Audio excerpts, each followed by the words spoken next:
Across the world, the strongest rose to the challenge. Well, there's the overclock. 3 kills for Laptop. They have fought for pride, for prestige. A blade for Jay-Woo, and there's the kills that you were looking for. And for a place on the world stage. Every match brings them closer to legacy or obscurity. Rivalries will reignite. Zera connects with the stick! Zera does it again! New stars will rise. And champions. Oh, Copper! He looks so good on this Winston right now. Will fall. This is the Overwatch Champions Series.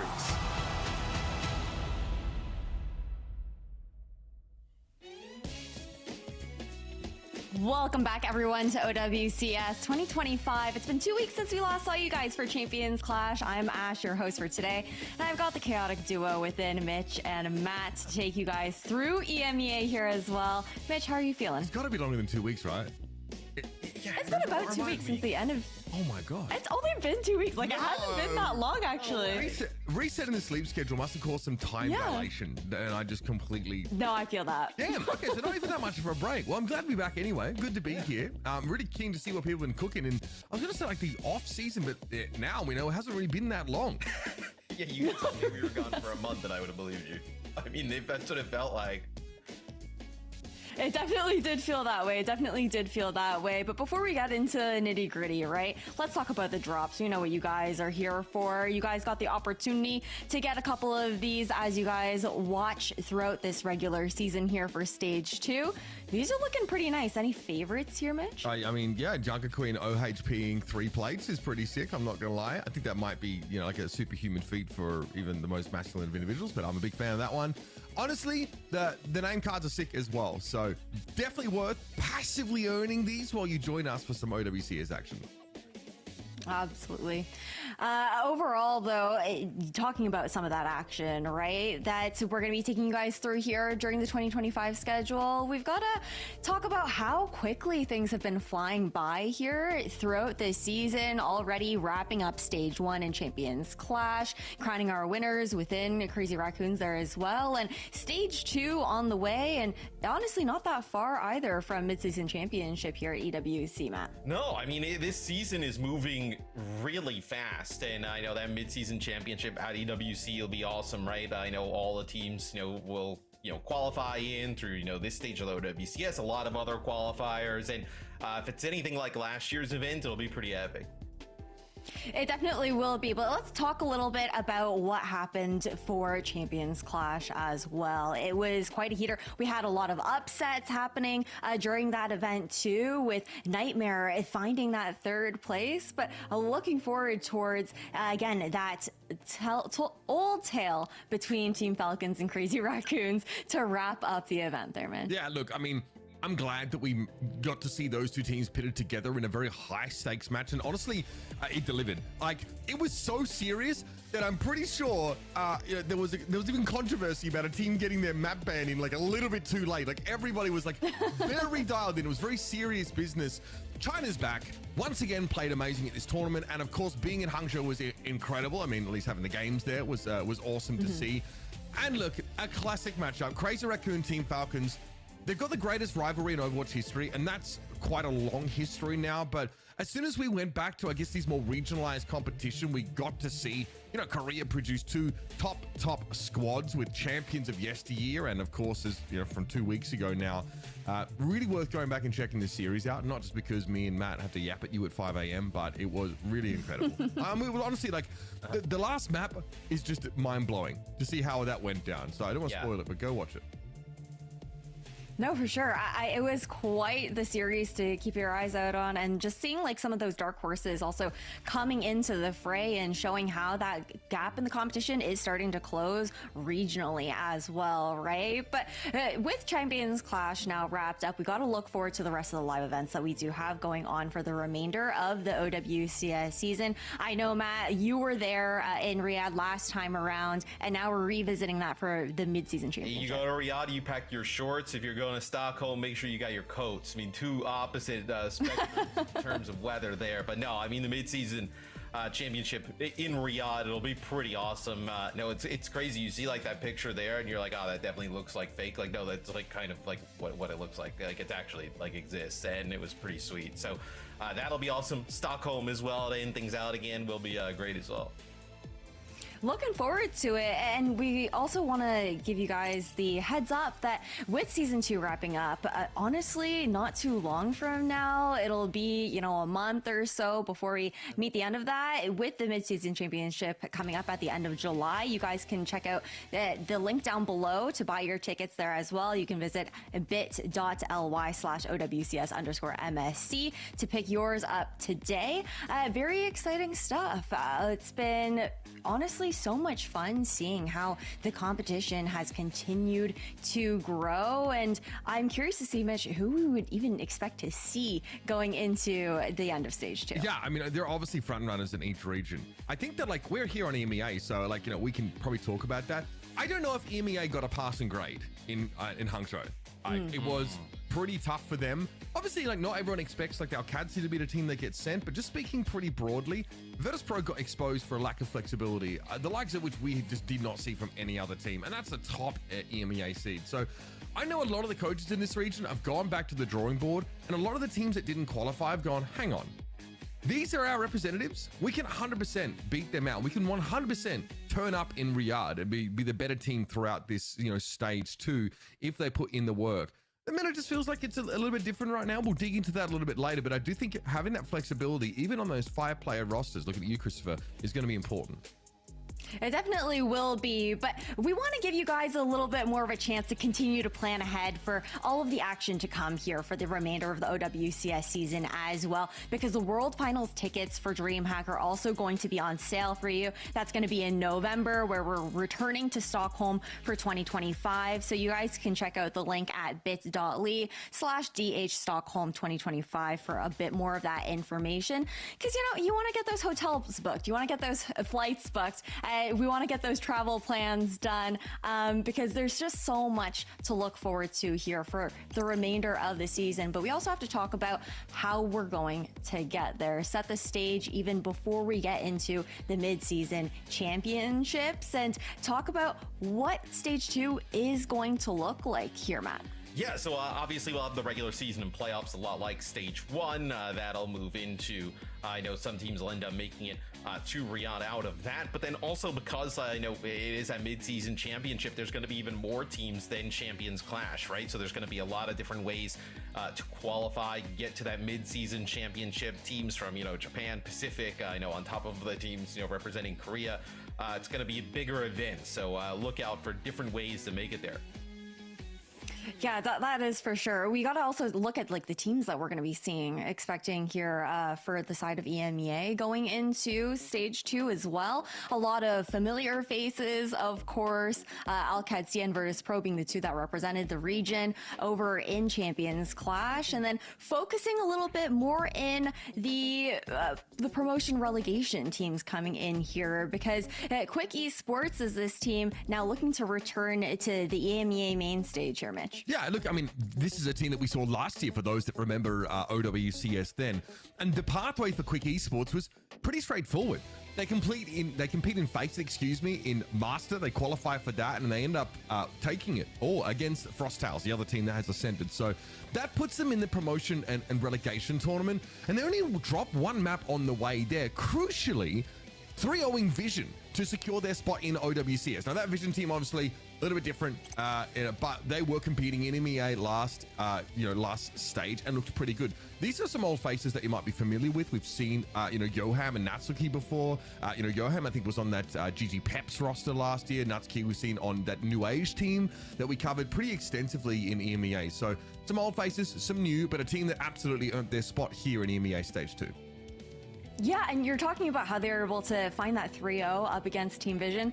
Frostel Esport, another team that was able to win out that matchup up against Vision in that lower bracket final to find that qualification spot here, Matt. Yeah, I mean, Frosttails, along with Quick Esports, they help Vision and Sakura Esports fulfill their dream of being relegated from stage 1, where Vision actually ends up beating Frosttails at the beginning, and then Vision ends up losing to Frostel Esports towards the end, where this is mostly a French roster, a few other players that some of you guys would recognize at home, where Crocs, formerly of Team Peps, and then China, a player who we've seen in the OWCS before. So compared to some of the teams that we had depart us here in EMEA going into stage 2, I think these two teams are going to be much better.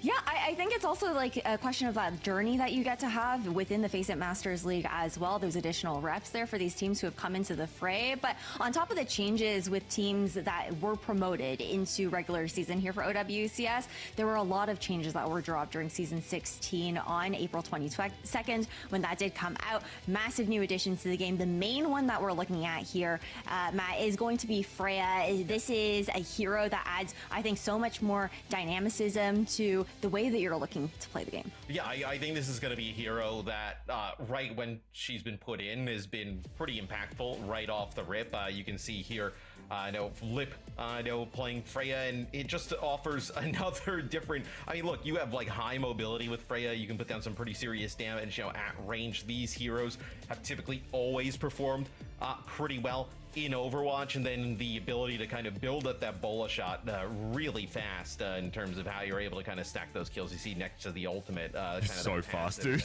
Yes, yeah, so it's crazy. So expect to see a lot of those today. EMEA and NA follow what we've seen from other regions. Yeah, I'm even wondering, Mitch, do you think that we're going to maybe see some Freya bans coming in here with how threatening this hero has been with that mobility? Potentially. I think that like Freya is a little different. She takes the Sojourn slot in a lot of these matchups, but she tends to be a little bit more individualistic, whereas Sojourn like contributes to shield pressure with like the disrupt the shot, and also just by trying to charge up rail.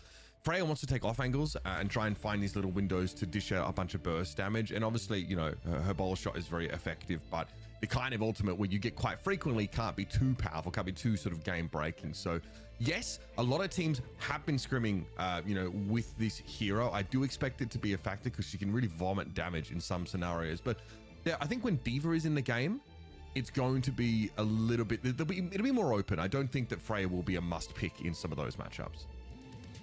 For sure. Well, a lot of new things to look out for with this new hero coming into the fray here for the competitive scene.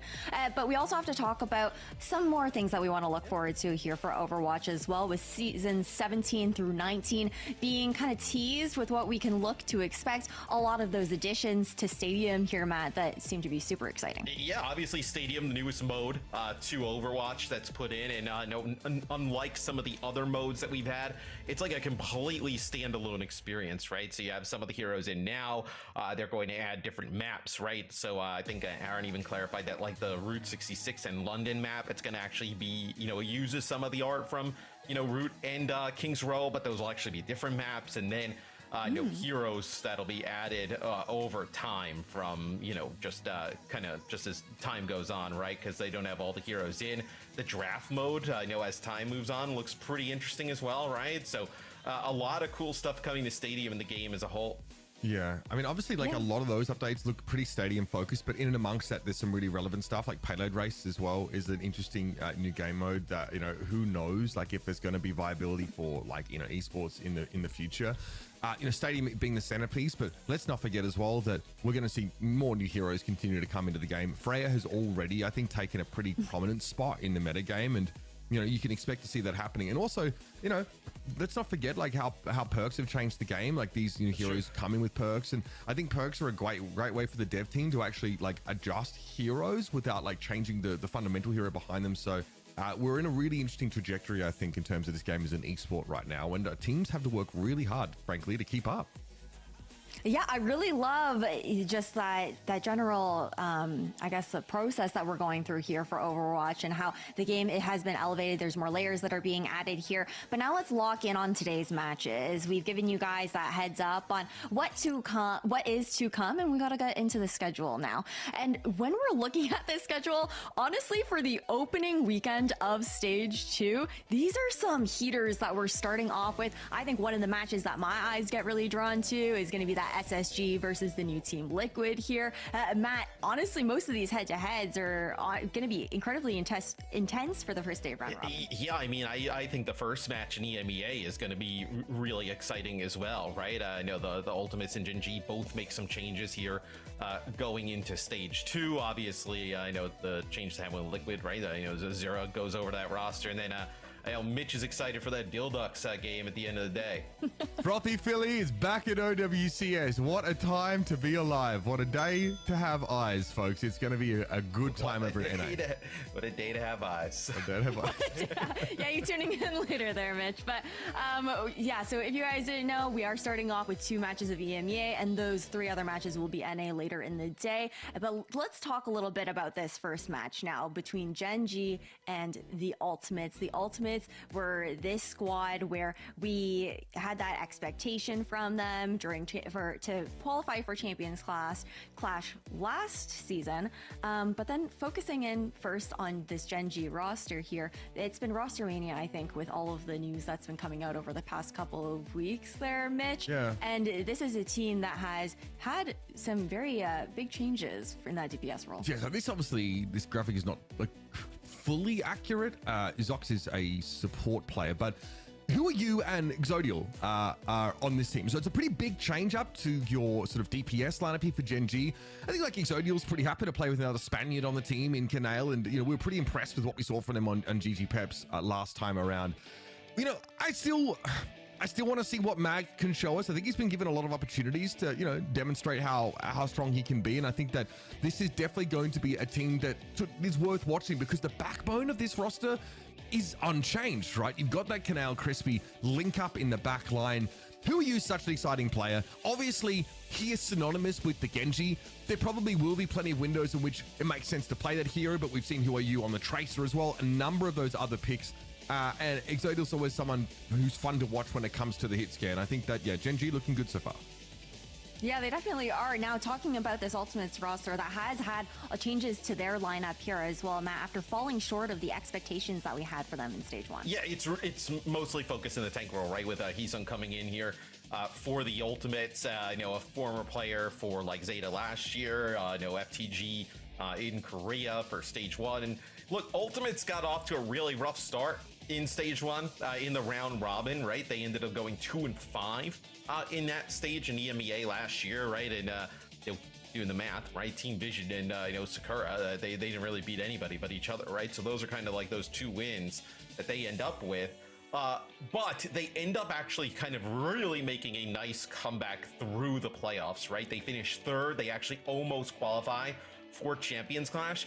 And I would say that is probably more indicative of the Ultimates team that we will see here in Stage 2. I think that, you know, how they kind of got off to, you know, in the round robin, the metas and everything kind of swapping back and forth and just didn't really kind of fit their play style. I think that 3rd place finish is more indicative of what we'll see from them in Stage 2. Yeah, looking forward to seeing how this team has grown. But with the massive changes to both of these rosters, it's going to be a big litmus test for the very first matchup that we have here for the round robin in EMEA. Uber, Matt, you guys take it away. Thank you very much. I'm stoked to jump into this game because something that we haven't even really talked about a ton, Matt, is that we have a map pool change. Christopher gets his favorite map, Ilios, obviously here still in the pool, but also like Busan's been added as like a control map. Hollywood is back in the pool. A ton of interesting stuff to look at. And for me, I'm looking squarely at the Ultimates. I think this is a team that really wanted more out of their performance in Stage 1, and Heesung is like a bit of a wild card to add as a tank.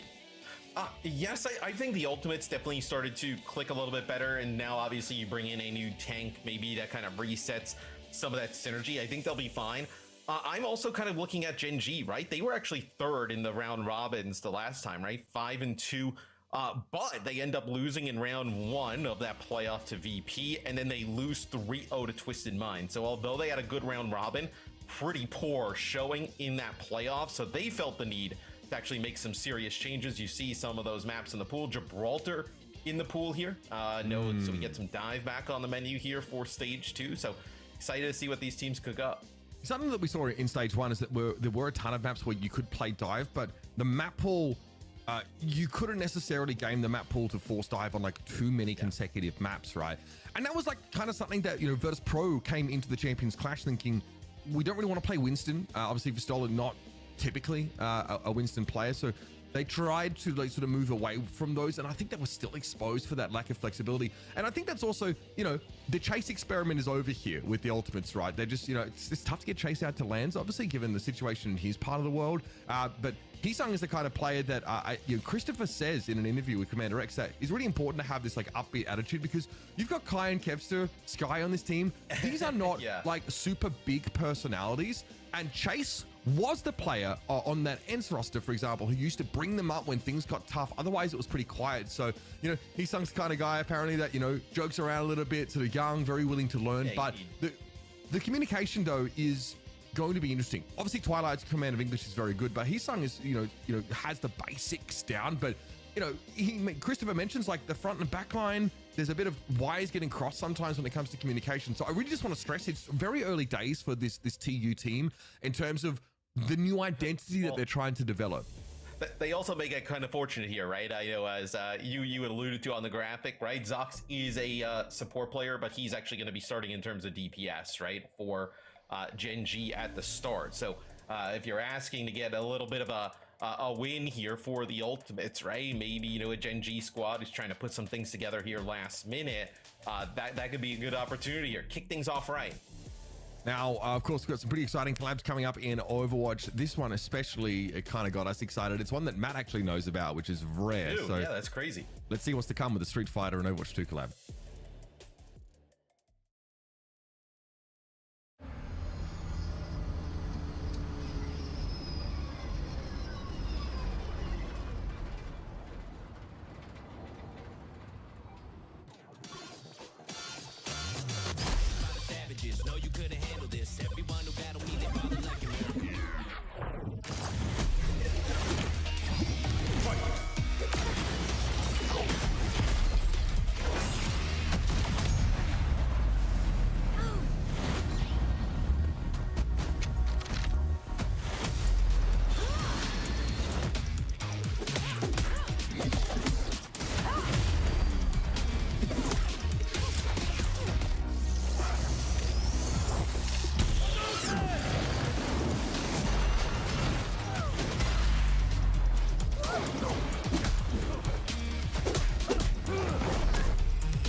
At your service.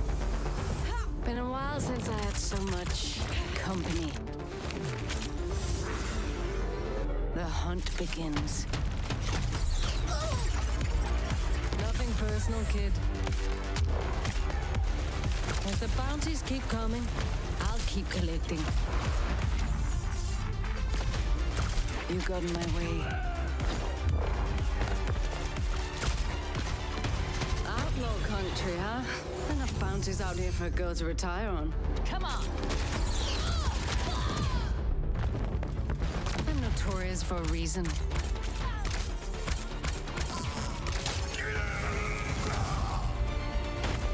I never get tired of this. I'm no scared of nothing. I'll get quite the payout for you.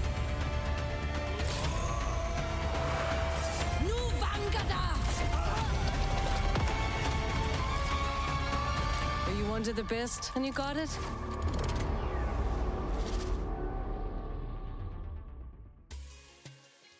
Thanks for sticking with us so far, folks. Our first match of Stage 2 of OWCS EMEA is about to kick off. We have a very mild delay. Gen.G struggling to get one of their DPS in the game. They're actually substituting Zox in a DPS. So we've given them a little bit of extra time to account for that little mix-up, but we'll see how that affects them. I was just sort of bigging up their, brand spanking new shiny DPS lineup, but they are not going to be at full strength today. Yeah, may not get to see it today. I don't know what happens. I know throughout the series, we'll just keep an eye on it. But Freya, obviously, we just see the trailer there. I expect to see some of her in action today. When we were watching the trailer, all I could think about is like, what is Reinhardt's KD in hero trailers? I feel like he's the hero they use as like the launching point of like, okay, let's give. He's the crash test dummy. Yeah. You just see his like ragdoll just go spit like a helicopter through the sky. Poor Reinhardt. I mean, he's never gotten an limb in any of his videos. Does that not just illustrate power creep in Overwatch more than anything else? Just stick like one of the original cast and have him get absolutely booked every time. They should make it like a secret bit now, hidden in the hero trailers of like every time like. They just keep launching the Reinhardt higher and higher. Whoever the hero is, just keep sending him out to orbit. Yeah, I mean, it's rough out there for your Crusader, but obviously we talked a little bit on Freya. Should expect to see her. Obviously we touched on her base kit and we know she's very powerful, but also like her perks add that extra dimension to the game. So we were talking about a little bit earlier, right? She has that sort of minor perk that allows her to see critical health enemies, which is obviously a big deal for trying to hunt some people down. But her major perks are pretty nasty. Yeah, being able to get like another dash, right? Just like anytime Overwatch players can gain more mobility, it always is something that you'll take, right? I know that's kind of why Sojourn became so popular, right? Like the slide, even before perks, was so powerful to be able to get rid of, not get rid of, but get away from like Winston's and other characters that were going to try and dive the Sojourn. So to see Freya have something pretty similar, right? They can get verticality, but then also like horizontal movement and then extra horizontal movement. Probably why you'll see her in the meta. Yeah, I also think that an extra quick dash means an extra take aim charge, right? So it directly impacts your DPS. The other major perk she has, like it gives her like the, full automatic ammo.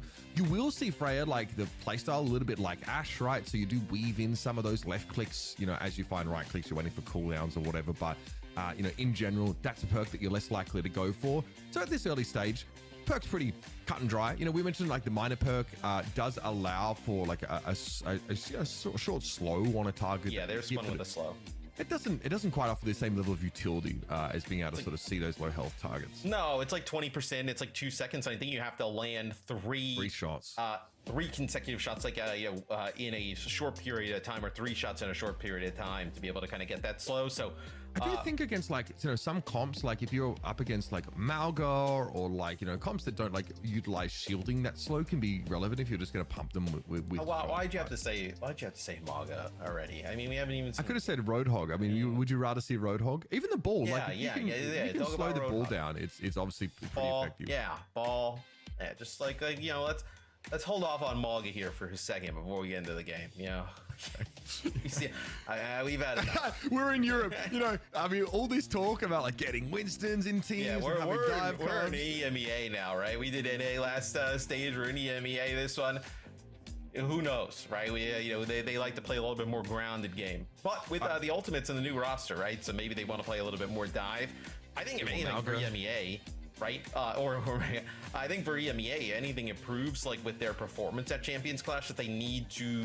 It's great to be able to win with this style within region, but it doesn't seem to translate to international play. So they need to kind of adopt some different types of play here to kind of have a better chance against the rest of the world. Yeah, I agree. That's like the theme for me coming into EMEA is that, like, and Junkbuck says it in an interview recently as well. He says, I just don't think that we showed anything on the global stage, really, and that was Alcatia who went the furthest out of any of those EMEA teams. But yeah, not exactly what you want to see, but we're going to go to a break. When we come back, ideally, Gen.G are ready to throw down here with the Ultimates in our first match. We're going to keep you in suspense for just a little bit longer. Just go back and think about the Juno Chun-Li skin, folks. We'll see you in a sec.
All right, always a good sign when we cut the break short to come back into game. And it's going to be Ilios to start this series, picked by the Ultimates. You know, it's Christopher's favorite map, always has been. Obviously, a number of these stages will allow for some of those more dive style comps. Let's talk about these bands. Excuse me. We've got the oh goodness, other game. We've got the Lucio band out first here by the Ultimates, Matt. Yeah, it'll be Lucio gone and then Tracer gone on the other side, right? So, especially if you're like down, let's say down a DPS player, right? Putting, letting Tracer just kind of go through, letting the other team kind of roll on through it. Would be quite tough, right? Especially when you're trying to go up against a player like Kai or Kevster if that hero comes out. So at least at the start here, both teams hovering Freya to be in the mix. Should expect to see that, honestly. And maybe a dive tank to combine with it could be Mag on the DV here. So yeah, look, we discussed it, I think a little bit in the pre-show. We knew that we would be seeing these Freyas come out. So keep an eye on those. We discussed the perks earlier, pretty cut and dry at this time. Kai versus Exodial. Obviously, Exodial's first outing with this Gen.G squad. Let's see if the faith in him has paid off. Quick sim TPs to get us in position. Winston versus Diva will be the matchup here in the front line. Yeah, and still far in play, right? We've seen Farah have some really strong results, and that is already a kill from Kai on a Crispy. So getting off to a fantastic start here for the Ultimates is he's going to try and control some of this high ground with the Freya. The kill happens so quick. You're actually going to get Crispy back in the fight here when the point opens up. Kevster just biding his time now. Maintain this position. Obviously, you notice that like Freya at these longer ranges can struggle a little bit to interact with the Farah. There's a bit of drop on some of those projectiles, but still, she can be quite deadly. Exodial going pretty low. This poke damage definitely taking its toll. Canale seen better days and clearly didn't have a grenade or didn't feel that he had to make use of it to get him healed up quickly enough. Again, the Diva can be pretty hostile to the Freya in many of these situations, but Mag doesn't quite know where to be and has taken a face full of damage yet again, has the double back, and this is allowing for the Ultimates to extend this lead. Yes, Mag actually moves on to the point, and Hazen doesn't want to have duel the Diva, right? You don't want to do that as the Winston, so dives into the backline, forces the Diva back off of the point, but Canale, with some help from Mag, they actually take out Kevster, right? They push into that backline, put some pressure onto the Farah, but that leaves their backline completely open, right? Exodial playing around Canale, they'll end up losing both of those players, so I know with a trade here, it's still going to be the Ultimates in control of the point. Crispy taken down pretty decent to find the Juno at this point in the game, and the Ultimate's been chilling. And bear in mind, this is Ox, normally a support player, having to sort of come in to film. Obviously, who are you not quite ready to hit the ground running on this Gen.G team? Makes it pretty hard, though. If they can't put this pressure on Twilight and Sky, we saw the rockets coming in from Kevster definitely having more impact. Gen.G have struggled to get their ducks in a row. Yeah, I love to see from Kai's POV, right? He's going to have that bolo shot ready to use here. Exodial still building his way up towards his first Freya ultimate as see how we end up seeing the use of the bolo shot here from Kai. Dude, you might not even need it, right? Kevster takes out Canale, you lose your Ana again. But yeah, at least you trade it out, right? Crispy, well, dies to the primal rage here. So it seems like Gen.G is really that they haven't been able to get much of anything going. Like even really, what they get one fight right where Mag kind of put some pressure on the point, and then they kind of trade out the Pharaohs. But other than that, they haven't really progressed further than like the choke. Okay, well, here's a chance there to make something happen. Zodial takes to the skies, but yeah, no real contest. Mag pushed off, even though he had a nano. And I would say from front to back, start to finish, that was a stinker from Gen.G. Not the kind of round you want to start your campaign with. A fairly uneventful round overall, right?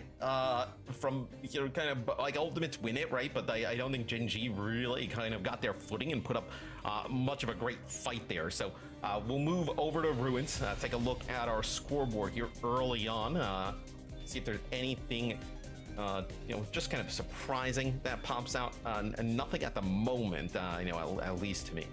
No, I mean, I think we like what we've seen from Heesung. Obviously, spent a bit of time on that Zeta division roster over there in sort of that Asia region. So Wrecking Ball here, very valid on this kind of map.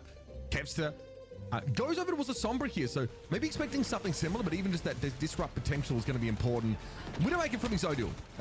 Hard in the paint hit scan player. Exodial, though, against the Wrecking Ball probably doesn't feel like this is the right choice, and Heesung doesn't even let him switch, man. He was making his way back to the spawn to make that switch, right? Because he knew it was going to be a little bit of a disaster in terms of the pick, right? And I think Gen.G had a little bit of an idea, right? Because they come out with a brig to potentially kind of protect that back line, but still, does not matter. He's going to go off to a fantastic start. The newest member of the Ultimate says Mag now will switch. He's going to go over to the D.Va. You're also going to have Exodial. He was going to switch off of that Widow. They're going to end up playing the Cassidy. So going to be very good at putting pressure onto like Kevster and Heesung, but Kai is going to win in terms of like that long range battle. Yeah, generally, obviously, there's some drop on those bolts, but Freya definitely feels like she's operate effectively at a slightly longer range than Cassidy, although I'd sort of call her a mid-range DPS. Zox goes down. Kevster wins the Sombra battle here. Canal just trying to stay safe amidst these columns. Trying to stay out of harm's way. And this is much better from Exodial. Just dishes out some dirty headshots. That is a quick three-piece from your boy. Okay, wow. Leave this Cassidy uncontested, and Exodial is going to deliver. Great performance from the Spaniard. That's one way to get control of the point, right? Exodial moves in on the Cassidy. Mag creating some space, and they end up taking out 4 players there as Mag tries to get control of some of the high ground. But this will be a huge fight for Gen.G to try and battle through, right? You're going to have this minefield over the point, bola shot, Twilight building up towards a Nano rather quickly as well. Big minefield, really high. Good placement here from Heesung. Instant hack on towards Heesung, but it doesn't really bother him too much. He can kind of still do everything that it says on the label. Deadeye out in the open. God, Kevster's got some stones to challenge that, but Kai actually goes for the bowler shot. Enough to secure that pick on Exodial, and then good chunk damage on Mag. From a safe distance, Kai can sort of keep that enemy Winston honest. Orbital Ray here, always an interesting kind of synergy with a dive style. Hard to play around it, but when you control a point, you can duck in, bathe in the rains, quickly get healed back up, and go back to work after. Like, Heesung was so low, you couldn't actually fight that orbital ray, right? You're not going to kind of contest that on the point. So, at least for the ultimates, you back up, you give out about 20% on the point here, but now you can come back with both support ults to use. It'll actually be the nano boost here that goes over to Sky just to keep him alive. Okay, Kai, though, under a lot of pressure. Crucially, Exodial taken down, and Kitsune Rush is deployed on the point itself now as Mag sails overhead, hacked for a time, taken very, very low, and an EMP comes out from Gen.G, where the follow-up is maybe a little more limited. Exodial's not on the field of battle right now. We're still on his way back from spawn, and by the time he gets here, fight might be over. Kevster really getting that Sombra value towards the end of the fight, and it will be a flip for the ultimates. And the ball is just so difficult to deal with. Extremely tanky. Obviously, can maneuver around the map with ease, but also just kind of the adaptive shields and just the health pool that you can build up. Very difficult to deal with. And now he's going to have another minefield, potentially like putting into one of these chokes. Just like a kill here, or even just splitting up Gen.G. Be really high value. And minefield there would have been devastating. I think intercepted by Mag and no prior opportunity. On the point, though, going to be as good as anywhere else. Here's Heesung, still healthy enough. Trying to keep tabs on Mag here. Remember, when it's Winston versus Ball, it's about whose dive is more effective. The Winston can be faster, have more kill potential than the Wrecking Ball. Mag here with the Primal trying to juggle. Twilight going to be able to walk away and Biotic Grenade himself, and it's taken a while for Mag to find this target. But Crispy, the only casualty suffered here by Gen.G, excuse me, a lot of space made with that Primal. Yeah, Twilight ends up missing the sleep. So once that sleep is missed, then Mag knows that he can just continue in with the Primal, and you deal with that on as that would have been difficult to work with. But Canal ends up dying to a mine here late. So gonna get off the respawn now, but maybe a window of opportunity here for the ultimates. Slim one at best, though, I think, especially when Crispy is still here. Throw a couple of repair packs when they're needed, but it does cause Mag to go a little bit low. He'll have to get out of the fight so that he can be healed up quickly by Canal, who sends those pulsar torpedoes in. Oh, the sleep! It's vintage Twilight, folks. Freya really was in trouble there. I think Kai knew he had to dump altitude awfully fast to survive that. But Twilight ends up going down for his sins. Great sleep, but punished entirely as Mag is able to get the better of him. Gen.G looking much improved in this round. They've come alive. Zox off the Pharah onto the Sombra seems to have been the ticket. And I think the break also, stabilized the backline a little bit. Exodial went pretty crazy with that Cassidy. That is such a sick sleep, though, from Twilight, right? We see, I believe it was Kai in the sky on the Freya and trying to maneuver behind the pillar. And I think Kai actually probably would have ended up living there. It looked like he was actually going to make it behind the pillar. But when that shot was about to come in, Twilight just lands a cross-map sleep. Sick stuff from Twilight, as per usual. So this would be a bit of a shock, right? Gen.G without one of their starters, we assume. I know, and who are you, right? Zox filling in terms of the support, playing damage dealer. If they were able to steal map number 1, that's crazy. You'll see, of course, the expected Freya perks taken here by Kai. So Tracking Instinct and Ready to Hunt is the go-to right now if you're wondering how to get the most out of her in your ranked games. And then Freya also always has the passive bonus, right? The bounty hunting for the every 3 final blows. You just gain a chunk of ultimate charge, right? So she has 2 passives, I guess. Yeah. Yeah, and the DPS passive, right? So Mag going hunting here. Going to be more of a Farah pitched battle here, of course, as we head over to and that's a Bionade that Mag will soon forget about, I'm sure. No way he's going to be walking away from this. Gen.G, this is obviously that same comp that we saw them roll out on Lighthouse with, where they look really average, like they're on a pacifist run of OWCS. So we'll see if they can make this shell work, because the Ultimates definitely had their measure comfortably. Mag ends up using his entire defense matrix, right, to just kind of like block some damage in from Kepster, and maybe they're trying to collapse and get a kill on him, with some shots from Exodial from like long range, but that doesn't happen, and then they just drop like a Winston bubble on him, and then they're just putting down the biotic grenade as Kepster wins an air duel there against Zox. So down your far end, that damage that Zox would provide already. So pretty rough start. Look at the major perk that Hisung took, by the way. The one that causes your shots from the right click to bounce in between people. Just trying to augment his poke potential against this comp, which is interesting. I don't know if that's particularly standard, but I kind of like the vibe. We've got the bowl shot ready for Exodial here. Tough to do with Farah, though. I said it's pretty awkward. Freya has this incredible mobility, but it doesn't leave her pretty exposed out in the open. Canale down, and Kai is going to win the Battle of Bounty Hunters there. Gen.G falling further and further behind now as they've lost Crispy and Canale to boot. This looks much more similar to round number 1, right? Once Zox is off of that Sombra, and you don't have like the ball in the mix, we get back to some of these, Winston Diva matchups, and the Ultimates, they dominated that first round, looking to dominate here on Well. So Gen.G going to make some changes here. You're actually going to have Crispy ditch the break, come through with a Kiri. That's going to be good to kind of like wipe off the effective potential bio, grenades that come in from Twilight. And then Zox is going to play the Echo, so maybe you're going to be able to duel Kepster a little bit easier here in the sky. Nano at the ready for Twilight. Kepster gets a top up. Eyes on Hisung as well, just to make sure he can be helped out. Bowler shot does connect here. Still, Exodial is dealt with. Twilight's able to turn around and punish. Remember, Freya, not just vulnerable to other Freyas when she hovers in the air like that. Zox, though, on the Echo, does find Kai. It's likely going to take a little bit more than that at this stage, though, as there's no cap even underway for Gen.G, and with Mag being as low as he is, it has to be a self-destruct to get the mech back. So he'll return to the fray, sure, but how many of his teammates will be left standing by the time this happens? It's just 2 of them right now. And you can see Canale awkwardly trying to get in, but Twilight is a battle Ana in the truest sense of the term. Exodial handled, comes back on the Cassidy, feeling more comfortable there, but eats a bowl shot basically straight away, and he'll be carted out of the server. Well, the bookend of the first and third rounds for the Ultimates, very, very convincing. Yes. Perhaps their Wrecking Ball style not exactly locked in yet, but they didn't need it there on Well to secure the map.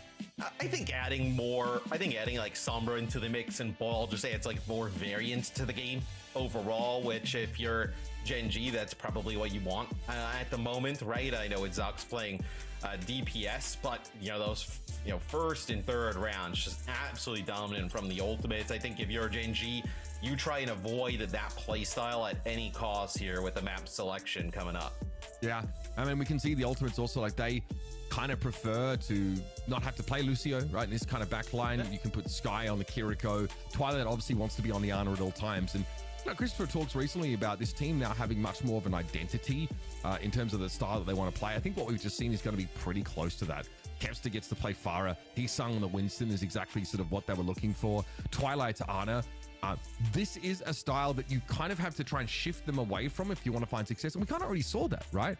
As soon as this team you had to move to something a little bit different. On Ruins, it was much harder for them. Kept on the somber, right? Less room, I think, for that individual skill expression. Exodial kind of popping off there with a 4K in one of those fights.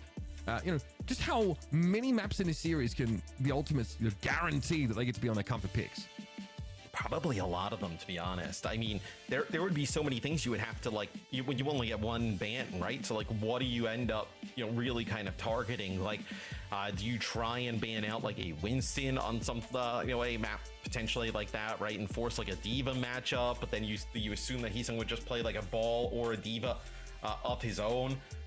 There's not many things that you can just go to and just eliminate that is going to remove that kind of dive shell from the mix. So the Ultimates, they banned first in the last map. They got rid of Lucio right away, and then Gen.G got rid of Tracer in map number 1. So curious to see where they go with their map selection in first ban. You get rid of Tracer there, so you don't have that option. Do you get rid of like a Pharah potentially, right? Is that kind of what you're worried about? Like a Suravasa damage. Suravasa ban Winston could be. But then they would just play Ball. They could play Ball, but genuinely, I don't think they will. They will play Ball. Yeah, and I don't think that they're going to mind that. I don't think that Gen.G mind that too much. They play somebody like Cassidy there as well. They can maybe try and outplay the comp with a Diva of their own. Definitely expect the Ultimates to go to the Ball comp, and we've seen a ton on Suravasa as well. It's entirely valid. But I'm not. Ash is somewhere. She's right in the wings. Still here. Yeah, she's still here. No, I mean, again, we're pretty short doses kind of people, which is ironic considering they put us on camera a lot for you guys. But Ash could only handle that sort of death segment, and had to recover. I don't blame her. Suravasa, wow, crazy stuff. I wonder if we get the Winston ban off the rip here. Did you cheat? Are you in the lobby already? What's the deal here? I mean, there's no way you're this. Yeah, accurate. Me and Christopher are cool like that. He kind of invites me to all the cool places, the restaurants, and into the lobby as well. Yeah, we're homies. Oh, at least one person includes you. You jelly?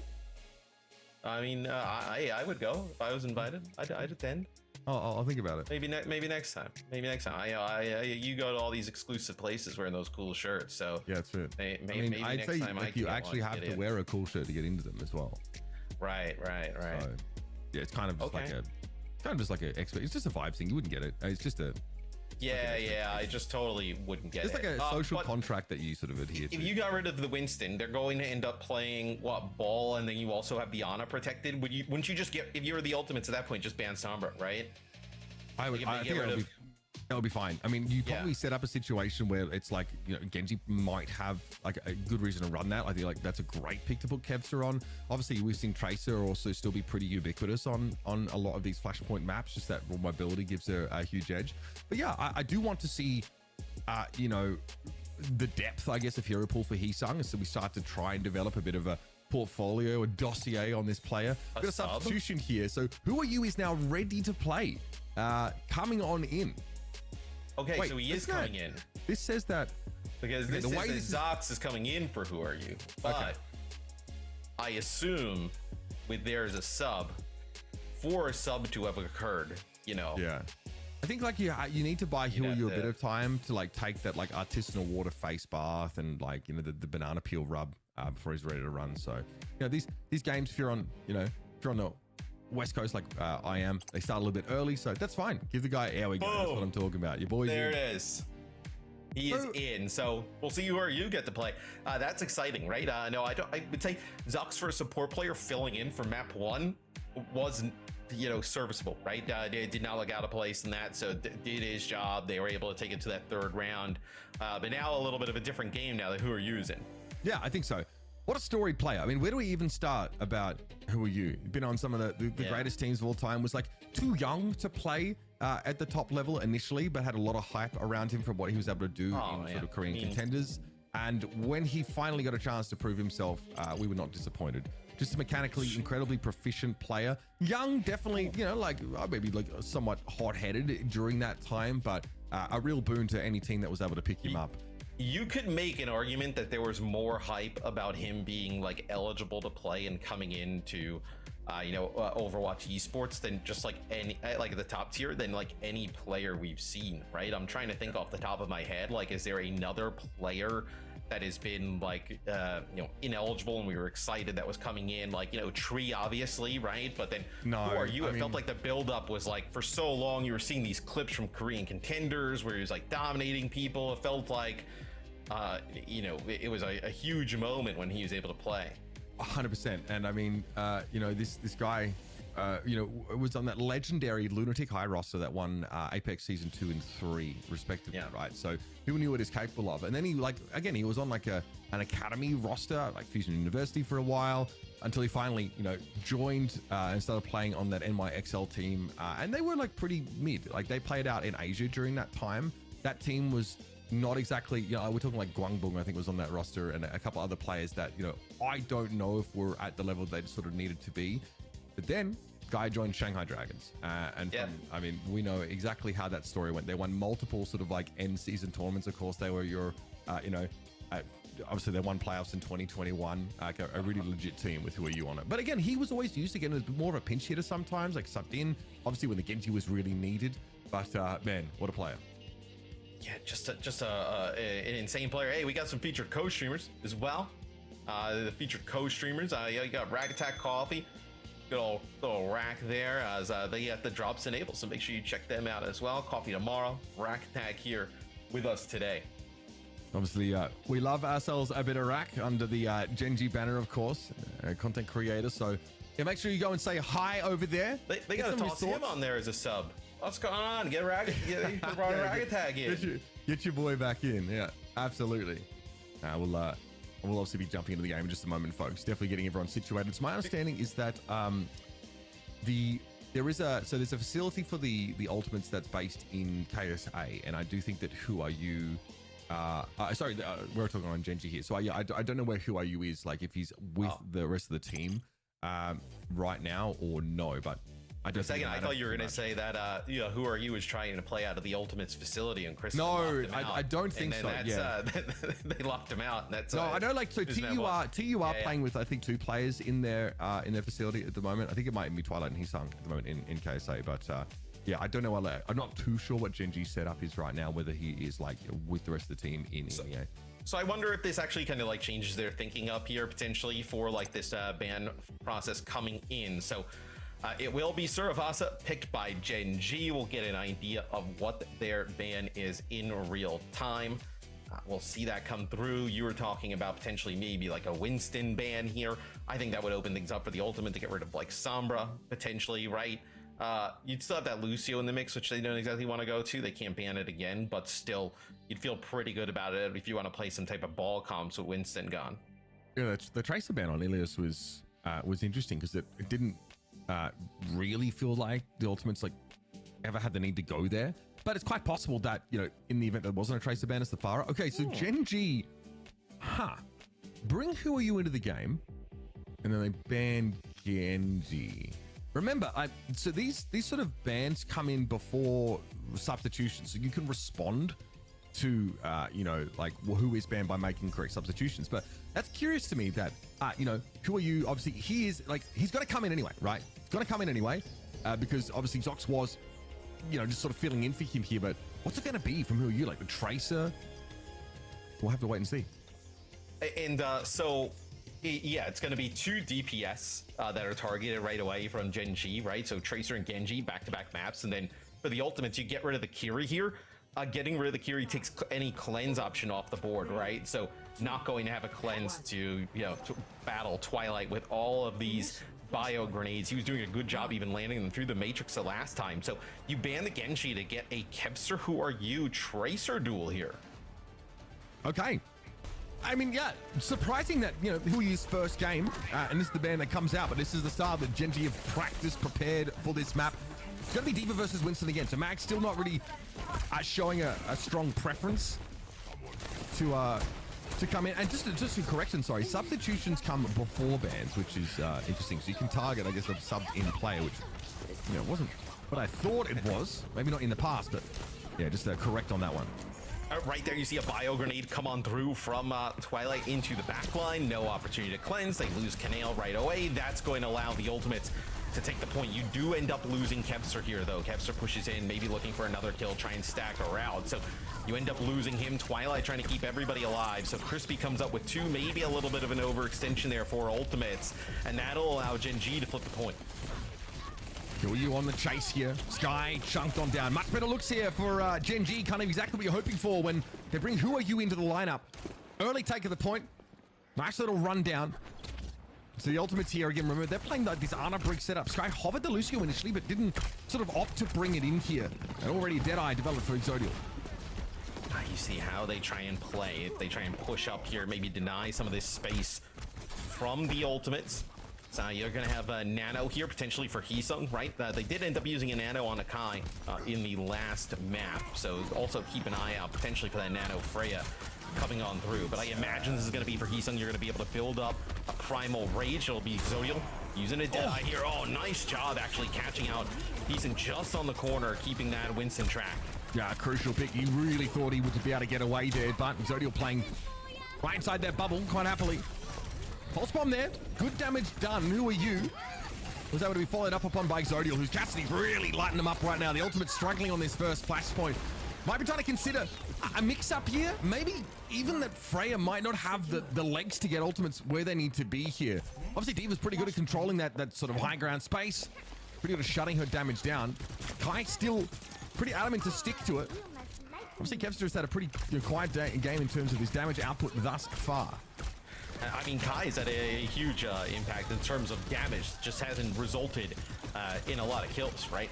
Coming across the board where, yeah, I guess like the D.Va can actually kind of like get to the high ground and challenge the Freya a little bit more. Mag there in Baby D before not able to get a mech back. So you're going to lose your tank before the point even opens.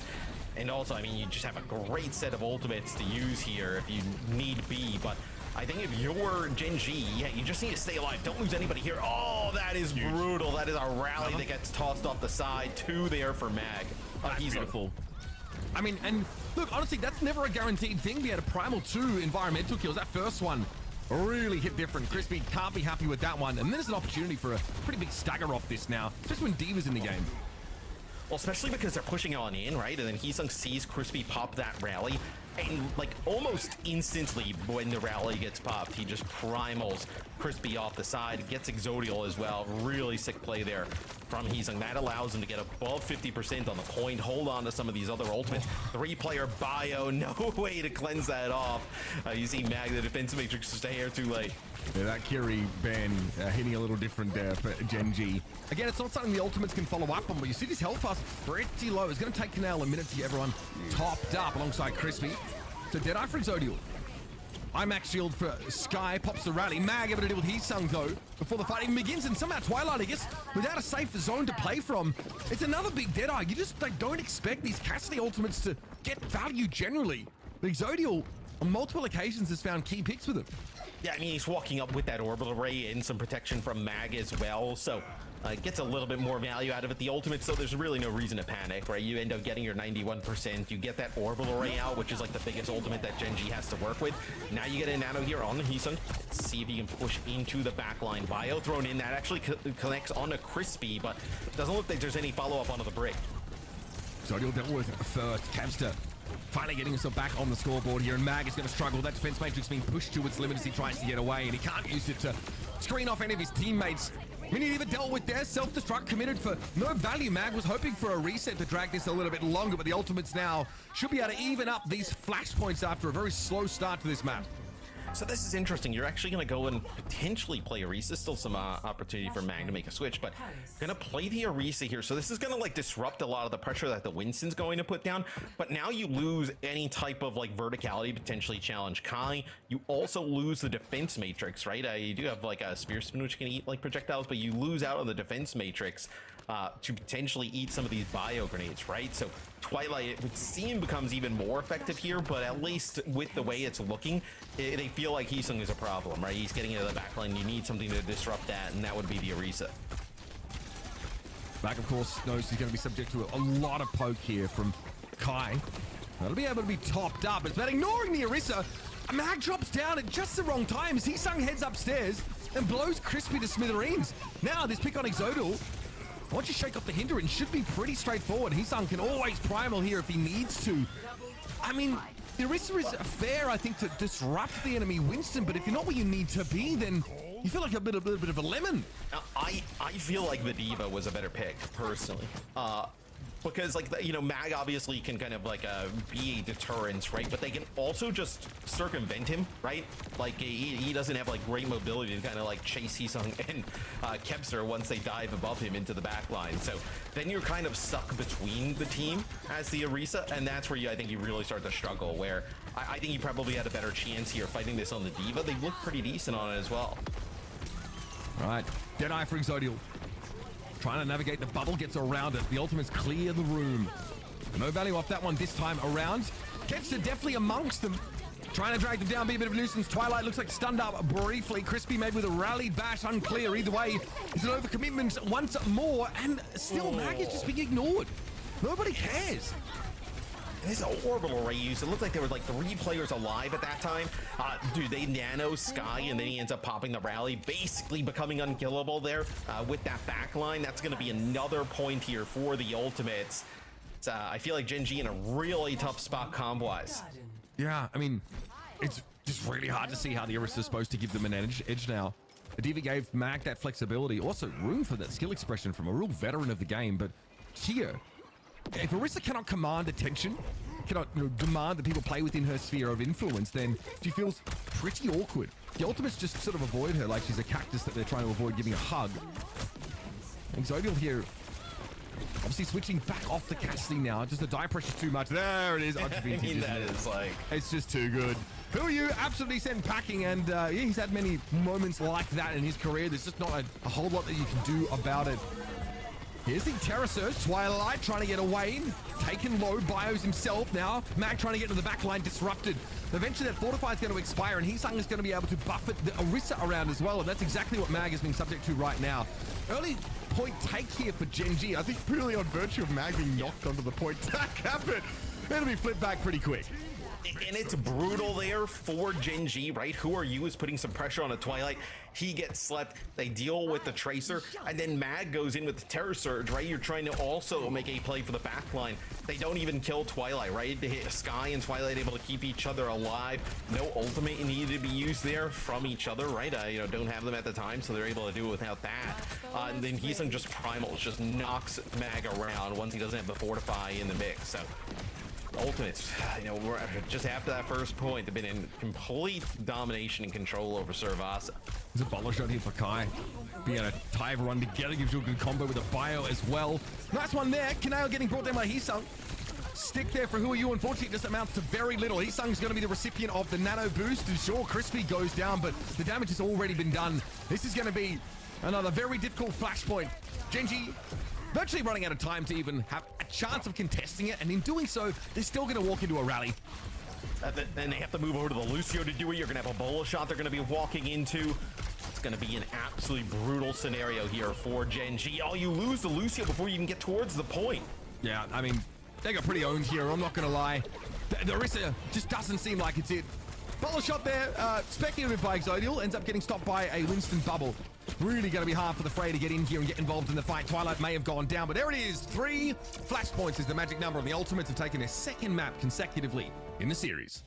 Yeah, I mean, Hisung with an awesome performance here in his first series with the Ultimates. Some sick Winston play all throughout Saravasa. And I think for Gen.G, it's like a real discussion or argument of like, what are you trying to do there with the Orisa, right? The Kyria gets banned out by the Ultimates, right? So no cleanse. No defense matrix, right? So you're just letting these bios come in. You're letting, you know, Twilight just kind of go crazy, which is exactly what the Ultimates want to do.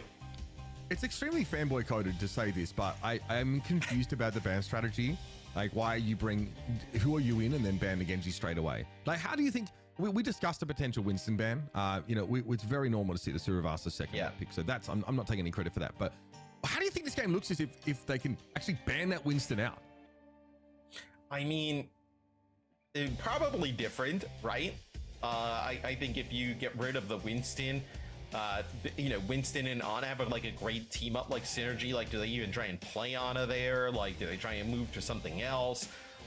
Getting rid of the Gen.G is like, obviously like who are used like kind of like signature picks, but maybe you feel like evens things up a little bit more with like having like a tracer option or forcing them to play tracer the entire time. But yeah, a little bit, I think some of the comps and then some of the decisions a little bit odd from Gen.G thus far, I think fair to say.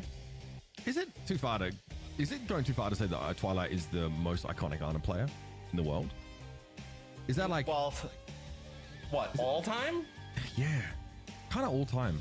Yeah, if you look over the span of his career, now, of course, still like, being a real competitor here in EMEA all these years later. Like, who's his... All time is tough. I mean, Ryu Jae-hong, I mean, you think kind of like, was the... I mean, Jae-hong's playing again, bro. Yeah, playing again. So, I mean, not kind of like out of the mix, right? Shu, obviously, notable. Shu, right?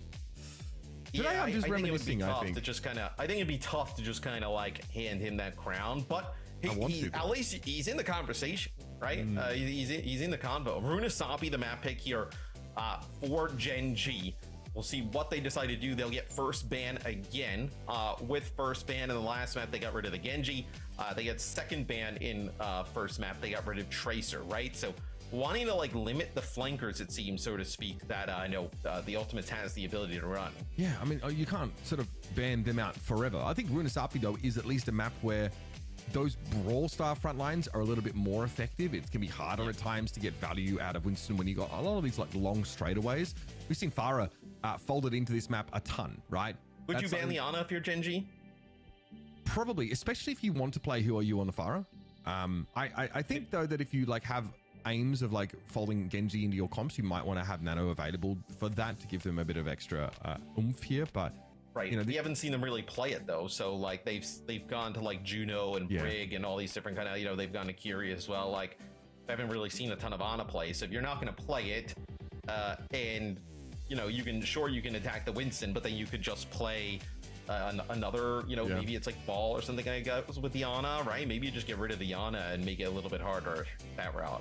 Yeah, and I think that like you may not have to spend a Winston ban here. I mean, like if you think back to stage one on this map, especially in NA, we got a lot of like Ramatra, we got Malga on this map. I know I'm saying he shall not be named again, invoking the deep magic, but also like Orisa definitely like had a home like folded into this map pretty comfortably, but also like Farah and Cassidy. Gen.G was like used fairly frequently here, and it felt like Juno was a must pick because of some of those more compact compositions, those more Brawl Star front lines. So yeah, I'd be curious if they got rid of Biana, right? What the Ultimates response would be. Like, do you try and get rid of like a Diva or Farah or even Gen.G available, right? So like for them, they could do that. So pretty curious. I think definitely will be a series. I think probably for Gen.G, right, a little bit flustered, right? You don't have Who Are You from map number 1, right? You're kind of coming in, bringing it in from map number 2. Maybe you had a little bit more of like a set type of strategy you would have used in terms of the ban phase, if he was in the entire series, right? Where maybe things got thrown off a little bit.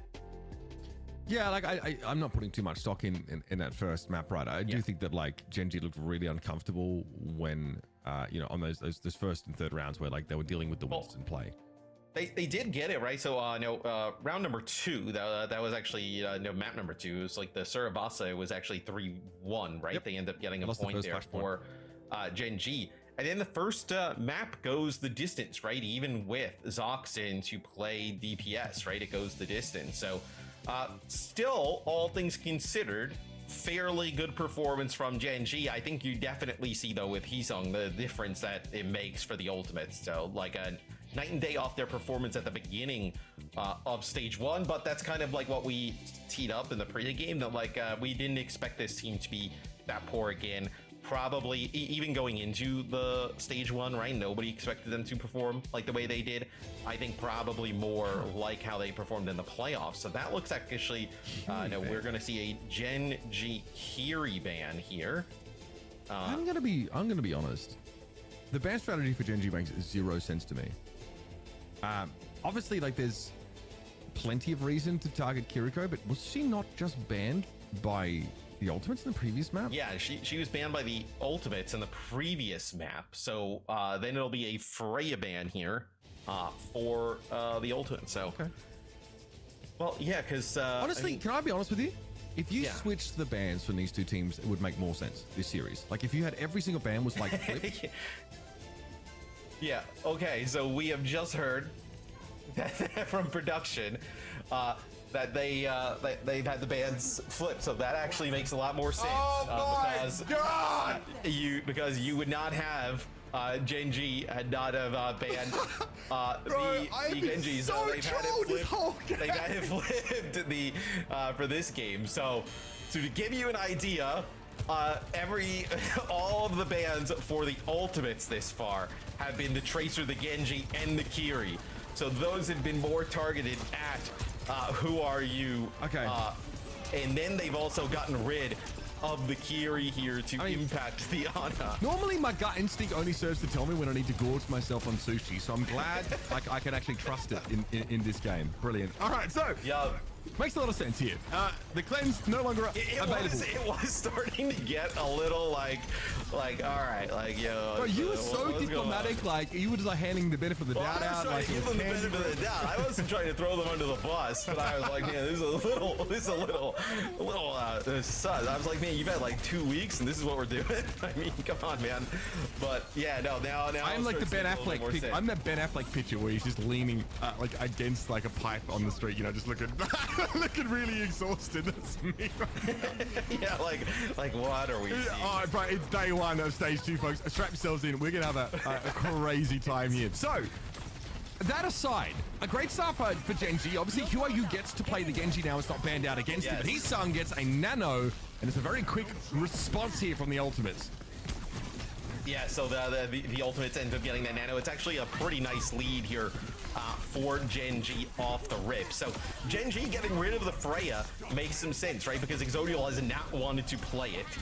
The Exodial's been playing a lot of the Cassidy throughout this series. So that's actually quite huge there for Gen.G, getting that hero off the table. So that makes a lot of sense from their perspective. The ultimates also with the second ban, right? Getting rid of the Kiri, that allows even Twilight to get some more benefits of the nano. And now we're actually going to see with Freya gone, our first look at Sojourn on the day. Yeah, decent look here, of course. Very good at just peppering, you know, down that Orisa, and probably a decent ask against the Genji. You know, give yourself that extra mobility. There's Sky getting flattened though. Exodial is too clean with it sometimes. Overclock here for Kai. A lack of targets though. Yeah, who has been a real problem for Twilight so far this game, and Exodial is, oh my god, this Cassidy is just filthy, bro. This is actually wild stuff. Yeah, you do almost have, though, the ultimates end up taking the lead here, right? It'll be Deadeye used for Exodial, just trying to push some pressure back on, but he's like, look at the way he's just dodging this, right? Kiting it around the corner, baits out the shot with that Primal Rage, just knocking Exodial all over the place, and he's not going to be able to live here, and that is going to be the ultimates taking the lead, getting that checkpoint. Yeah, they got the butt scratch there as well, which is kind of crazy. Here's a blade for Hugh. First for Gen.G, already yields a kill onto Sky, and he's looking to back right away from this. Likely he will be allowed to. Now, back into more of a poke modality as Gen.G have to get themselves back into the map. Yes, we'll see now Gen.G battling back here with this orbital ray potentially, right? You don't really have like great follow-up for the orbital ray, right? Like you kind of want to play it in like a more of a bunkery style, right? Like who are you going to be like dashing into it? I mean, maybe you can play inside of it. Kanale gets hit with a bio, gets Dill. I was gonna say gets dangerously low and able to live, but not able to get out. So that is the Kiri ban definitely paying off. Kai here, safe distance for him, but God, Exodial, man, he's just filthy. How is he overshadowing QRU on Genji, by the way? That to me is pretty unconscionable. Good stuff here for Gen.G, but again, a lot of map they still need to push in and take. That rally is now expired for Crispy, but there's an orbital ray at the ready for Kanale, and obviously a much better comp to make use of that. Sky is rally. Kevstil's looking to get pretty deep there, but recalls out and just settles for making some bot progress. It's a pulse bomb that he's saving for a rainy day. So, getting closer to getting checkpoint though, about halfway through the game, right? You feel like Gen.G, you can get this checkpoint here behind some of the utility and ultimates you have, then you can actually really start to snowball, right? QRU probably has a blade up at that point, as that's going to be a nice pulse bomb there from Kev. It connects onto Kanale, takes out Exodial well through the orbital ray. Kai with 2, make it Kai with 3. That's the damage dealers here for the ultimates, right? I think there was a lot of talk with how they performed in stage 1. Looking to be clicking on all cylinders here at the start of stage 2. I'm loving it. These guys are looking renewed and vigorous already in this first map. Exodial obviously is going to struggle with Sojourn at the best of times. There are parts of this map that play to Cassidy's shorter effective range, but this is not one of them right here, folks. Twilight as well, always chipping in on the damage front with yet another nano boost to confer. Who are you just brought down to the start of the fight? He's somehow is able to tempt him into his own demise, so it's sort of the ultimate surely extending their lead now. Hey, he's not anywhere close to that blade, right? I was like, oh, maybe you're end up winning that fight. You can kind of extend this. Dies at the beginning here, right? So you're not going to be close to that blade. You're going to be able to kind of combo this yet again, right? Heesung with the benefits of the nano, potentially. They're actually going to nano Kai here with an overclock, and you still have Heesung with a primal to be able to use. You're just marching towards the spawn door of Gen.G. Ultimate's looking for a bit of a speed run here on Runasop. I mean, if you want a reminder that DPS are still very impactful and can really take over a game at the moment, I mean, this is the kind of game you want to watch. We are getting all-star matchups, high-flying antics, and the Ultimates here invest heavily in Kai in that last fight with the Nano. Heesung clearly didn't need the extra durability and has a primal rage to work with. But past triple digits, folks, not a great sign for Gen.G here, but we're still cooking up some ultimates of their own. Blade for who are you in the next fight, you can count on it. Won't have a nano, though, to pair with it. It's not in the comp for Gen.G. And Crispy has that rally at the ready. The Orisa as well, Mitch. It's just such an easy target for Kai to just farm up that range here, too. So Crispy uses the dash. It's actually Twilight who gets the kill on a Canale. A bio that comes on through the rally here for Crispy. Not going to be enough to keep that Juno alive, as you're going to allow them to get some type of progress here with that bot. It's going to be, who are you here with a blade? Let's see if he can go ham. It's going to be no sleep in the mix. He's going to get at least one, but gets quite low, gets taken out right away. Clever Bionet from Twilight, hoping to splash some that bio effect up onto the Genji while he blades. And there was a sleep dart there, but who are you is the last Genji that you want to go up against. Even with full cooldowns as Ana, it definitely feels probably unwinnable for Twilight in that situation. A feeling he's probably not accustomed to, I think, at least over the last few years of play. Not enough, though, from who are you with that blade, Matt. Not nearly enough. Kiri banned 2 maps in a row, though, against Twilight, and then not playing, like a diva or something that can really like eat up those bios and just kind of allowing your team to walk into it. I mean, that is a decision there. As Exodial, I feel like he's been under so much pressure from Heesung the entire time, using the primal rage there. So we are below 3 minutes, and started off pretty good for Gen.G, that initial fight, but since then, the Ultimates have just beaten them back to the spawn. Yeah, there was a sense that Gen.G were well and truly in this series and even in this map, but they've definitely lost their grip on the game now, and it's being snowballed pretty heavily. Twilight has another nano boost available, so that's obviously one over the course of one every 2 fights, excuse me, which is exactly where you want to be. Obviously, he has that mutual nano perk, so it's really quite dangerous now. If you sit back safely, Zodiac already taken out. Here comes a nano onto Heesung this time around. Terra Surge must be respected, unless your name is Heesung, where you just stand in it and let it hit. Kai, though, could not quite get out, which is surprising, given Sojourn's mobility. And Kanale just floating in the backline there, hoping to do something to attract attention, but it's not to be. This will be a full cap by the looks of things now as Exodial switches over towards the Widow. Not the first time we've seen this desperation moment. And we're chasing kills. We're going into spawn. Sky wants to try and get the map done, though, and you can't blame him. Perhaps dinner reservations for our Ultimates team as they start their campaign in Stage 2 with a clean 3-0. Hey, you go flip the bands, opposite. I still think you would have got that result. I mean, that is just a great performance there from the Ultimates. You see why they pick up Heesung to play that Winston throughout. It was never targeted by Gen.G. They thought that potentially they had some options with whether it was Diva or Orisa. But still, that just allows Twilight to go crazy. I mean, still questionable there from Gen.G. Man, I mean, that was quite the matchup. I think it's definitely a tough for Gen.G because they were dealing with having to sub Zox in and then having who are you come in afterwards and whatnot. But honestly, the Ultimates, they looked really clinical in this matchup. It was a very strong showing, and this is how also they want to be starting things off here, right, Mitch? Considering they had that slower start in the group stage last stage, and now looking a lot better. Yeah, again, I think they performed below their own expectations in Stage 1, and changes, had to be made. I think that, we're seeing KSA make the move over towards Twisted Minds, opened up maybe like a new direction for this team. And Heesung's look really good as he's come on in. We've seen a couple of different bands attempted by Gen.G to maybe throw them off kilter. I don't feel like any of them really were able to hit home in the end. But even then, Mitch, right? Like looking at the bans, you know, because obviously they were flipped on the screen for the series. Yep. That would have meant that Gen.G banned the Lucio on Ilios, which I don't think the Ultimates would have wanted to play anyway, right? Yes. Like even with it flipped the other way, right? Gen.G ends up banning the Lucio in map number 1, and then they get that first ban on Suravasa, and then they ban the Kiri there, right? So that was one obviously that we saw Sky play on map number 1, but still he's able to just play the Brig with the Ana, which is like a fantastic setup. So even then, still a little bit odd, the strategy I think from Gen.G. Yeah, definitely difficult in that regard, but it was with that strong showing that we were talking about. I feel like there was so much kudos being given to the back line on the side of the Ultimates with the amount of impact that these support players were able to have here as well. And hey, we really got to focus in on our player of the match within Twilight, because you were talking about it, Mitch, about how this is one of the most well-known Ana players in the server within competitive Overwatch, and he proved it today, why he's been such an experienced and big name here within the competitive scene. Yeah, the ban strategy from Gen.G might have turned this series into the most fertile ground for him to farm, because first there was a Lucio ban, and then 2 consecutive Kiriko bans that happened in back-to-back maps. So there's 2 He's maps got a where, buddy like, on the inside of Gen.G. Yeah, generally, like there's a mole at work. I'd be I'd be pulling people into dark rooms there. 30 minutes, no police. You know what I'm saying? Because like there's 2 maps where like bio cannot be cleansed whatsoever,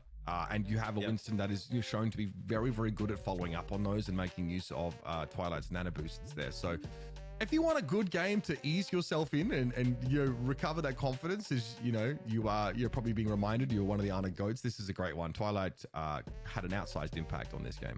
Yeah, we absolutely love to see it, but we would also love to see if we can hear from someone on the Ultimate side. We're going to get a chance to actually chat with Christopher, the coach for this squad. Congratulations on your first win of Stage 1. It was a very dominant, comfortable one. How are you feeling, Christopher? Yeah, pretty good. Obviously, it took us ages to get any sort of wins or any sort of freos last season. So honestly, this season is just amazing. Yeah, well, I think for like the first question that I really want to ask you before I let the boys get into it as well is, I think the big focus here is going to be the tank change that was made to this team, right? Having Heesung come in, the Winston gameplay that's adding layers, I think, to an EMEA meta that doesn't tend to lean super dive heavy. How has that been as far as like working that into the system there for the Ultimates? It hasn't exactly been smooth or easy, I think. Heesung came in with not much English, and I think in general it hasn't necessarily been like the easiest start. I think trying to learn a new style, I think one that's maybe far into the region, combined with not having a main sport, combined with English levels, it means that it's like a bigger challenge going forward. But I think maybe that we can already start to see, hopefully, that there is a potential in this roster that we can do things that nobody else in the region can do. You sort of mentioned, just on to follow up on that, you mentioned that obviously at the moment there's a bit of crossover between your front and back lines communicating. Sometimes like wires getting crossed. You mentioned like Heesung's pretty good at talking, but maybe less so at listening. How do you sort of what protocols do you put in place to like smooth that out when you can't necessarily give them their own Discord call to talk in? Mate, I mean, we tried to, honestly, like with this team, I think when we keep things calm like we did in the official today, I think the communication is fine. But in scrims, it's not always like that. Sometimes, people get on the wrong side of the bed, or not always there. So my feeling is that this might actually being one of those official teams where we're better in officials as opposed to scrims. I think in the official today, I can honestly say that in almost every situation we were on the same page in terms of targets, timings, and plans, which made it relatively comfortable compared to scrims where that isn't always the case. Hey, it's fine. It's fine as long as you get wins, right? Getting off to a better start than you did in Stage 1 already. I'm curious, with the bans that came through from Gen.G, were you surprised a little bit at all from those? Because we were talking that like it just kind of allowed you to play what you exactly wanted to play the entire time. We were a little bit surprised by it. I'm curious for your perspective. Did you ask me if I'm surprised if Krusty could int every single ban humanly possible? No, Matt, I'm not surprised. This is what this guy's been doing since day one. Yeah, we were like... he let us play our pump. We didn't ban any of our signature heroes. The heroes he was banning, I wanted to ban anyway because they were good against us. The Kiri ban is... So this is actually pretty funny. So the production had the bans flipped for the first 2 maps on the top. And then Mitch was like, this is really bizarre because it seems like that, like they're almost banning the heroes that they would want out. And then they let us know it was flipped where, yeah, it was really confusing because like, I don't know if you guys would have loved to play Lucio or, you know, they got rid of Kiri for you guys as well to keep playing on. No, I banned Lucio. To be fair, I banned Lucio because obviously that seems like I'm probably spoilers to the rest of the region. But I'm probably going to ban Lucio once per series. It makes sense with our roster. Yeah. But yeah, we were talking about too, like, oh, should we ban Kiri? And then they came in, banned it for us. So you know, double bubble. Brilliant, love that. Also, you knew that who you comes in, so you just windmill slam a Gen.G ban immediately. Didn't protect it. Didn't ban any of our heroes. I mean, why not? You know, it would be rude not to at that stage. Well, I love hearing how, you know, things have been working for your team and the adjustments. And thank you so much for taking the time to chat with us, Christopher, for this interview. And congrats on the first win for Stage 2. Looking forward to seeing what more the Ultimates has to bring as we go forward in the group stage. Thank you. Okay, well, interesting things. Lots of insight that's being provided here from Christopher. I love just like the general chat that we got to have about those bans as well. But moving on, we already kind of talked about our player of the match, but to focus in on the highlight that we want to have here for Twilight, for the gameplay that this player was able to bring to the table. Matt, it came down to those bans that we were just talking about with Christopher. And I loved, like, Christopher was like, yeah, this was so free in terms of the ban process the entire time. And they allowed the Ultimates to play exactly the style of play that they wanted to. Twilight enables that, right? With a lot of, like, sick Ana play from the backline, making it easier for, like, Haesung and some of the other players benefiting off of the bios and the nanos that come on through. So not surprising that if you're going to allow Twilight to kind of do this throughout a series, he's going to result with a player of the match here for the Ultimates. I'd also say it was awesome to have Christopher on and just see the general vibe change from Stage 1 to Stage 2. Like, just seems a lot more looser, like a weight kind of like lifted off his shoulder, so to speak, as now you kind of get a roster maybe you get a little bit higher hopes with. No, for sure. You get a bit of that, also like a fresh start into the second stage, right? Where you get to have that kind of reset after ending off Stage 1. But we have more Overwatch to come for you guys. We're going to hit over to a quick break. But when we're back, we're going to have Alcatia versus Twisted Minds.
Welcome back, everybody, to OWCS EMEA. Let's get straight into the next matchup because we know that you guys don't want to wait. I'm Ash, and I'm joined by Mitch and Matt. And looking at this Alcatia versus Twisted Minds match here for our second match of today, I'm really excited for this. This is Alcatia that made it all the way to Champions Clash. They managed to take a map off of an insane team within Team Falcons as well, which was honestly pretty shocking in that upper bracket quarterfinal there, Mitch. Very rare. I mean, some friendly fire from Virtus Pro there towards the end. We don't talk about it. We don't have to talk about it. Look, honestly, like I was pretty impressed with that map take for this Alcatia team, right?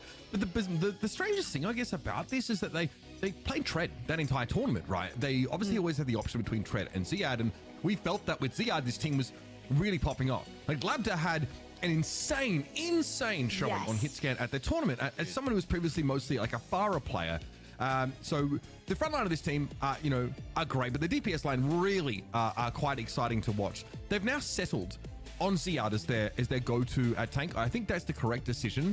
It was confusing, right, that we didn't see Ziad in Hangzhou, and there were sort of a couple of rumors about why that was the case, but it looks like, Junkbuck says in an interview, like, we had some things we had to set right in this team in the break, without going into too much detail. So, this team, you would expect them to hit the ground running because they've got this kind of roster that really can pop off, and Kelex is coming in. I think Haku is actually might be more of a backup here now. So slight retooling, but expecting big things from this team. Yeah, I mean, Kelex has been a pretty consistent player over his time in Overwatch, right? So a good pickup for Alcatia. I think, like how you mentioned, Mitch, really impressed with how good Labda was there. And for Twisted Minds, right? You get KSA back here, Funny Astro still kind of like main the back line. Then UB and Quartz, like this is like the main DPS duo from that Saudi Arabian World Cup team, right? So potentially see them kind of go. I think one of the more surprising things, right, from EMEA Stage 1 was like how Labda was able to go head to head with Quartz, like on the hit scan roles, right? If there's one player though I'm really excited to see potentially play Freya, it would be Quartz. I mean, he's just absolutely sick at all those types of characters. Yeah, I mean, this team is like also has an option to tank with TVNT also listed as a sub, but KSA coming over from the Ultimates, a move that like I feel like we could have seen coming for a while. Sort of reunited with these players now. I'm curious though, because KSA did leave a roster that featured certain players that he's now going alongside of, and there was a bit of acrimony there in the past. But you can make friends again. Well, I hope so, because I've made friends with people that I haven't liked in the past, right? burying the hatchet, we call them that. Yeah, burying the hatchet. Yep. There you go. Water under the bridge, right, Ash? Sure. I believe it. I don't know. I've heard some things about you, Matt, but I'm kidding. Yeah, no, he's got a bad maybe for Mitch. But I'm gonna let you guys hash it out as we get into game here. It's Twisted Minds versus Alcatia. Oh, that's everybody's so mean to me. I just don't hold back when I tell people what to expect from you, Matt, because it's a singular experience. You know what I mean? Like I wish I'd told Jaws what to expect with my singular brain cell. It's a singular experience. Just I mean, look, moving away from sort of your IQ perhaps and onto this game, I think that like both of these teams were. We felt like last stage were definitely in the running, while Alcatia actually were in 4th place as we got into those playoffs. They shocked us all by getting to that final, getting 2 maps off Virtus Pro. And we realized, this is actually a team that is able to go on a run. And Junkbuck has this kind of reputation as being someone who can really craft like a great strategy with the players he has available. So like we now expect much more from this team than we used to. I also think though that like seeing the Ultimates play as well as they did probably scares both of these teams, right? Because the Ultimates puts it together at the end of stage 2, right? They end up getting 3rd, but it was really, I think, these two teams in terms of like, how they were able to climb the ladder in the EMEA that really kind of benefited from that, right? Like, Gen.G obviously falls like early on in those stage 1 playoffs, but these two teams benefited in a major way. So with now the Ultimates seemingly they could live up to their potential, right? With some of these changes to these rosters, like on the fringe, like how can they advance and get even better here in stage 2? Yeah, obviously Ben Best coaching this Twisted Minds roster, a player with a pretty storied history in Overwatch, but he's going up against one of the most feared coaches, I think, you know, in the world in Junkbox. So that's also a fun matchup to track here. Viewer predictions, honestly, yeah, pretty close, and I'm surprised. I do think the Twisted Minds are gonna look stronger with like that stabilizing aspect of KSA added to the team, but after Alcatia turned up in playoffs last stage, I am still surprised to see it being as close as it is. Yeah, I mean, there's typically like a pretty large, you know, amount of chat that is like pretty heavily behind Twisted Minds. Twisted Minds and the viewer predictions, you know, in hell, they'd be undefeated potentially, you know, if we were going off of viewer predictions. But to see Alcatia, I mean, that's people obviously impressed with Alcatia being able to take a map off of Falcons at Champions Clash, right? Putting a lot of stock into that. So map number 1 will be Alcatia's pick. We will also see them get their first ban. So we'll see how that plays out. Also, a fun matchup, I think. Labda versus Court, potentially in that sort of hit scan role. These guys have like rolled together for a long time. They really know each other. So first, this looks like likely a protect here at DPS as the Tor ban comes out first. Hazard will be taken away from Alcatia though. Interesting. Well, you know, we haven't seen obviously any Hazard with our first series of the day, right? But Hazard obviously is always, really since he's kind of been in the game, like always on the fringe of being in the meta. The Torb definitely seems more of like a protect angle, I think, from Alcatia, because Torb, I mean, Torb actually is like really good against Hazard, right? So if there was really any threat of, you know, Torb being in the game, right, you wouldn't actually, if you got rid of the Torb, it would most likely to be to play Hazard, right, not to just get rid of him. So we're seeing that. We're seeing a bit of Hazard, right? We saw it over in the OWCS career. So he's still very much like a well-balanced and viable pick to bring into some of these games. So that could have been a reactive ban there from Twisted Mind saying, okay, we don't want to give this to you. As we add more heroes and time moves on, it just seems like the newer heroes do a little bit of everything, right? Where like Hazard has pretty good mobility, not like extremely high, you know, vertical mobility, but still can kind of like traverse the map quite easily. Has like damage reduction, pretty good. You know, damage up close, right? The ability, not exactly a shield, but the ability to put like a wall up. And then an ultimate that does like AoE, like, or coned CC. I mean, still like just a very strong kit overall, right? So you're going to be able to work that into a variety of different comps. You compare that to poor old Winston, right? He can jump and put down a bubble. That's about it. I mean, okay, I think it might be selling my boy short a little bit, but that's fine. We've got plenty of kit for you guys. He can put his shield up and he can die. Those are his 2 main abilities. Yeah, I mean, if you call being able to die an ability, that's sort of fair. Yeah. Bro, this is mad primal rage erasure. I'm not gonna lie. We just saw how effective Winston was. One of Reinhardt's key abilities is to spectate his teammates. You can spectate them off. No, I mean, his key ability is to have third person view. That's crazy. Yeah. Like before Stadium came around, bro, that was kind of groundbreaking. Other people had to emote to get third person view, which left them very vulnerable. So I think that is pretty sweet.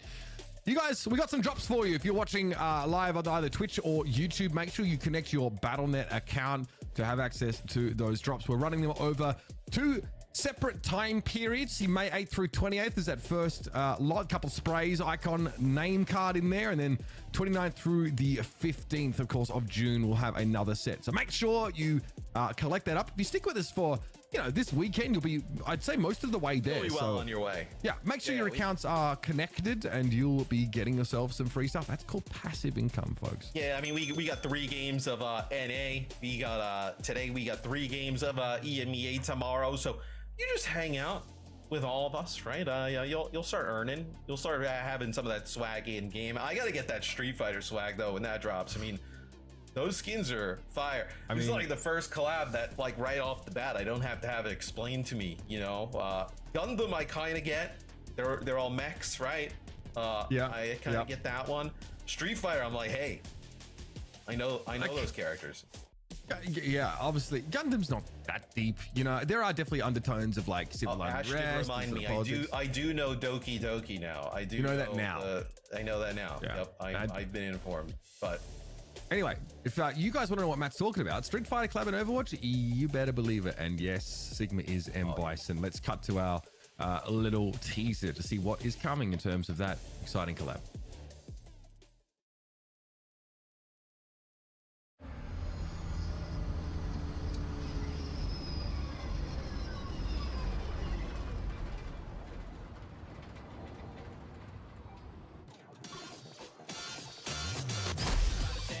know you couldn't handle this. Everyone who battled me, they falling like a miracle.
Welcome to the stadium. Let's get a look at our competitors. The first round can't get here quick enough.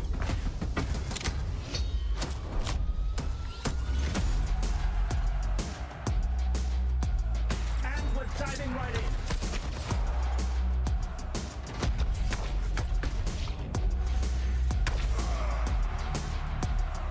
They barely clinched the win this round.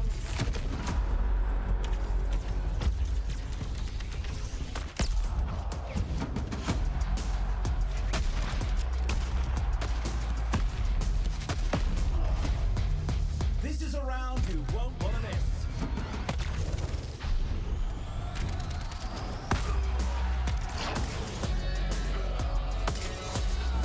Against all odds, they've won it all! You'll love to see it, folks. Something for my trouble. The hunt begins.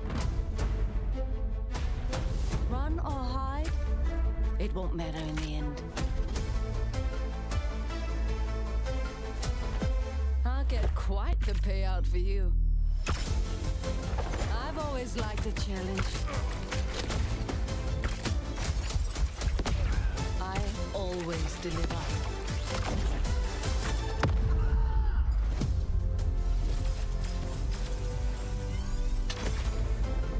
goodbye. Cheers, love! The cavalry's here! Nocturna is leading the Hollow Hearts to corrupt the world with woe! Only our combined power can stop her. We are the heroes of Heart! Brigitte, the Heart of Strength! Amelie, the Heart of Grace! Kiriko, the Heart of Passion! Freya, the Heart of Courage! And I am Juno, the Heart of Hope!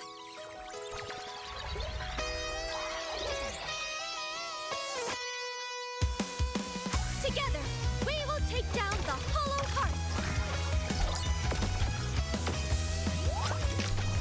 The Full Heart Beam!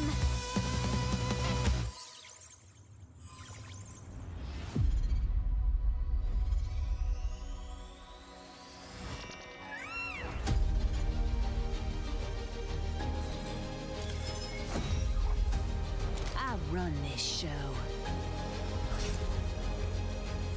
My spirit grows strong.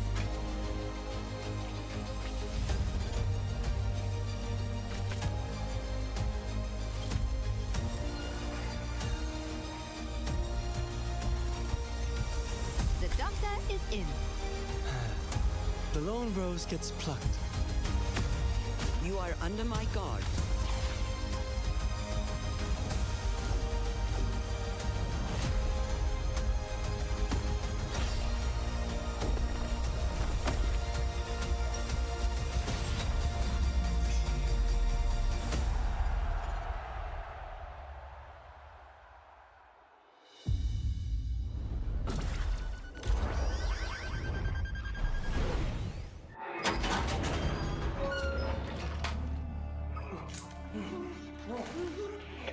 Sir, I think you should see this.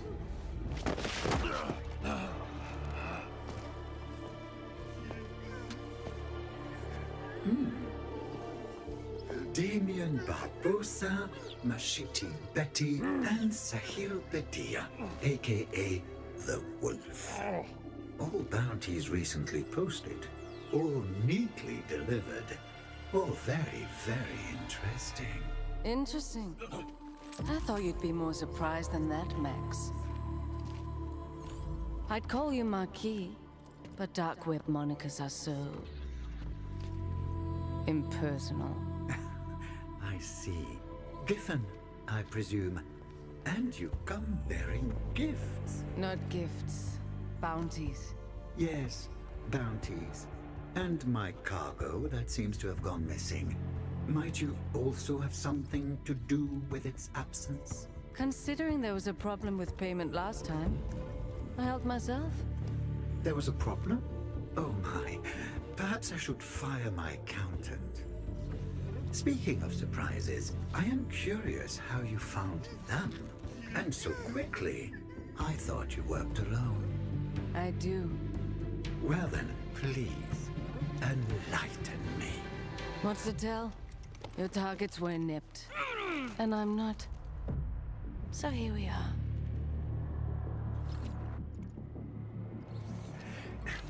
Your storytelling leaves much to be desired.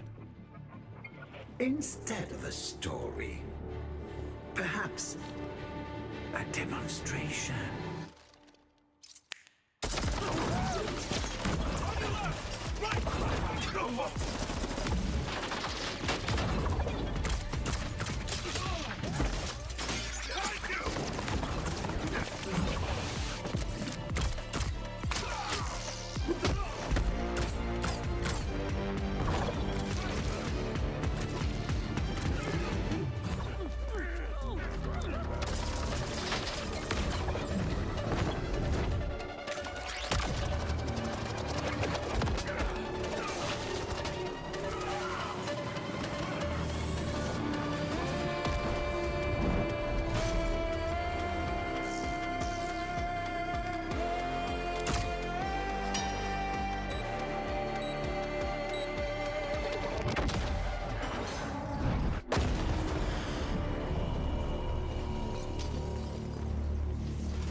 Very good, very good. Expensive, but good, good. Here. This is for the bounties. All of them. Keep the cargo. Consider it a bonus. You wanted me to come here tonight. This was all a test? It was a calculation. I had to be sure you were right for this. Right for what? For a problem no one else has been able to solve. I think you might find it particularly interesting. I've got other jobs, Max. You understand. Indeed I do, Giffen. Or should I say, Freya. But I also recognize those moments, rare as they are, when opportunity knocks.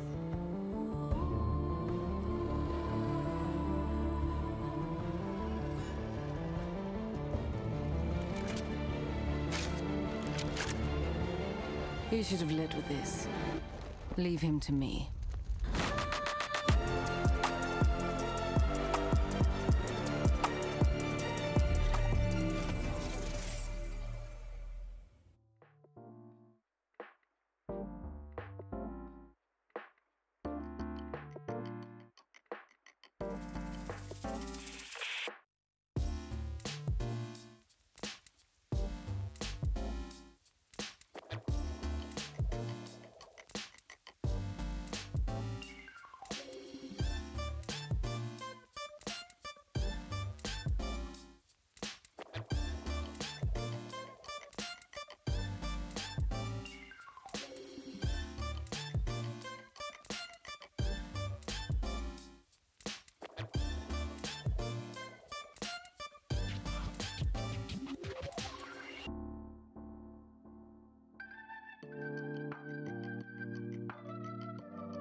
Welcome back, folks. We are not too far away from jumping into our second game of EMEA today. Of course, this is week 1, so if you're joining us just now, you've not missed a whole lot outside of the Ultimates tearing Gen.G limb from limb, but this second matchup is one worth looking at as well.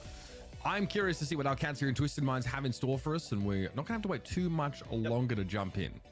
Yeah, we'll be able to get back into this lobby shortly. Apologize for the wait. You know, it was a lobby issue. Mitch wanted to redo his hair. He wanted to redo the intros, so he wanted a little bit of break. So you know that's what we're waiting for here. Also coming up is a stadium show match at DreamHack Dallas. That'll be pretty sweet. I went to DreamHack Dallas last year. I think you're going this year, Mitch. You'll be there. So if you wanna check that out, make sure you go to DreamHack Dallas. You see that link at the bottom, dhk.gg/stadium. Go in there, see some of your favorite creators play Stadium. It's pretty awesome mode. Yeah, I'm definitely gonna stop by if I have a chance. Down there 1 p.m. Pacific, but 3 p.m. local time. That will be down there at DreamHack Dallas on the main stage as well. So, well worth checking out. That's well, yeah, that's the Overwatch presence over there. Should still be good. Obviously, nothing on the OWCS front, but always worth a trip down. If you're local, especially, come say hi. I'm sure I'll float around. If you can find me, we'll get a photos on. Also pretty sweet, you know, awesome timing, right? The Street Fighter collab here with Overwatch. I know he competed last year and then also this year, but Alec, the associate game director, he actually competes at EVO. And he won his pool play game on Street Fighter. So just kind of coming full circle there. With you know, Alec being able to play. Yeah, we got hobbies. We got hobbies out here. The Blanca goat, Alec Dawson, showing up, taking the collab to the next level. Obviously, Oasis was our first map. We did get our bans already here. The Tor ban responded to by a Hazard ban. What are you all like? Yeah, are you competing on the side in any titles anymore, Matt? Or are you sort of you hanging up the sticks? It's tough, man, because like I start getting into a game and I'm like, you know, maybe I just kind of start no life and then I gotta put it down a little bit. You know, I'm at the point where I'm so elderly, like, you know, a long gaming session, your hands are like all creaky. I know, very difficult to keep moving after that, right? Okay, sure. I mean, I'm getting on as well. I can't say I've experienced that. I'm more of a trading card game kind of guy. I like. Well, I mean, you're not getting hurt doing that. I mean, no. Well, you know, you can get pretty heated across the table sometimes. You start swinging. Yeah, I mean, you start swinging at people. I guess you start. I mean, they see me coming. I'm obviously just so massive, and I like, you know, I have to walk sideways through doors that no one would dare. Not when we sit down and play cards. You know what I mean? But that's my little side hobby. Keeps my brain sharp. You know what I mean? So we were almost in the game, guys. We swear we were right there. It will be Alcatia Twisted Minds here at some point with the tour ban for Alcatia, and then Twisted Minds with the Hazard ban. So bans are staying the same, maps staying the same. Just waiting to get in. You like sports games, don't you? You play a lot. I do. I play all different types of games. Unlike you know, you kind of just stick to one genre. I play a little bit of everything. I dabble a little bit everywhere. What? How many games do I cast, Matt? I mean, well, you know, I would use cast. I need 2 hands to count it. I need two hands, bro. Cast for what you do is like that's pretty loose. You know, sometimes you just kind of. You show up, you throw the accent on, you scream a little bit, and then you're out. It's so crazy, man. You know, it's so crazy. Yeah, no, look, I don't game as much as I would like to these days, but I'd like to think I'm getting across a wide range of different genres. Do you know what I mean? I don't play the sports ones though. Maybe I should check that out. You know, throw some hoops with you in game or something. They're a good time because I don't want to go and play sports in real life because then I could actually physically. No, my knees are just gonna blow up, bro. Like I ain't about that. Yeah, I've already had my knee reconstructed twice. I ain't trying to do a third time. So, you know, we stick to you know, getting that sports fix through my monitor in the darkness of my cave here. So. We will see. Telex always does this, assuming it's him, with that like the incognito mode on. Yeah, that will be Kellex for Twisted Minds. So Honestly, I thought that's what Frothy Philly was doing the first time I saw them in game. I genuinely thought that was like a generated name, and it's just so memorable now, you know. And you said his name, and he's back. It will be Maga here for Twisted Minds. Ziyad here going up against Alcatia. So very interesting match here we got sorted, where it'll be Alcatia. They're running the kind of, it's like a similar shell, right, in terms of the comp, but they're running the Ramatra here instead of the Maga. And Yubi, every bit the sim specialist that you would expect. A lot of these sort of control maps, we see them come out here, and it's pretty dangerous. You can see this Alcatia team sort of pivot on a dime very quickly positionally with the use of those TPs coming at the right time. Yubi's got a good sort of mind for how to use those to set up, and a great start for Alcatia. Obviously, Yubi able to really shred front lines and make use of that Ramatra shield there just to charge up. Absolutely. No, the Ramatra saves that Nemesis form, becomes pretty sturdy, and then Yubi's damage starts to ramp behind it, right? As it'll be KSA just gets on the point, just tries to keep it contested there. Some big damage put down by Ziyad, as he is, though, under a lot of pressure using that cardiac overdrive, just desperately trying to stay up. Got good value out of it, though, as well. He's able to counteract a lot of the damage coming his way by continuing just to go to work with both miniguns. And they're forced off the point for a time, Twisted Minds, because they got to play Ziyad's life. It's the most important thing for them here. The problem is that they already lost control, and there it is. Quartz says to Labda, I am the original Saudi Arabian hitscan player. Do not challenge me, friend. I do like, as well as we see an orbital array come in here for Twisted Minds. We talked about how, you know, teams in EMEA, maybe they need to kind of vary their game going in to international competition. It does not seem likely with these two teams. Landon goes wild there on the Juno, goes over the high ground there with a glide and just becomes a DPS. Yo, you won't take the headshot perk for your major perk. You won't do it, brother. Oh, man. That was sick. Okay, great little moment there. Alcatia forced off the point finally. Order Ray, though, to work with. And an overclock for Quartz. He's going to let that one go straight away. Forced out of line of sight somewhat, but Twisted Minds acquiesce by moving right within his effective range. Labda, though, from behind that enlarged, engorged, very wide shield there. Is able to take a shot back and clean him up. And this is nice from Labda, re-establishing himself as a true contender for the hit scan throne. Yeah, fantastic. Doesn't even need to use the overclock, right? That's just a charge up railgun shot there on a flank. So Quartz doesn't get anything with his overclock. You're going to end up with the annihilation here for KSA. Maybe like a wall here from Yubi kind of like mitigates some of the damage that comes on through. But it seems like Twisted Minds, you can play quite aggressive right behind, you know, maybe a Ziyad stomp into a checkmate blade, right? And make a play for the back line, as this will be a cage fight used here as well. Yeah, annihilation though popped inside the cage. I think Ziyad might be regretting this just a little bit. Landon and Calyx couldn't keep them standing. Alcatia bully their way in and maybe get what they want. Yubi also made use of the barrier there in that previous fight, making it harder for Labda to achieve his level of value. And this has stayed very competitive now. Alcatia halfway, now in control. Well, you know, we'll have to get it switched, right? Because the teammates are flipped over. That did my head in. The names are flipped. So it is Alcatia in the lead, as Twisted Minds is in the orange, right? So we'll get that flipped for you guys here. I was like, yo, checkmate on Twisted Minds? What's going on? All right, we're good. Yeah. We'll get that. We'll get that sorted for you guys. Timber goes down early. Here's a rally from Funny Astro. Forces checkmate away. He didn't pull the blade until just now, though. Sees an opportunity to get in there. Once the shield bash came out, he knew it was go time. Deflect the torpedoes as well. Alcatia now on hopefully a run home for them. They've got a rally just around the corner. Yeah, so Alcatia here in control of the point, as Twisted Minds will be on the attack. As Twisted Minds make a change here, they have KSA go over and play the Maga. So it'll be an overclock here for Quartz. Okay, now everything's gone. So we got Quartz with an overclock here. So he's going to try and put down to some shots. Yeah, so he connects with one. Yubi picks one up as well. But the point is, heavily favored here to Alcatia, where it looks like you're just going to have to throw bodies at it here for Twisted Minds. We'll get a touch. Easy enough, Twisted Minds. Should be able to set up here. Ziyad knows that it's pretty cooked. This will put us in a mutual final fight scenario with an orbital ray at the ready for Twisted Minds. It's going to be a Lucio here for Calyx. Getting to the point as quickly as possible. Maybe an overclock for Labda here. Gonna have to get into the fight pretty quickly now. Find some stall. Checkmate doesn't want to give himself up too cheaply, but has to touch. Chunk down to half. I think that's fine. He'll accept that. He'll be back in the fight sooner or later, but there it is. The rather turret set up by Yubi in the corner. Ziyad just gets burned down by the subject of far too much of that damage.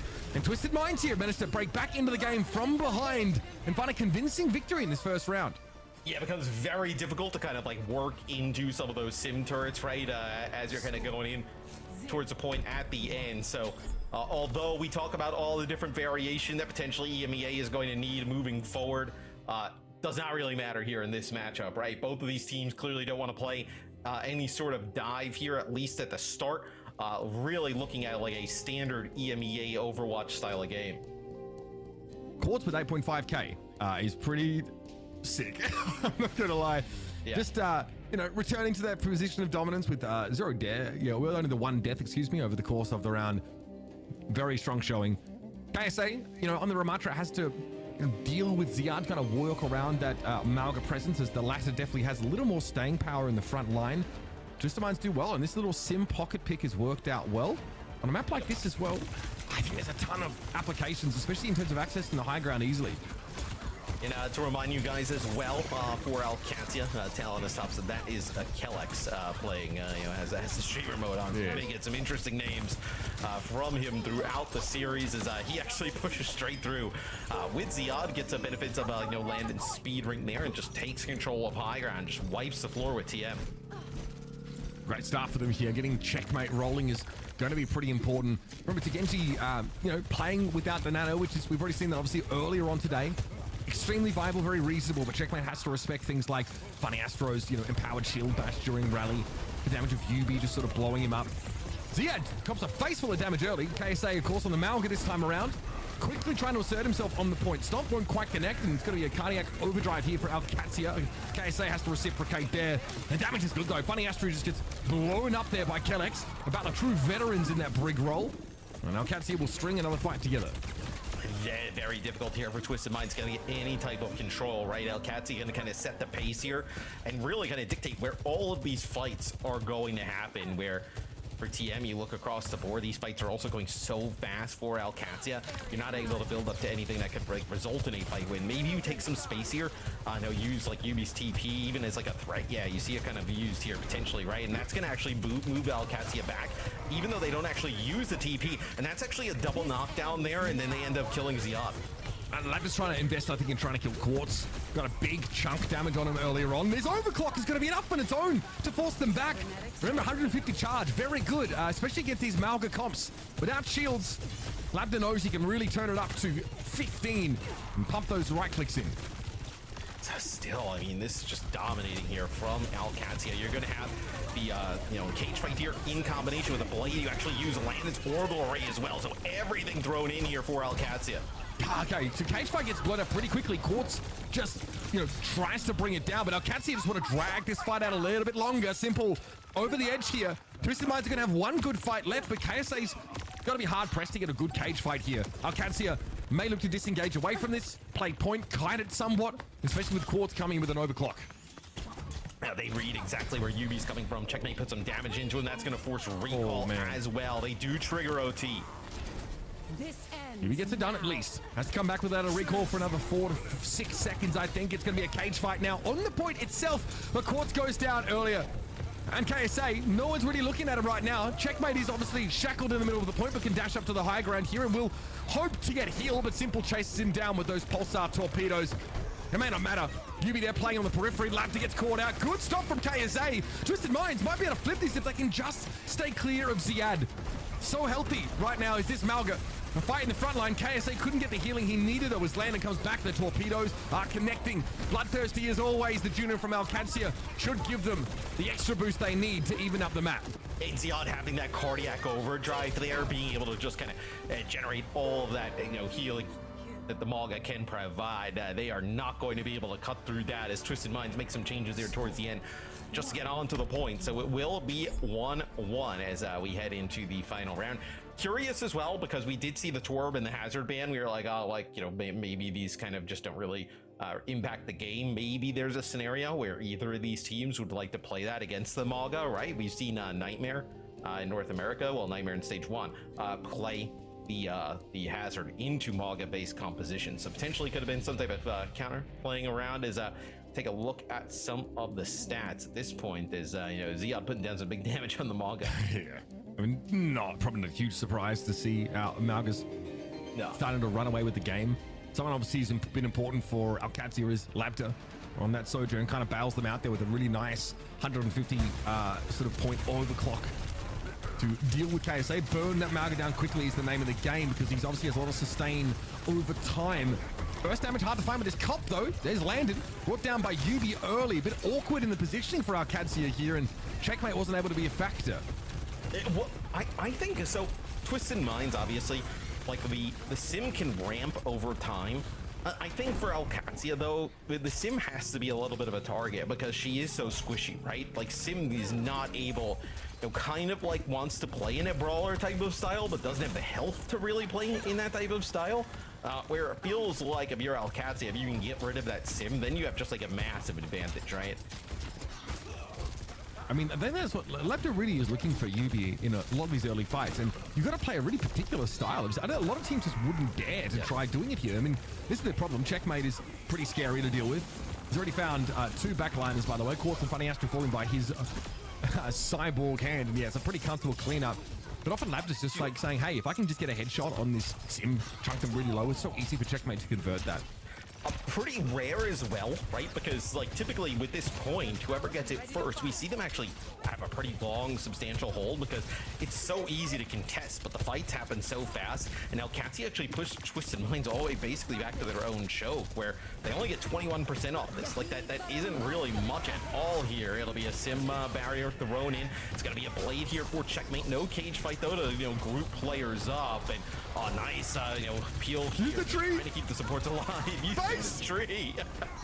I like that a lot. Yeah, I think that like it's also harder to like drag the fights out when you have a death ball comp, right? Everyone's grouped up, and you don't have people like dipping a toe on the point. Traces as well. That obviously makes a big difference when it comes to that stall. So I can't see it lose Checkmate there.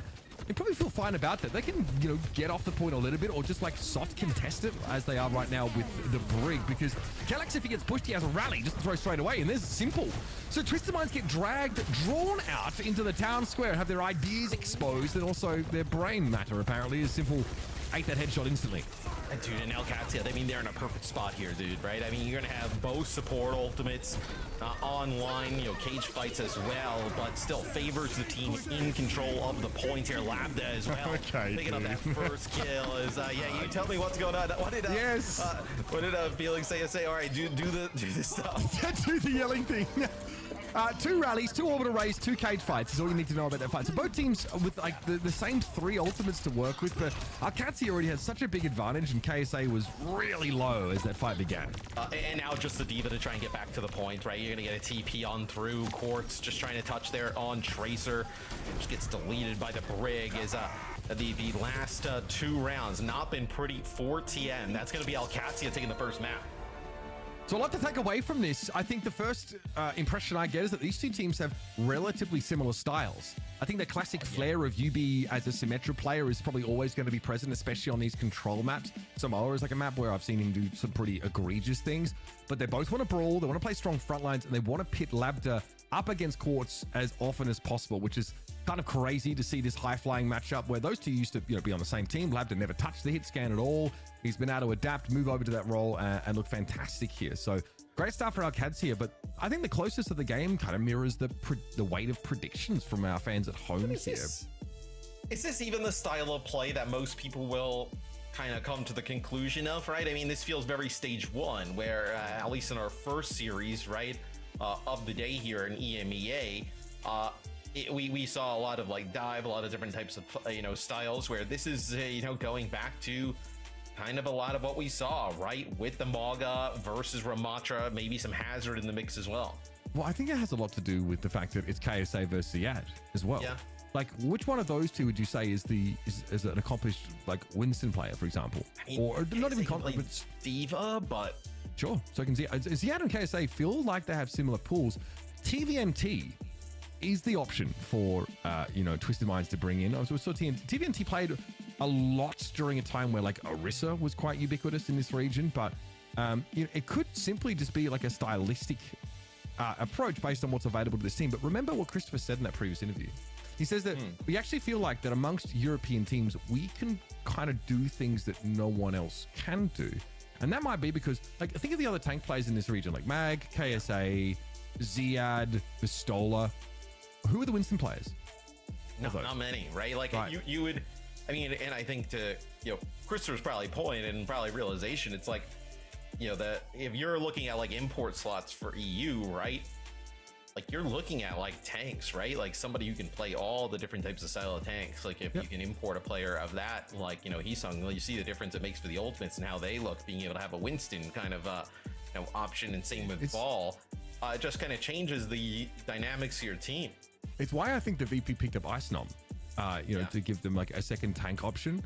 But there are not a lot of teams I think that are going to be like naturally that want to play Winston. You can see that lack of Winston in the hero pool was heavily exposed. I mean, Tread was an option, right? We saw Tread for Alcatia there in Hangzhou, but again, it wasn't enough. But I guess it also raises the question of like, what is the goal of some of these EMEA teams? Like, are they fine just making it out of EMEA? Because it's clear that like their play style doesn't really translate that well to like international play, right? So it's like, okay, fine, in EMEA we can get through EMEA playing like this, right, just against other teams who play like it, and we'll qualify for the events. But once you get there, what do you do, right? It feels like great, you made it, but like you're not really making any progress on the international level.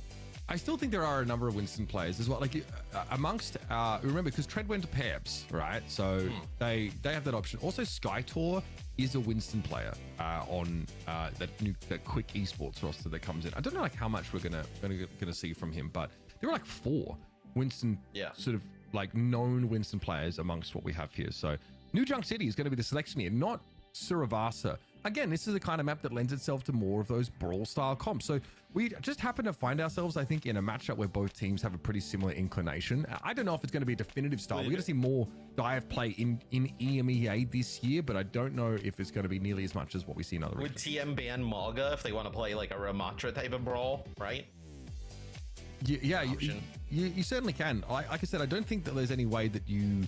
Because of the overlap between hero pools between these two teams, like I don't think a tank ban is going to, while it might benefit Twisted Minds, I don't know if it's going to hurt Alcatia necessarily. Right. Hearing from Junkbuck, he felt like Ziad was the player that they wanted to like invest in going forward. So that obviously means that like they're pretty confident with the level of flexibility there. But New Junk City, right?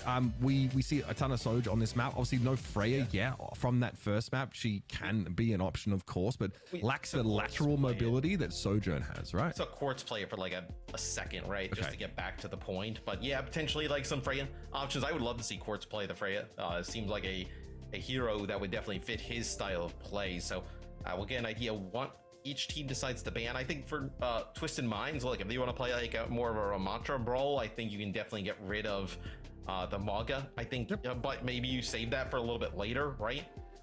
Also curious, like we have some maps like Gibraltar that are in the pool, right? Do we see either of these teams try and throw like a huge curveball? And you can play Diva. You don't necessarily have to play the Winston on Gibraltar, right? So you could pick a Gibraltar, ban a tank in like a first pick kind of protect angle, right? It seems interesting because they it feels like their go-to comps are more defensive or more about sustained fighting, but they also have 2 of the most deadly hit scan players in EMEA as well on their team. So that is always going to add a level of volatility to these games, which is why like going back a little bit to Oasis, picking Symmetra is a big risk. Obviously, UB's a specialist. That's a role where like we know that we've seen them get a ton of value from before. It's just being able to come from some unexpected angles, but it's really vulnerable to not only Gen.G but also of course that Sojourn pressure. But you're right, both these teams feel like they're very stage 1 pilled in their conflict. I mean, NA and Asia, right? They're playing with all these new toys and everything else, and then EMEA is just like, no, we're good. We're just gonna take things back to the Stone Ages here and just play, on the ground. Let's not forget the hazard ban in map 1, right? Well, so maybe that's a thing, right? Yeah. Maybe either of these teams wants to do that because, like I mentioned, Nightmare was using hazard against Maga comps, right?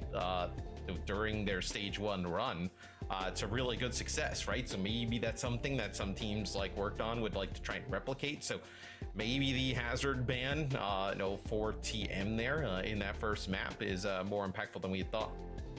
Yeah, so that's one thing to keep in mind, what we might expect to see. Matt suggested like a Malga ban. Obviously, you won't be able to get rid of Hazard a second consecutive time. So Venture, very specific ban here against Alcatia. The checkmate Venture, I think, might be something that they're sort of looking at. Actually, they probably play Tracer Venture comp, so it might even be a checkmate pick here. But Lucio banned out in response. And we do see a ton of Venture on first point here on New Junk City. They're really good at obviously using the burrow, getting in, being able to pop out in combination with like a Maga Stomp and putting down some serious damage. The Lucio being gone, quite interesting. That'll get some Juno into the mix here as we go into New Junk City. Yeah, I think that's, we probably feel like there's plenty of room to play like Gen.G here, or you can even think about some of these more wider open areas after the first point. There's sometimes great incentive to switch off, try and work that Farah in. We know that's obviously always something that sits in the back pocket of Lapta, for example. You can definitely still try and work the sim into your comps. I think that like being able to TP on this map, especially some of the points like ducts, for example, that feature like a pretty oppressive high ground advantage, but you might be incentivized to try and take control of those spaces in a pinch. The bench ban feels very targeted here at Alcatia. Yep. See what the result is. Yeah, it'll be okay. So Kellex is actually Kellex here. So making some huge moves here. First game he wanted to play under. The artist formerly known as Talon is Tops. Okay. Yeah, he just wanted to make sure he was playing pretty well until he actually revealed his name. But we were too clued in. We knew. Oh yes, obviously with no substitution between maps, that is who it was. So Malgamira. Okay, keep running it, folks. No dramas. Alcatia clearly feel confident enough that they can hang in this mirror pretty happily.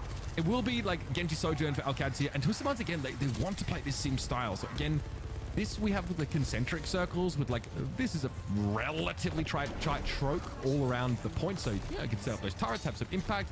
Checkmate already have forced a bit of a deflect now as both those speed rings are deployed. It's time to dive though, and KSA kind of blink first there and turning back away from this. Checkmate's looking to get some free damage as he turned his back on Ziad and got punished for it. Well, KSA just takes a ton of damage in the poke, right? Like, if Twisted Minds doesn't necessarily, like, play quite aggressive and get UB in, he's not really providing a ton of damage output, right? With the right clicks at long range with the sim. So, it's KSA who takes a ton of damage, kind of forced to use some of the cooldowns, so, runs away with his stomp. And that pretty much is just, like, go time for Alcatia. They're all pretty healthy. You slide in, you stomp in, you get a Gen.G dash on in, and it's a pretty easy first fight. Sim obviously now getting a pretty big health pool overall these days at 275. It still can be tricky to get in. She's so susceptible to like that poke damage, but big TP, eyes in the direction of Labda, but the Sojourn has the mobility at least to back up a little bit. Meanwhile, Alcatia is still grouping up and dealing with the front line. So Labda escapes, can't be assassinated, in comes Checkmate. The follow-up with the stomp is perfect. That's maybe one reason why Twisted Minds didn't want to allow them to adventure into the mix. But that's how that's where you see that the sim is just so vulnerable, right? Yeah. You're able to just collapse right onto the sim. There's nothing that the sim can do in terms of like mobility or survivability to get away, as this should be Alcatia pretty safely taking this first point. You didn't really need to invest much of anything into it. Also for Alcatia, right, you ban that Lucio, it takes it away from Funny Astro, but I think with this type of composition, you would have had him on the brig anyway. And Funny Astro, when Lucio's not in, the brig is definitely like, I would say, is kind of a other go-to hero, so to speak. I don't think it's hugely impactful. No, they probably would have wanted Lucio if they could get it. I still feel with the Lucio speed can be huge. Sound barrier obviously very helpful. Quartz though, trades. Overclock accounts for Ziad here. That's the blade. Yubi gets taken down eventually, trying to TP. And again, we don't love the sim pick. It's not, so far, it's not bearing much fruit. And Checkmate gets to do his things. Run rush shot through that back line. Alcatia, convincing fight win to start the second flashpoint. So look, I think the sim can be effective. I think it's just a lot easier to stop, right, than the Gen.G, right? The Gen.G kind of like, poke a little bit more at range. It's got a great combination, right, with the cage fight plus blade, if you wanted to use that. You can kind of use the blade to, get out support ultimate on the other side. So Quartz will end up playing the Freya. That'll be the big change here for TM. Okay, Simple down first. There's nothing really to answer Checkmate. Funny Astro has a rally in play, but Checkmate was able to get in and get out scot-free. Quartz, well, over towards the Freya, but cage fight made it a little bit hard for Twisted Minds to deal with that. However, decent position in this fight now. Funny Astro being low, something that Alcatia can't really take advantage of. Twisted Minds get back in 54% for Alcatia. And we talked about it in the past where the sim getting stuck inside the opponent's cage fight necessarily isn't the worst thing, right? It just kind of keeps everybody in that close quarter range, or if you're able to keep the sim alive, then you can actually almost like use their cage fight against them in a certain way. But with all the support ults being thrown in there, this is a free blade for Checkmate, right? You expect him to get value out of this blade. He's been doing it every single time throughout the series thus far. It's go time. Quartz hovering, Simple flattened instantly. No shield bash to fear, but a whip shot does make it awkward for Checkmate. Knocked up into the sky. And now there's a potential here with a flip and some stall on Funny Astro. He makes the right choice, goes to point, makes sure that he doesn't get staggered out at all. One fight put Twisted Minds in the lead here, but Alcatia able to fire back and likely have Overclock and Orbit Array for the next engagement. And even though the blade only gets one there, Mitch, it just separates everybody on Twisted Minds. You see players everywhere, right? You kill Simple, Funny Astros on like the other side of the point, not able to heal KSA, and then for there, right, for Alcatia, you don't have to separate, right? Checkmate goes around, does his thing, separates the team on the other side just by the fact that he's using that blade, and then just push on through. Okay, there's a bowler shot being thrown down. It doesn't look like it bothers Alcatia whatsoever. Waldo, Labda obviously has to work with this. Trying to bring it down. Pressure people on the other side of it now. Zia with a nice little stop that comes in. Funny Astro taken down as a result. Labda's out of the game here. UB finally got something done as the sim, but now endangered species. Great counter stop there from KSA. Yes, he couldn't recover from that at all. There is a rally in play right now from Kellex, which means that Checkmate can play with a bit more reckless abandon. Dash straight through. KSA is, of course, the primary target, and the Freya can be cleaned up after the fact. That's a second flashpoint for Alcatia. Is there anything you think that Twisted Minds can adjust here, right? Switch off the sim. Like they're just, yeah, but it seems like they're just hard locked on it, right? Like, I don't necessarily think, so what UB, historically would probably play is like a Tracer, right? But Tracer doesn't really work with this, right? You wouldn't see like Tracer into Amalga. It's a character that we don't really see that often. Take a look at Checkmate sitting at 20-1 at the moment, just absolutely farming here on the Gen.G. It's a tough, the way these two teams match up and what they're comfortable with, I just don't think favors Twisted Minds. UB dies first there. Whether it's Checkmate going in, following up on just incidental poke damage, of which there is a lot in these Malka comps, or Lapta just like finding a headshot and blowing her up. There's so many things. I think you have to play perfectly as the sim in this situation to sort of find success, and you can't do that all the time. It's just much to ask for. Cage fight dealt with. Quartz is pretty floaty on that Freya. It's easy for Checkmate to head upstairs and take liberties. I was gonna say, that's pretty bad for TM, right? You end up using your cage fight plus rally, and then they just cage fight and blade in response. And that's all Alcatia needs to control the point. They're already up 2-0. They're gonna get above probably 50% before the next fight kicks off. And they're gonna end up with both support ults. I mean, they are in such a commanding position in this game. It's crazy. I also think that it's hard to burst the cage fight down with Twisted Minds comp. Sojourn with the 150 rail perk is really, she can actually blow that cage fight up really quickly before your team sort of gets punished for it. So that's an option. Should be a decent bowler shot here. Anyone caught? Yeah, it's going to get blown up there. Nice damage in from Quartz.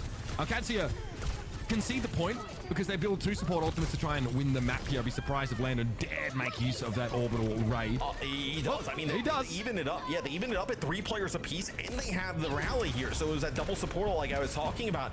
And now you have nobody really here to help KSA. He just gets pushed back all the way to spawn. So even with being down, a few players, right? You even things up in that 3-on-3 scenario. There's no supports on the other side. You have Ray and the rally. You also know that they don't have it on the other side, so you feel pretty free to throw it in there. You'd be trying to set up a defensive zone in here, but it's going to be taken down. KSA had to stall and couldn't put himself where he needed to be. He also couldn't give that a cardiac overdrive to any teammates because he was solo touching to keep overtime going. Disastrous way for this fight to start for Twisted Minds, and it's kind of been the story of the map for them thus far. Landon will top up Kellex, make sure he remains in the fray And it's basically cooked. Funny Astro here on the Kiriko to try and keep things going, but there's too much healing being doled out. A convincing take of New Junk City for Alcatia. I mean, TM should just get rid of the Maga. I mean, at this point, right, just try and play that Ramatra in the head-to-head, because trying to play the, you know, Maga with the Sim against the Gen.G style does just not seem to be working out. And then when the option is to kind of have the Sojourn drop to a Freya, like you mentioned, there's not enough damage to like break through the cage fight. Like, sure, you might have some like more long range pick potential, like some more consistent damage, maybe there, some like more consistent burst, but you're not close, right? Some of the logic might be that Sim is the best recipient of cardiac overdrive, because when she's charged up, she has like a DPS that is not challengeable. So in like a cage fight, you can just farm the cage just to get like charged up. But think about the scenario you're describing. It is like such a perfect niche scenario. Yeah, like not super niche, but niche enough to make it like you're not accounting for a bunch of other like niche enough that you wouldn't build your comp around it. No, right? It's just like summer. I think you're building your comp around it because UB wants to play the sim right. They feel like that kind of gives them an edge, and that's why I'm kind of concerned, because I think during this map we get a good look at the styles that both these teams really want to play. Okay, maybe outside the Lucio. Lucio's not here, but it doesn't really seem to make a big difference. Both like Funny Astro and Kellex are like really accomplished Lucio players, so that's kind of a moot point as far as I'm concerned. So you might be correct in saying that System Minds need to ban Malga here. That's the only thing I can look at the comp of Alcatia and go, this is something that they can target and try and gain an asymmetrical advantage from. Outside of that, I think they can't really target DPS because obviously like there's an analog for Sojourn now in terms of Freya. You can't target the backline because you've got like very storied, very flexible players there. You've already tried to do that as well by you could ban Gen.G. You know, if you wanted to continue to Maga mirror, but maybe take the difference out, like get rid of the Gen.G, right? And then what does Checkmate decide to play, right? That could be a little bit of a toss-up. If you didn't have Gen.G in the mix, like he probably plays like what? Like Checkmate could play a Farah. We've seen some teams like go to like May in the past, right? No, you wouldn't see Tracer come into play, right? It's probably more like a Farah type of look, I would assume. I mean, the map pool is pretty wide open from here. The thing is that we have some more of those dive-friendly maps than we did in the previous stage, and like neither of these teams want to go there. So Kings Row feels like a pretty acceptable hybrid map. I think like like a Midtown is also in there. You could argue that that's the hybrid map that you could play the brawl style here, but this seems suitable. Yeah, and here you can actually see some diva play potentially, right? Trying to play for some more of that high ground. Maga becomes a little bit more effective as the map goes on, but there is still some high ground here that you absolutely need to contest. This also opens things up for Quartz to maybe play some like Ashe, some like long range capabilities, right? Maybe even just bring the Freya in from the start. So potentially gives TM some more options. I'm curious on where they go with the ban though. I think this will be quite fascinating. I also think that if we get a Malga ban or like the tank pool gets targeted at all, Diva kind of can change the value proposition of playing like an Ashe, for example, or even a Freya to some degree. Obviously, she's got really good mobility, but you know, not again, sometimes needs to be a little bit closer than Sojourn, for example, to have great effect. But Sojourn can safely poke down. It does feel like though, with what TM wants to play, it's pretty hard to like win the ban stage, right? I think another argument for TM banning the Gen.G would also be that it protects Alcatia from getting rid of the sim, right? Because then what, you would force them into playing like Tracer or, you know, something along those lines, right? Or UB on Farah potentially. Like, I do think that, like, I mean, yeah, UB can play Farah. Obviously, we know Labda can. This is like not a hostile Tracer map as well. I think that under like some of these conditions and some of these comps, like it can be really ugly. Like Tracer getting caught in a cage fight is about as bad as it gets, right? It's not a situation you want to sort of find yourself in. But taking stock of things, after it being somewhat competitive at times on Oasis, and that first round at least, Alcatia have looked to be like head and shoulders the better team. I think like New Junk City was really unconvincing. So they do, as you kind of suggest, Matt, they want to target this Gen.G pick from Checkmate. The one big point of difference between these two squads. Yeah, this also allows them to protect the sim. So it'll actually be a Ramatra ban here from Alcatia. So that's actually quite smart, right? Because now it forces them to play that Maga, right? If they want to kind of continue to play that style, where we saw TM a little bit earlier opt to go with the Ramatra. So this is okay. I did a very proportional response here. So I think Alcatia, if they have to lose the Gen.G, I kind of don't blame them in wanting to still try and set up like a potential Malga situation. But like you mentioned, D.Va is really reasonable here, especially for defenders. I think you have that flexibility. You just have less ability to commit, whereas Malga obviously is the epitome of a tank that wants to commit, that wants to draw people in. So well, I think you would be more confident here if you're Alcatia, right? Because you're forcing them onto the Malga mirror, right? You still have your backline intact. You still have your Sojourn in the mix. And then it's just a player in Checkmate who's extremely flexible, being able to move around to something else. Yeah, I think you're in a really powerful spot. Can you play? Do you feel like you can actually like bring the Mei in here? Is that an option? We saw it in stage 1, right? We saw some teams play some Mei. It's still like super situational. I think you have to have like a really strong Mei player, which Checkmate and better against Ramatra as well. Sorry to cut you off, but like yes. Obviously she's the best at shutting down that annihilation. Yep, and then obviously Yuri, a pretty good Mei as well, could be quite interesting. But I think if you are Twisted Minds, you are all in on this sim at this point. Okay, Checkmate also wants to pick this up. So I'm liking this a lot. Obviously, sim into the D.Va, can circumvent defense matrix for the most part, right? So KSA has to be aware of that.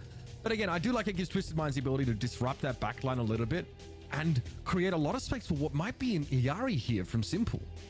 Oh, that would be a bit of a curveball on the offensive side of things, right? Well, so much poke. Yeah, well, we'll see if that's what they opt to go with. Obviously, Violari can put down some serious damage at range, right? We just don't really see it. We rarely see it on offense, right? We see a lot of teams run it on like defense when we do see it in play. So this is an interesting setup. It's making a comeback on Circuit Royal in Korea. I think we actually saw that. I think like the game that Jaehong's team was in against Crazy Raccoon. Okay, well, Quartz brought down there pretty early on. Now Katsuya trying to stay safe. Ziad also playing his life very well, but Checkmate, the only casualty here. Someone, of course, who could return to the fray relatively quickly, so nothing you're writing home about here for Alcatia. Getting KSA out alive is very good, though, for that support ult charge. It just seems like you're like doubling down more on damage here instead of survivability, I guess, if you're Twisted Minds, right? Because you end up losing the Brig, where the Brig is so good in terms of like the stun, the repair packs, being able to like brawl out with that Maga. What are they doing here? What are they doing here? That is wild to me. Simple loses that healing turret, and yeah, that's just a big overextension there for Alcatia defensively. Obviously, Lab to try and stay alive here. KSA is looking terrifying. He knows his goose is cooked, so maybe try and get an elimination if he can on the way out. It's not to be what a bizarre little fight that was.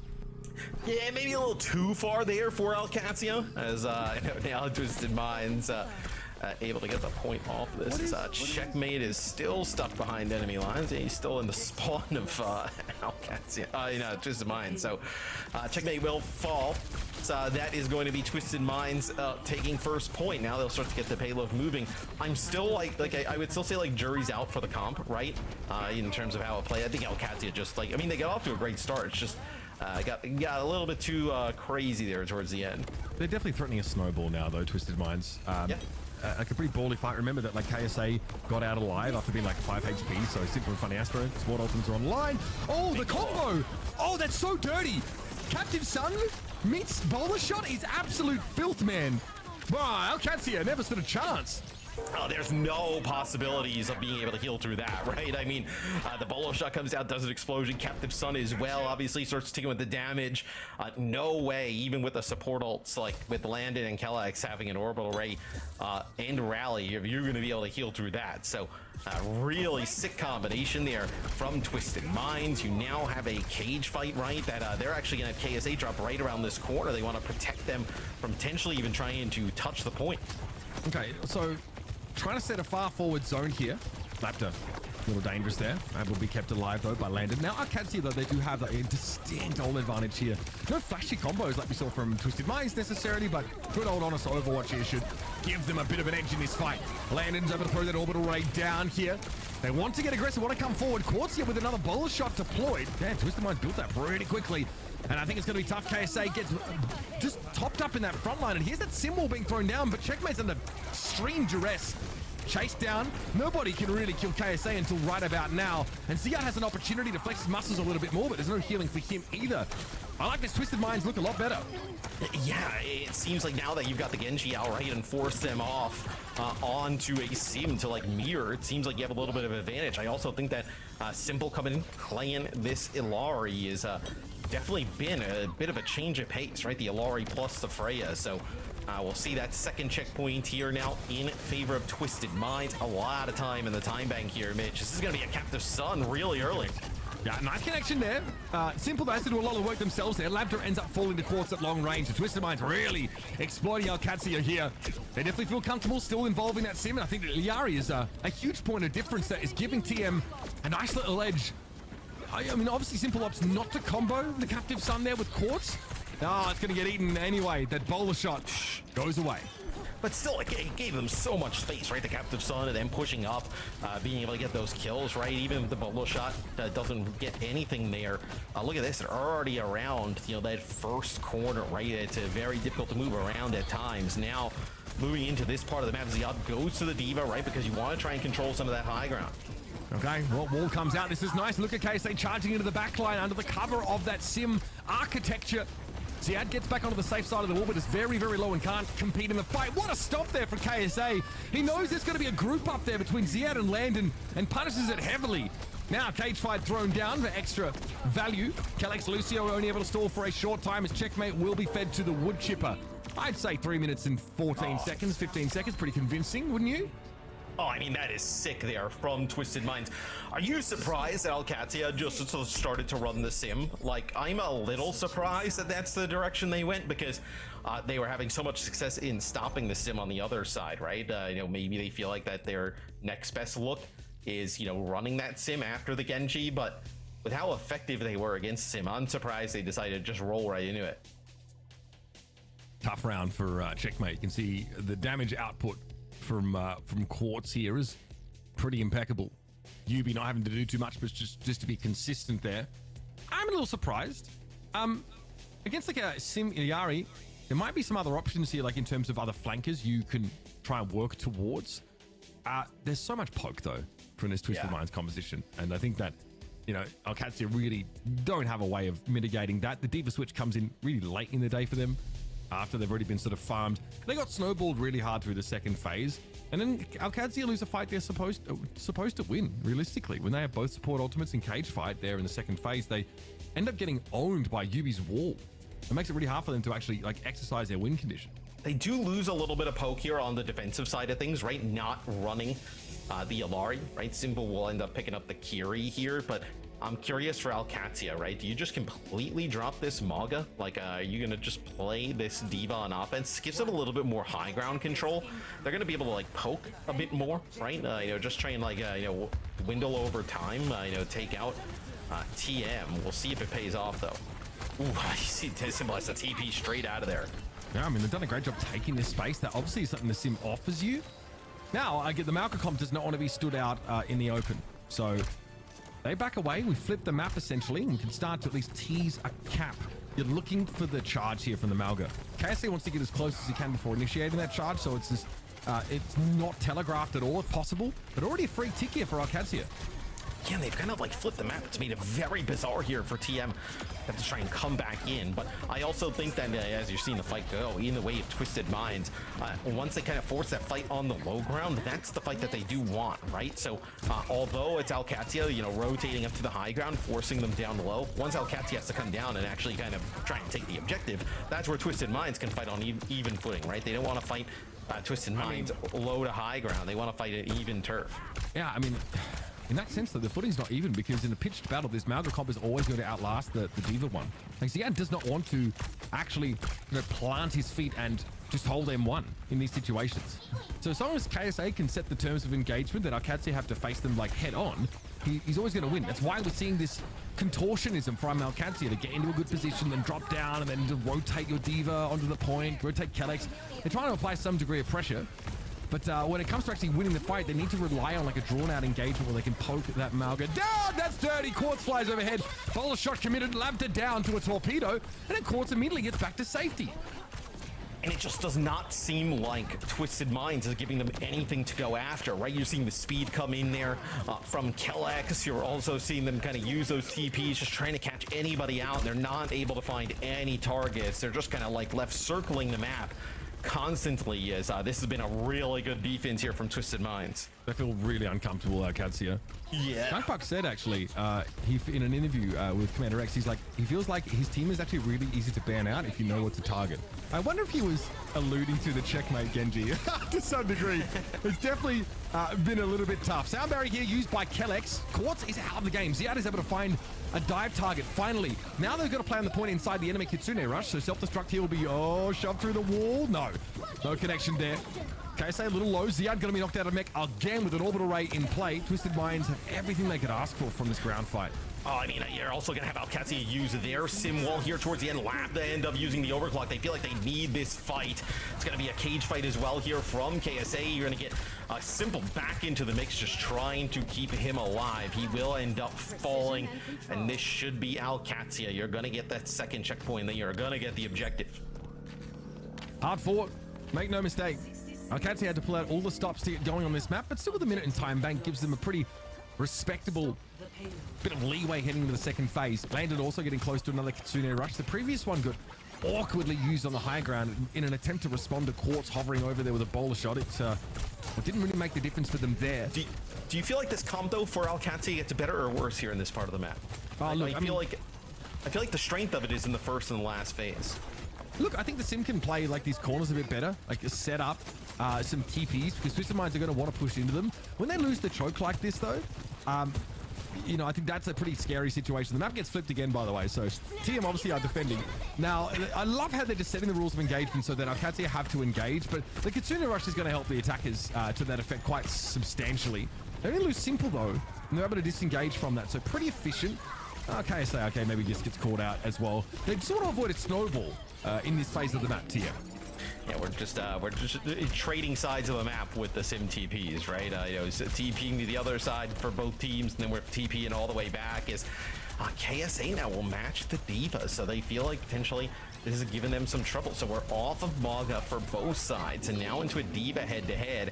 So Labda has not shown us a Freya here yet today. Quartz has definitely used it to really good effect in combination with Simple Solari on the offensive side, but then here now. Of course, I mean, the mobility is pretty insane. Great vertical mobility.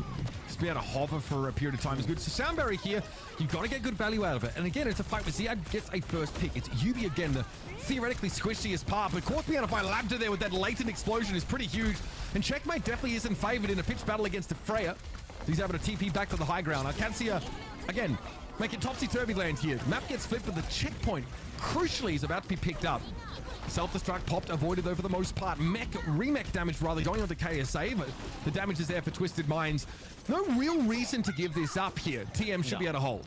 Yeah, if you're TM, with the amount of time that you have in the bank, you just fight this, like always, right? There's no reason not to fight it and, invest some of these ultimates and then, get yourself in this type of situation, right? Where now Alcatia, below a minute on the clock, is going to have to get this second checkpoint and put themselves in a pretty horrible position for the end of the game. I don't know if you caught it as well. Quartz tried to actually predict players going through the TP with the bola shot. Just was a hair too early. I respect, though, the thinking that goes into that. Overclock available here for Labda in a moment. This is a tough one for Twisted Minds to hold on. KSA almost had a self-destruct for a potential remake, but the Kitsune Rush again seems to be the key for Alcatia. Throw it down in this fight and they will be able to push through. Still, it's a slim time bank at best. Yeah, Symbol ended up using his in the previous fight just to secure a fight win for Twisted Minds. So you got a pretty nice advantage here for Alcatia coming on in. But like we talked about with the time bank of Twisted Minds, totally worth it, right? No chance Alcatia, even mathematically had a chance to match the time bank or better it, right? So you're going to give yourself at worst a huge advantage in the OT for TM. Getting pretty busy in that front line. Elsewhere, though, Lab, they're trying to throw down with Quartz, who stays out of line of sight for the time being. Just wants to play his life. KSA gets back into the mech, though, despite big damage coming in from Checkmate. He's charged up and ready to go. Now there's a wall to dance. See that? Remech. Oh, got simple as well. That's a huge value elimination. Doesn't get back in the mech. KSA is able to deal with him, but that's enough for Alcatia. Such a free kill there with the self-destruct should get them on the road even further, but we're now heading into the 1 minute warning. Honestly, I think once they've gone to the Diva, this is where I think Alcatia has looked a bit better here. Is a Lab that will move over and play Mei here for the last part of the map. So giving a lot of stability, sturdiness to the team. We're going to see KSA ending up going with a Zarya. Zarya is so good, especially into the Diva matchup. KSA, though, time to really build up and get going in this fight. That's the question. Labda on the Mei here. And it's a bit of a bloodbath. Twisted Mind attempts to slow things down. They fold the Zarya into their copper. That Kitsune Rush does get off. Simple, unfortunately, brought down very quickly. About 40 seconds in the time bank here for Alcatia. That'll get a bit of a bump to 1 minute. Twisted Minds do have a big time bank lead, but I think you're right. I think it was much more uncomfortable for Alcatia to play Diva into Malga. And there's no way, I think, that they can throw this, right? I mean, 333 in the time bank. I think you probably, for Twisted Minds, I would come out and play Malga off the rip, right? I think you did a good job holding with the Malga. I would play the Malga because it's also better in the second point of the map, right? I don't think there's a reason to change off of that. So that's what I would do here. I'm Twisted Minds off the rip because it seems like once you went to the Diva, that's where Alcatia found some more success. Good, their damage numbers here being put out. Ziad, of course, definitely having to be the frontliner up against KSA. A lot of sparks flying there, but Quartz has 17k over the course of this game on the Freya. So don't be fooled. I think the discussion has been that Freya is less oppressive than other, new heroes as they come into the game, but she's able to find a great We've said that before. and then we know how it goes. Yeah, I mean, yeah, like, what are you saying, that you're expecting, there to be a random buff for Freya coming up soon? Either maybe a small buff or, just I think as people play with her more and use her more in different types of comps, right? They start to figure out like, hey, this character actually is extremely effective, right? Can be pretty powerful in the right hands. That's certainly fair. Once players really start to get the wind in their sails on some of these picks, they can transform them. They look unrecognizable from their first outings. So will be the sim still here for Alcatia, and they've made good use of that TP getting in. Quartz just gets bowled over. This is a good start for Alcatia, but when the rubber truly hits the road and Twisted Minds actually have a chance to respond, they keep it pretty even. There's still the issue of this Malga that for Alcatia has to be avoided at all costs. Yeah, Lambda does find Yubi here late, so you're going to be able to maybe get back before he gets back into the action, but he's going to have that TP, so should be able to get back rather quickly. But it's going to allow Alcatia to at least get their way onto the point, right? You're going to regroup a little bit here for TM. There's the stomp. Ziad doesn't really bother about it too much there. Pretty tanky amidst the middle of this fight. Charge down on KSA. Oh, buddy, he got a big burst of healing, allowed him to deal with Landon, but trades himself out. Time is ticking now. 1 tick is all that Alcatia have been able to amass so far. It's not enough on this attack side as Twisted Minds drag them one by one down. No, and it was such a good decision, I think, from the Twisted Minds to play the Malga here off the rip. It was a lot harder for Alcatia to end up breaking that Malga setup at the start, and then also would have given them a really nice chance in the second part of the map. Doesn't even need it, though. And now with 3:33 on the clock, they are in a great position to get a map. Yeah, look, and you can see this has been just a really good map pick, combined with the hero ban of Twisted Minds. Yeah. Obviously, they kind of save it for last, as they knew that would be their silver bullet against this Alcatia team. The problem is that, well, you can't ban Gen.G again over the course of this series, and your takeaways from this map are, definitely that you have an advantage in the sim matchup. I think they're about to get some really nice TPs down, and of course the Malga into Diva favors Twisted Minds. Well, not only is the Gen.G a really good ban, obviously, to take it out of the hands of Checkmate, right? Like, you could have actually played like Malga with the Gen.G here if you're Alcatia, and like Checkmate could have been the one who just kind of contested that high ground constantly, right? We see like the Gen.G time and time again being able to kind of contest high ground in lots of different maps, right? So they could have used that Gen.G to get up to that high ground, and it would have been very difficult to stop even with that Malga in the mix. So a good ban on all different sides here from Twisted Minds. Okay, well, 3 minutes 33. That is a very big time bank for a map like King's Row. And for Alcatia, one slip, one mistake will be a map loss. And then they'll at least have a chance to select their battlefield and get first ban. Let's get about it. TP's already set up. Labda wants to come forward now on this May. Very defensive slant on this Alcatia composition, but it doesn't do much about the TPs that come in behind them. Hasty Ice Block. I think Ziad got blocked by the Ice Block and couldn't complete the charge. That is awkward as heck. Labda brought down, probably fuming after that little engagement with Ziad B. I'm sure KSA causing problems on the point, but Quartz has been felled at least. Alcatia have a fighting chance here, but not if this checkmate can't even peek out of the hotel. That's that, folks. Wash your hands of that little matchup. Maybe bleach your eyeballs if you are an Alcatia fan and just move on with your life. Yeah, he was actually going to use the stump. It looked like they actually go around the corner of the hotel, potentially. Get some of those players who are trying to run away for Twisted Minds. But, a little friendly fire with the ice block there. Traps him in. Do I think that's the difference between winning the game or, in that case, drawing it or not? No. I think Twisted Minds definitely had that one in firm control. Yeah, I mean, I think that Alcatia were throwing caution to the wind anyway by TPing forward and trying to use their May in a very aggressive position. And the moment that you're turning your back on your opponents and using Ice Block to heal up, you know you're in some trouble there. So fair is fair out there in King's Row and out there in the battlefields of Overwatch 2. And a very, very inspired map selection and hero band there. A couple of these moments we can look over here as the game started with the Malga Mirror and a big overextension from Alcatia. I feel like they really handed that first point over when honestly they were looking fine in that first fight. Yeah, I would tend to agree. I think they were looking pretty good, and then they just kind of it ended up just kind of all collapsing. The sound barrier here from Kellex kind of pushing on through the choke there. This is now when we finally see TM get on their side of the things. Where look, I think though now with firm control for Alcatia, right, being able to pick the map in the ban, I think you can definitely see them just how we saw them target TM target the Gen.G, right? And then Alcatia get rid of the Ramatra. I think they have such an advantage here to be able to target something, right? You can get rid of potentially the Maga still in the mix, right? You can get rid of the Freya if you want to force Quartz not to play that hero, right? A lot of different options for Alcatia, and they just need that one more map. So thinking of the map, we've already seen Hybrid, we've seen Flashpoint. So it's going to leave us with what? Escort map here for our fourth. Obviously, forget about Gibraltar. I think it's pretty unlikely that we see it. So I think Gibraltar would be completely out. Let's on a theory craft. We're heading to a quick break. When we come back, map 4 of this series between Alcatia and Twisted Minds. The former still in position to take it all with a win in our escort map.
First outing here in Stage 2 for Alcatia and Twisted Minds. And after a couple of convincing Alcatia map wins, a bit of a roadblock. King's Row picked by Twisted Minds and a Gen.G ban to pair with it. And it stops Alcatia in their tracks, Matt. Yes, we will have Colosseo be the map pick here for Alcatia. So this is a map that historically, like, we've also seen like a lot of very difficulties, I would say, playing things like a Maga here at the start. So it'll actually be the sim ban here for Alcatia. And then for TM, we're actually going to see a Maga ban, which is quite interesting. It would have struck me that TM would have been the team that potentially would have wanted to keep the Maga in. Okay, so is this, on this match point, of course, here for Alcatia, the comp they're looking for? We did, of course, yeah, see this Hazard get targeted in map 1. So what are they cooking? This is the kind of map where, honestly, it feels pretty reasonable, especially if you're on the offense and you're doing well. Being able to mantle is such a subtle addition, such a subtle part, rather, is Hazard kit, but it really does wonders for his general mobility. The Ramatra? Yeah, Ziad should be able to combo with Checkmate pretty effectively here, right? Not a lot of ability to get that Ramatra out of the way. Also, a Jagged Wall here does have application, of course, in the side rooms to trap people in or keep them out. Just cover a wider space than people often expect. UB's Tracer will be pitted against this Lab to Checkmate combo, and KSA, Nemesis form in the front line, is able to run Alcatia over while presumably they were looking for a window of their own. Funny Astro does go down, but damage is already done, and Checkmate perishes with an explosive bolt lodged in his chest. So that is one thing that the Maga ban actually does for Twisted Minds, right? With Yubi, we talked about a little bit earlier, right? With the sim gone, doesn't exactly want to play Gen.G, doesn't want, Mei's not really like kind of important in the meta, but Tracer you can play. And if you get rid of the Maga, that definitely opens up more opportunity for Tracer, right? Tracer does not work well historically with Maga. We see her in a lot of other different comps, but now you can combo the Tracer with the Ramatra, right? Get a little bit more aggressive and also play a little bit more of an off angle here on the flank. Yeah, you can play outside of Hazard's sphere of influence pretty easily. You can also see the leap coming and sort of account for it and avoid that burst damage component of it. KSA, though, getting poked down really low. Nemesis form now taken up for him. Not giving the breather that he needs. Checkmate just got poked down too long. I think Yubi was able to tear strips off him in the end. And Quartz has that bowl shot ready to go. Twisted Minds have fought their way back into this series and now are looking the better team by far. Yeah, I mean, once this Maga is like, if you get rid of the sim, you get rid of the Maga, Yubi can play Tracer. He is so much more comfortable in this than having to play something else like a Gen.G. So you get Yubi on a comfort hero, you get Quartz on a Freya, which Quartz has actually played pretty well on the Freya. All things considering, even playing it in Maga comps. So they're approaching getting that checkpoint here. Yubi's been a problem for Checkmate in general, just kind of winning that duel across the map and does it once more. The Gen.G gets through for Alcatia, but they're not able to leverage it at all. And now that checkpoint is, I mean, it's happening. It's an inevitability at this point. Alcatia have to concede it, try and sort of impotently hurl rotten tomatoes from that bridge, that high ground, and Yubi's popping off so far. Big pulse bomb there on Labda. Much more to this guy than just the sim. And this is going to be a speed run back into this series for Twisted Minds, right? They're going to have both of their support ults on the top of this bridge here.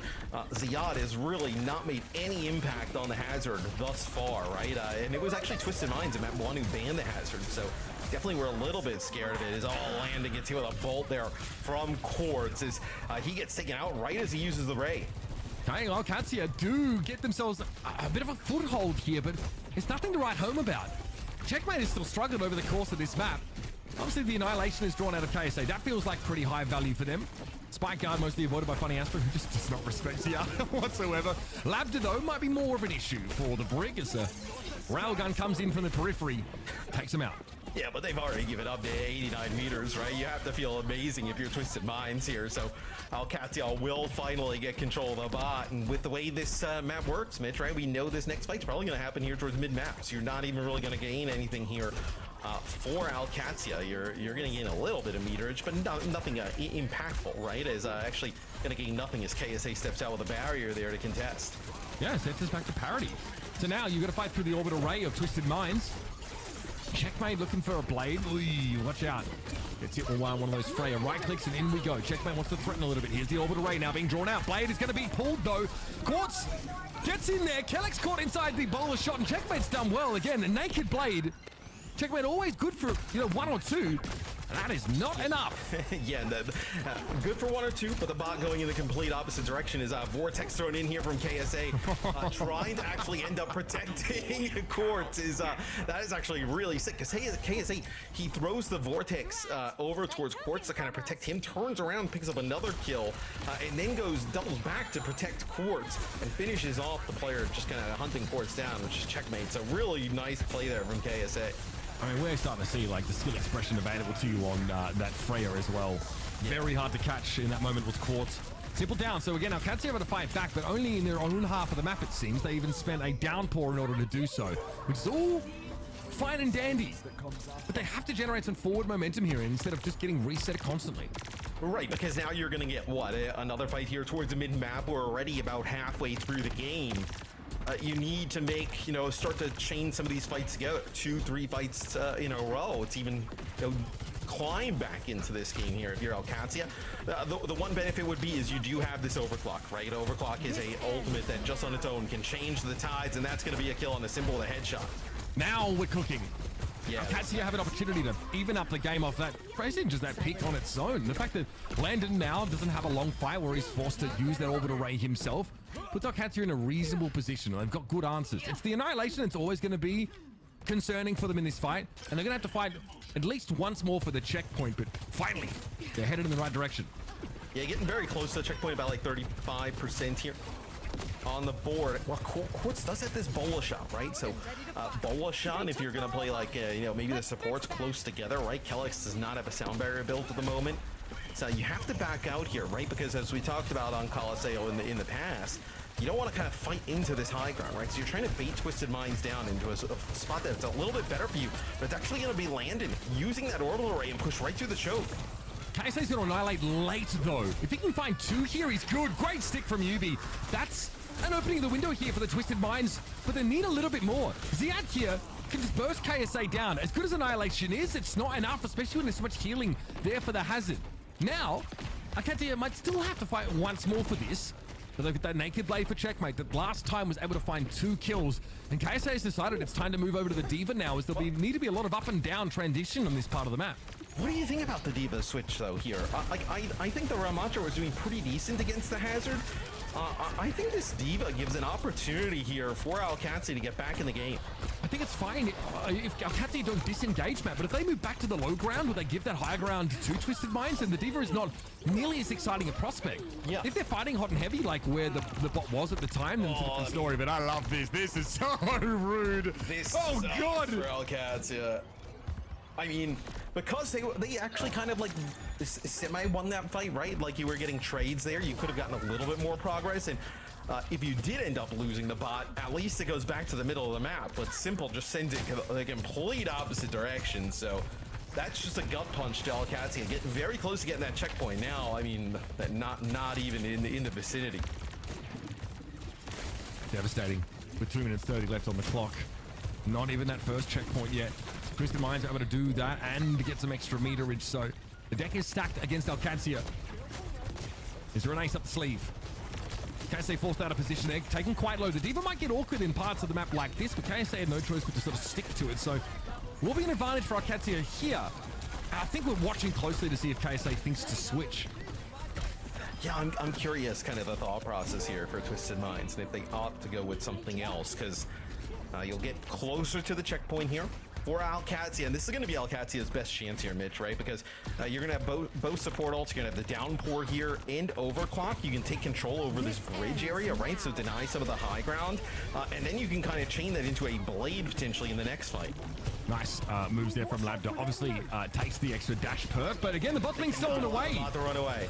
That is not good. Orbital Ray being committed now. Twisted Mind saying, no, you're going to fight us down here on the low ground. Ziad up on the high ground, a little bit low, but Kellex's sound barrier, it sort of inoculates Alcatia against any sort of big burst damage moments. The bot's still moving. It needs to be dealt with. Oh, the bowl shot checkmate. Deflect that, bro. That is such a huge play there from Quartz, because on the opposite side, right, if they end up losing a few players in the box that comes back in that direction, Orbital Ray plus Blade on the menu, a real opportunity for Alcatia. But he comes right around the corner, he domes Landon, then bola shots, checkmate. Now he's already, I mean, you see how fast Freya builds some of these ultimates, already at 40%. And he isn't even like maxed out on his passive there either. So just doing a lot of damage in general. Freya obviously definitely rewarded for getting, you know, final blows in that sense, but very, very good with his mid-range poke. Alcatia, well, shoulders slumped. They trundled back off to work again. Once more, they need to find a way to win sort of multiple consecutive fights here against the Twisted Minds team, who barely gives them one at best. The Quartz is down, jumped on there. That's the link up between Checkmate and the Ziad you referred to earlier, Matt. They are able to put it together. And KSA, healthy as he is still. Oh, God, he got Landon. That's not good. You can't allow that. Yeah, I mean, you're gonna have players coming off a spawn here for TM. I don't even think you need to fight it though, right? It just buys more time here. And now Landon's gonna have to move off of the Juno and go over to the Kiri, right? Because in a weird situation where he needs to kind of use that TP to get through the wall so he can get back in the fight. All right, overtime now. Alcatia have such a long total to chase. And Yubi's pulse bombs, for the most part, have been pretty perfect. Might just stick one to Xian if he gets low enough.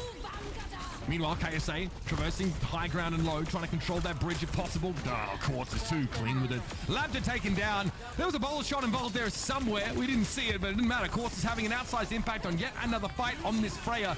Twisted Minds, the prep they put into get that hero integrated in their comp pays off, and we are headed to a decider map.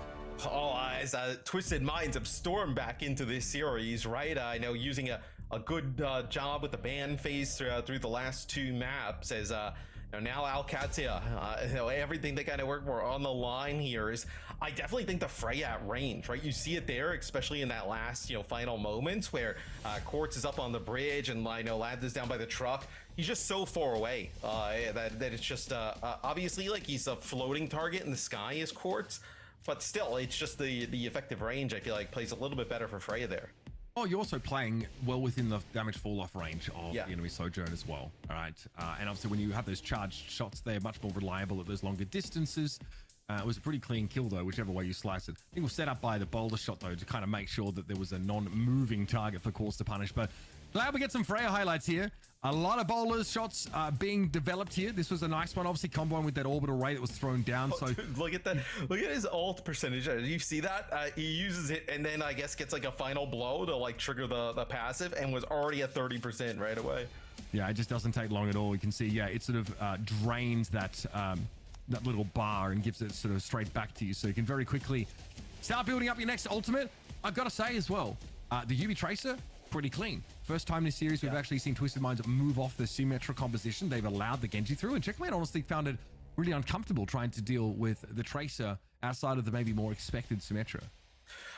And yeah, with the Symmetra ban for Alcatia, right? It kind of sets up when TM bans the Malga to be able to play that Tracer. So I'm curious now with this first ban from Alcatia where they decide to go, right? They've already banned, keep track of it in the series, Torb, Lucio, Ramatra, and Sim, right? So those are the heroes that are off the table for Alcatia.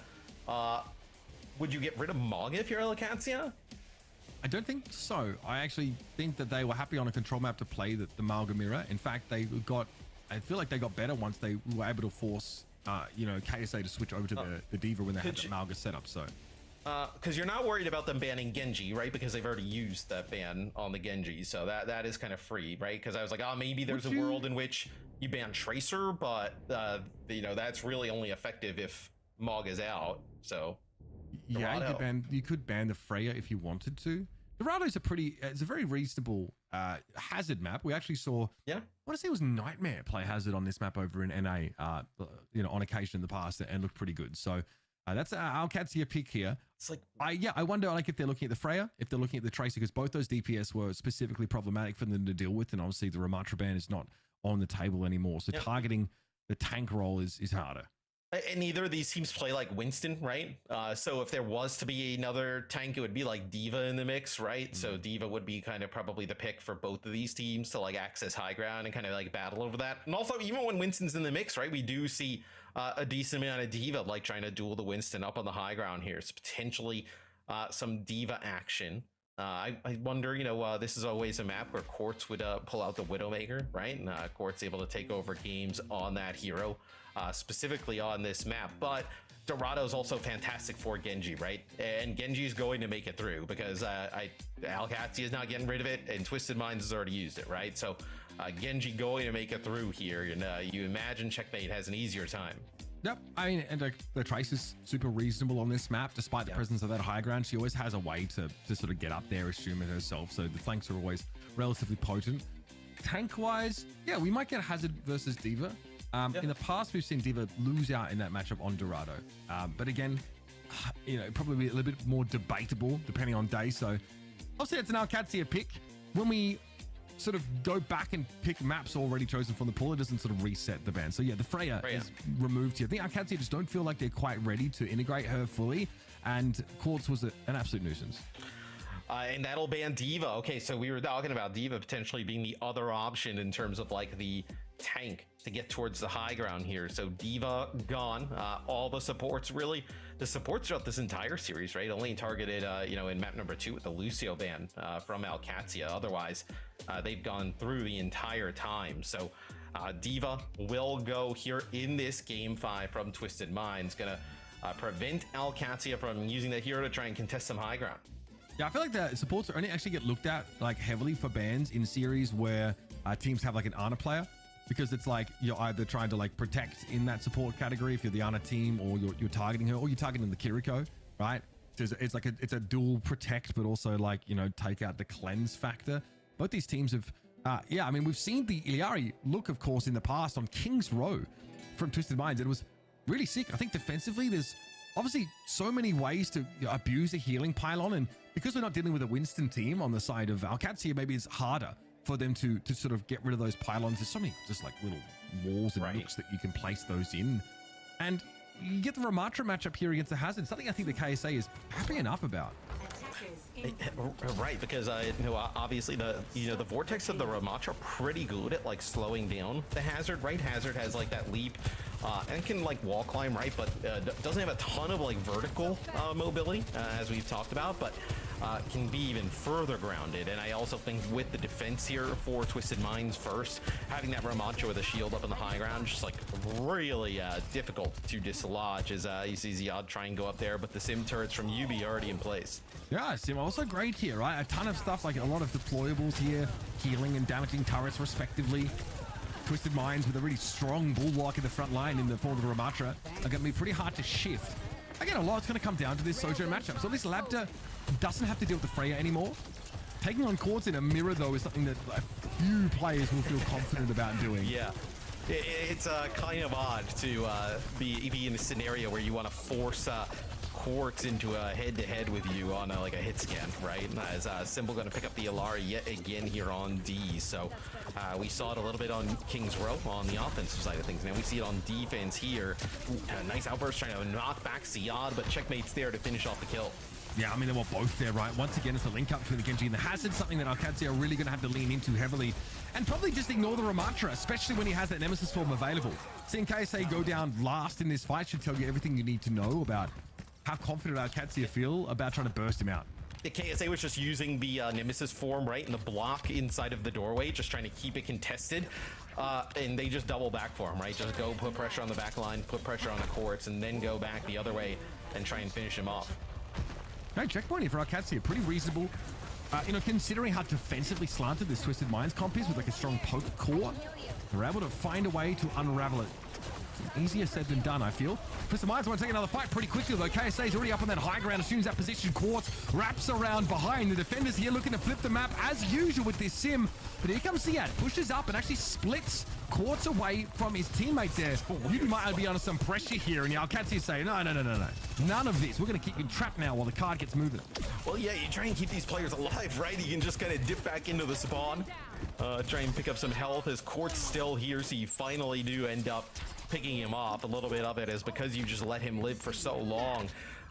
You know, Simple does have the Captive Sun. You don't have that bolo shot to combo with it, which we saw in King's Row. That was a really sick combo.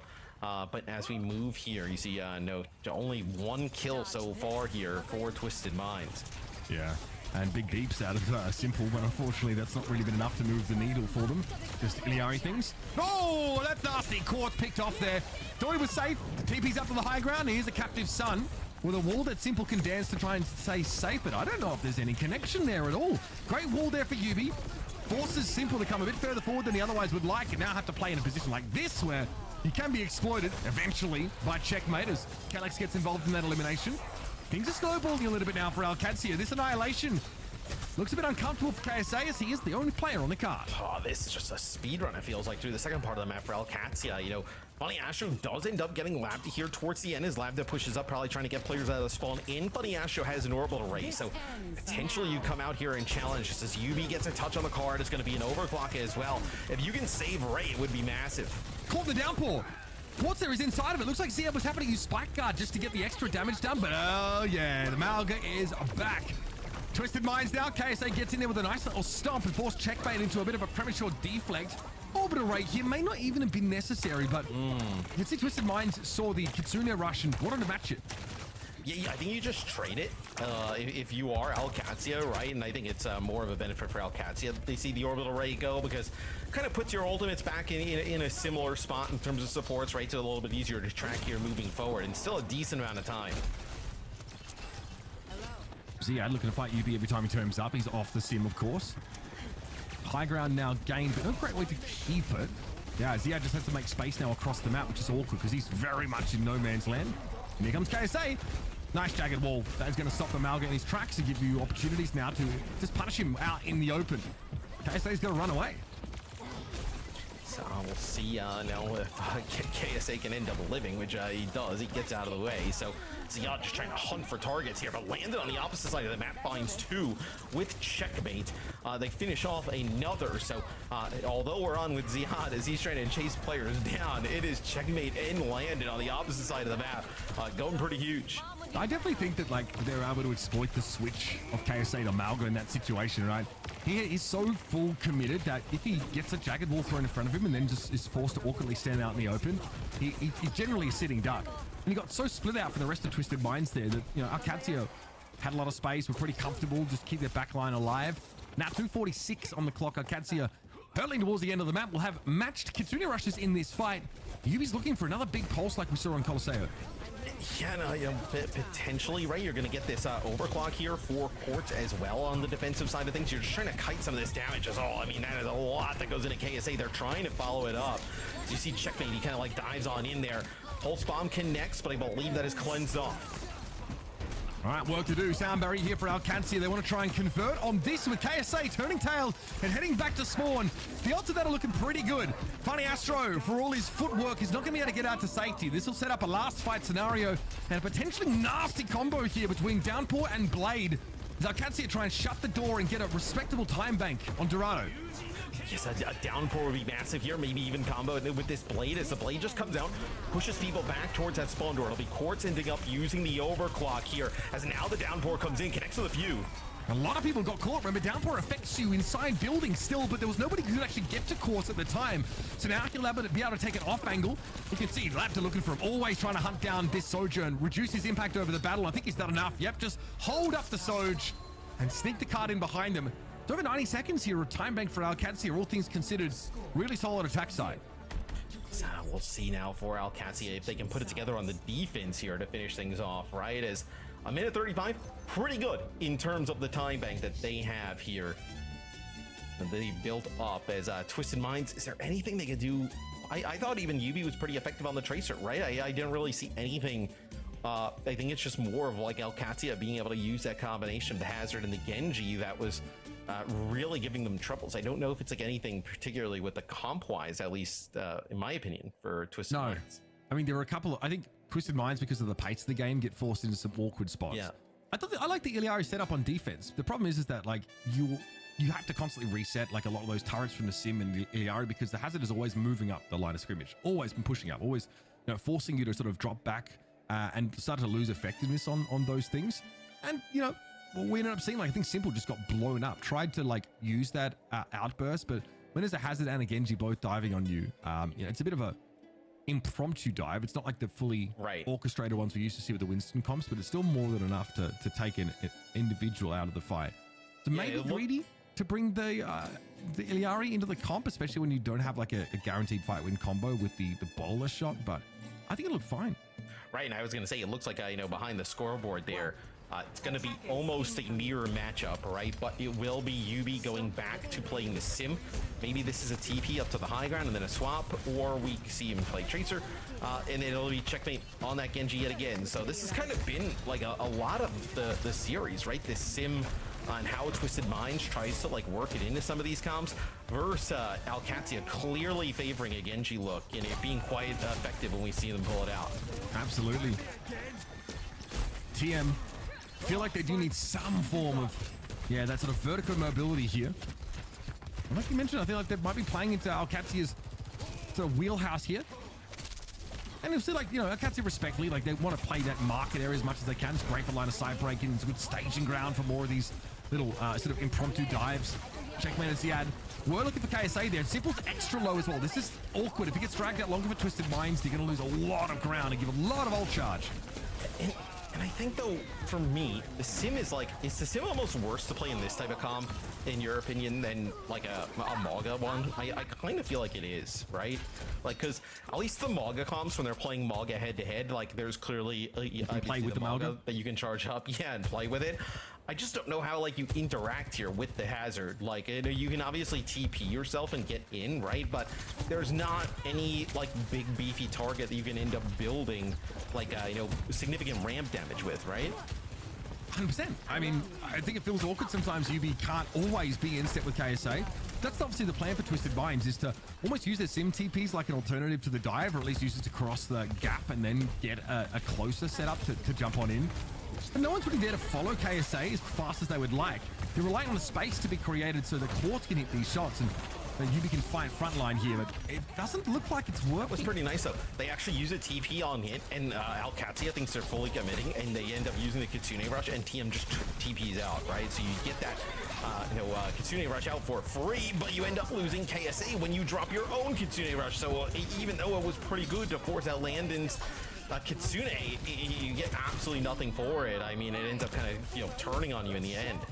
And it feels like Kelix's Sound Barrier is a worthwhile investment to answer Simple's Kitsune Rush. The only situation it does leave you in is that, you know, Funny Astro has one to spend in this next fight, but the win condition here for Twisted Minds feels really different, right, to what Alcatia are trying to do. It's only a small difference in comp, but Alcatia want to, like, actually dive and commit with Checkmate and Ziad, whereas KSA has to open up space without putting himself in too much of a dangerous spot, Matt. Yes, I know Lambda will find one, right? So here is it flips. This is UB's wall, as there is no sound barrier because they end up losing the beat. And but so you would have potentially even saved the beat though, right? Because you do have this checkmate blade coming. You know, maybe the blade would have been invested there, right? And then that sound barrier come down. But now you have an opportunity here, Mitch, right? Do you use your Kitsune Rush if you're Landon and try and up the pace of your Alcatia to force them to beat, and then let Checkmate just run crazy, right? I honestly think that I think you probably want to be reactive here if you can, as Alcatia with this Kitsune Rush. I think you play for the increased healing throughput, and we can't ignore Downpour. It's like very powerful here because Yubi doesn't have the mobility to necessarily avoid being caught in that, right? It's not like a Gen.G can sort of dash away if he sees it coming. So here's a Downpour from Ziad. Comes out after KSA used his. Yeah, I mean, that's with Sound Barrier. So here's the Kitsune Rush that's used reactively as we expected, and guess what? There's a blade waiting to be drawn. Funny Astro's nowhere to go. Quartz again, lacking mobility to escape, and Alcatia, like I mentioned, slightly different comp, very different objective, and very different outcome. And it feels like every time in this series we ended up with a Gen.G versus Sim matchup, regardless of the other characters, did not matter. We got KSA on the ball here trying to get a touch. Astro's getting farmed. He's absolutely beamed there as he tries to pick out a spawn. What a convincing way to cap off the series here for Alcatia. Know their favor when it comes to these hazard mirrors, where Twisted Minds can't play Romancho, they can't play this ground-born composition. Already exposing some pretty big compositional weaknesses for Twisted Minds early on in the season. Theoretically sending them packing with a lot to work on. Sound barrier here for Alcatia, all they need now, and that's a curious time to pause the game, but we have a disconnect for TM. Someone probably should tell them that, Quartz, you have to stay in the game until it ends. Otherwise, we get a situation like this. Yeah, there's a good chance that Quartz is not disconnected, has potentially left the lobby, and maybe that's the game? We give the benefit of the doubt here. But if you look really close, it's pretty much unwinnable. At that point, Twisted Minds, and sometimes people leave the lobby. You know what I mean? We're playing the victory music here, so maybe, yeah, we got the victory music going. So, can I ask producers? Can we just hand them the dub? I don't think we have the authority to do that. I know. We are waiting for confirmation on competitive ops. Comp ops, comp ops. Looking at the state of the game, though, I would say, with a high degree of certainty, that Alcatia was going to win. I also can further extending the benefit of the doubt. Quartz might have just DC'd, like legitimately. It is a very because like, it is kind I don't know funky. Quartz to be that kind of player, by the way. He's actually like very like, chill kind usually. Of, exactly. So I think honestly could be honest mistake or legitimate DC, but we are inclined obviously to call the game there and then. You can sort of if he he's coming back. Wait, what? We're back. Here we go. They've got another DC anyway. Here we go. Okay, don't just forget about it. This doesn't make any sense, dude. Did we really just do that? I love my job. I think that's probably the best way I think we've ever ended a game. I love my job, bro. I've seen a lot in my time. I've seen like servers being irreparably crashed because of like ultimate comps. I've seen like every possible future of Overwatch. This one though, Ash, this one's a new one. Ash, how thrilling was that ending right there? Not the entire game, just that last few seconds. We had our "we're so back" moment, and then it was the "we're so over" moment within the span of a couple of seconds. But anticipated that end for Alcatia to take that series. I think that it was quite the wild ride though, because Alcatia, they had a really strong start those first two maps that we saw. Then Twisted Minds looked incredibly dominant with Quartz being on that Freya that we had to see like Alcatia end up banning out. But overall, Mitch, I think that Alcatia, they looked like they had this last one in the bag for sure. Yeah, I think again they set a map that you can't play Malga Ramatra into like constantly, right? It's not possible. It's very frustrating to try and do that. And I think that's totally fair. I mean, this is what happens when you win the first map of a series, is that generally like you get to go to map 5 with the map pick of your own. So there's a lot of value in taking that first control map away. And yeah, I just don't, while I feel like Alcatia don't have a solid answer to like the Ramatra Malga looks always, Ramatra I think was more of an issue for them. They do have a nice looking hazard comp. And that was something that was being targeted in the very first map of the series. You saw like, Alcatia still won that map in Amalga Mirror. I don't know if they expected to win that one. Or get that in the bloody highlights. Good, that's good gear, that is. So, I think that, the right choice was made by Twisted Minds in terms of that first map ban. And they'd be mad they couldn't get that OWCS win. So here's my thing though, Ash, is, Alcatia, you end up winning the series, right? But I think any other team in EMEA is able to watch this match and know exactly what these teams want to do in every single map and have a great idea on how to ban it out or limit it on every single map, right? So I think obviously these two teams are willing to like play nice and go head to head and play that type of style because that's what they want. But as time moves on, I think it's going to get tougher.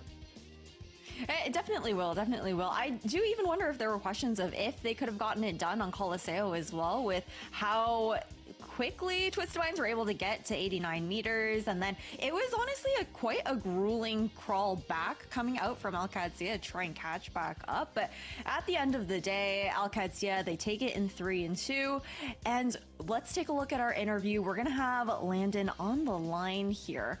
And just check in with the support player. Landon, congratulations on your first win here for stage 2. My question I think that I want to get into first is we have Kellex coming in as the other support, and what's the synergy been like to building up in that back line, working with him and adjusting to this new addition? If you ask anybody in the scene, everyone has like a really high opinion and reputation for Kellex. He's like a really, really easy player to work with. He knows his job. He knows how teams work. He gets the job done, So even though he's a new player, I really haven't had any issues at all working with him. It's been easy. Love that. I'm curious about obviously like the mid part of that series, right? You guys look like you're in really good shape. The New Junk City map's like not close. You also win that Oasis map even with the hazard ban out, but it does feel like it gets a bit awkward when like Checkmate's playing into the Tracer on Colosseo when you're dealing with the Ramatra comps there. Is that like a thing you guys have already sort of targeted as like an area that you're trying to improve in? Because it seems like as soon as you could get the hazard back in on Dorado, like it was just a non-game. Yeah, I mean, our team is for sure aware of the stuff that like they need to work on. Like I think even right now while I'm doing this interview, I see there's like 6 guys in our team voice chat like reviewing the maps right now to figure out how to fix stuff. So our team is super motivated. We'll get on top of it.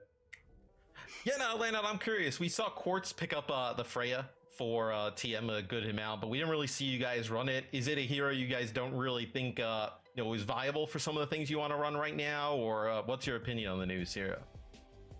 I think for the style that we play, Sojourn is a more natural fit, but it's up to Lab to like how much Freya we end up adding. Okay. Really great insight there. Thank you so much, Landon. Congratulations on your first win here for Stage 2. And hopefully we'll see you guys soon. To have a good rest of your day. Thank you. Okay. As we wrap up EMEA though, because today's the day that we've only got those 2 matches going in, and it's going to be the 3 matches of NA. Mitch, Matt, any final thoughts here after day 1 of EMEA round robin?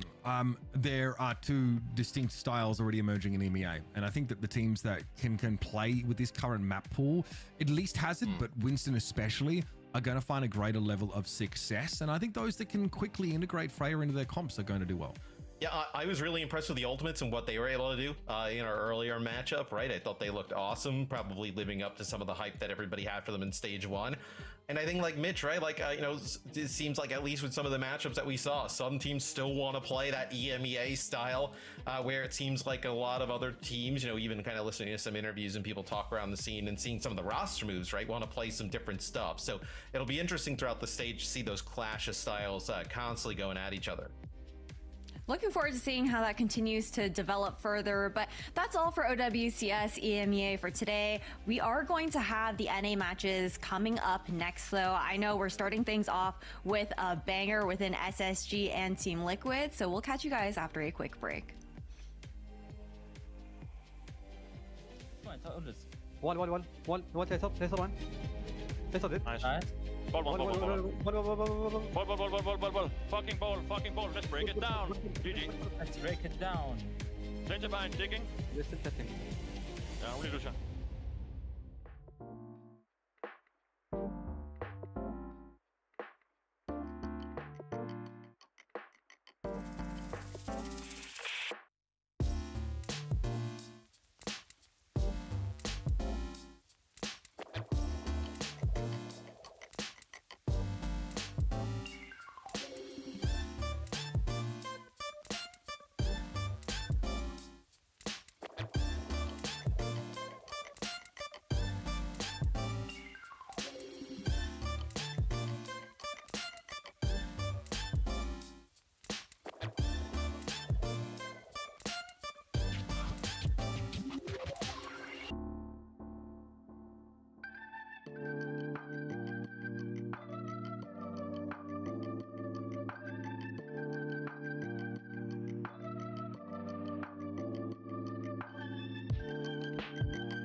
change your side. Someday, at my day, I will change my life. People, it doesn't matter where you go. Don't stop for me. People, this is the place where I follow. Here,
Welcome back, everybody, to OWCS. We just wrapped up EMEA, and it's now time to move over to NA. Again, I'm your host, Ash, and I'm joined now by Jack and Rose.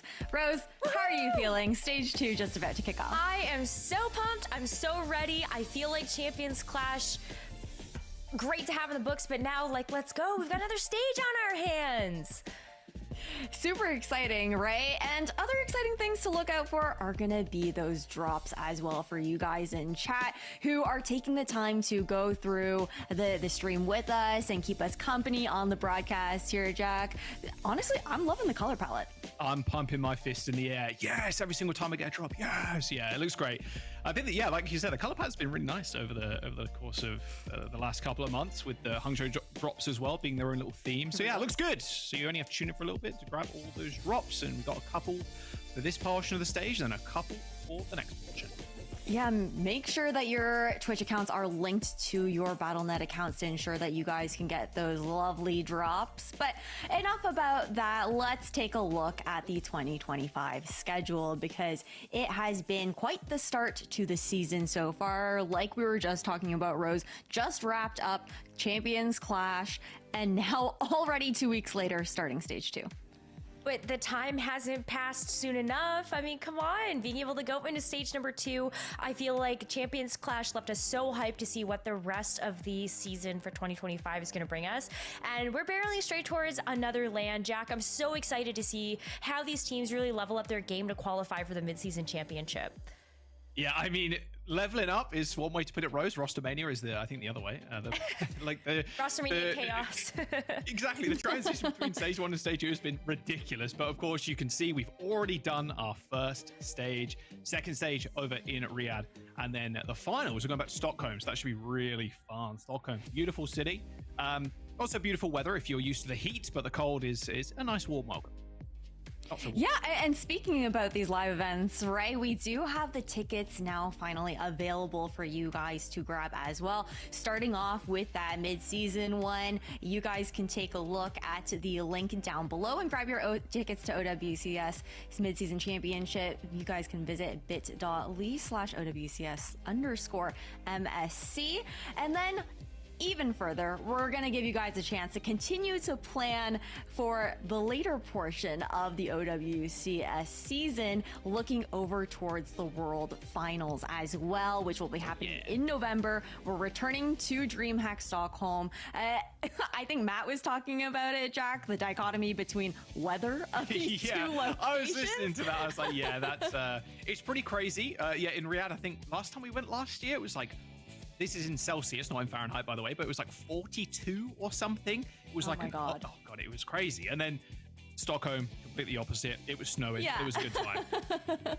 Love it. Absolutely love it. So you guys got to remember to go and check out that link down below at bit.ly/DH Stockholm 2025 for more information about those tickets and get planning for that. But let's see how we're going to get there first. We're kicking off stage 2 today, opening things up now for NA. A lot has changed. And I think what's really fun as well here, Rose, is we also get these LCQs that are coming in here for mid-season championship. Ooh, the LCQs are going to be so fun, because I feel like this is just where you really start to see teams step it up a notch. Like, you know, this stage is going to be epic, but I think even the last chance qualifiers is where you look at things and go, wow, right? Okay, maybe we do actually have a shot to be able to make it to the mid-season championship, and there's not, not all hope is lost. So use the stage, try to get your footing, of course, try to get there throughout the matches that we have coming up over the next few weeks. But if not, go again.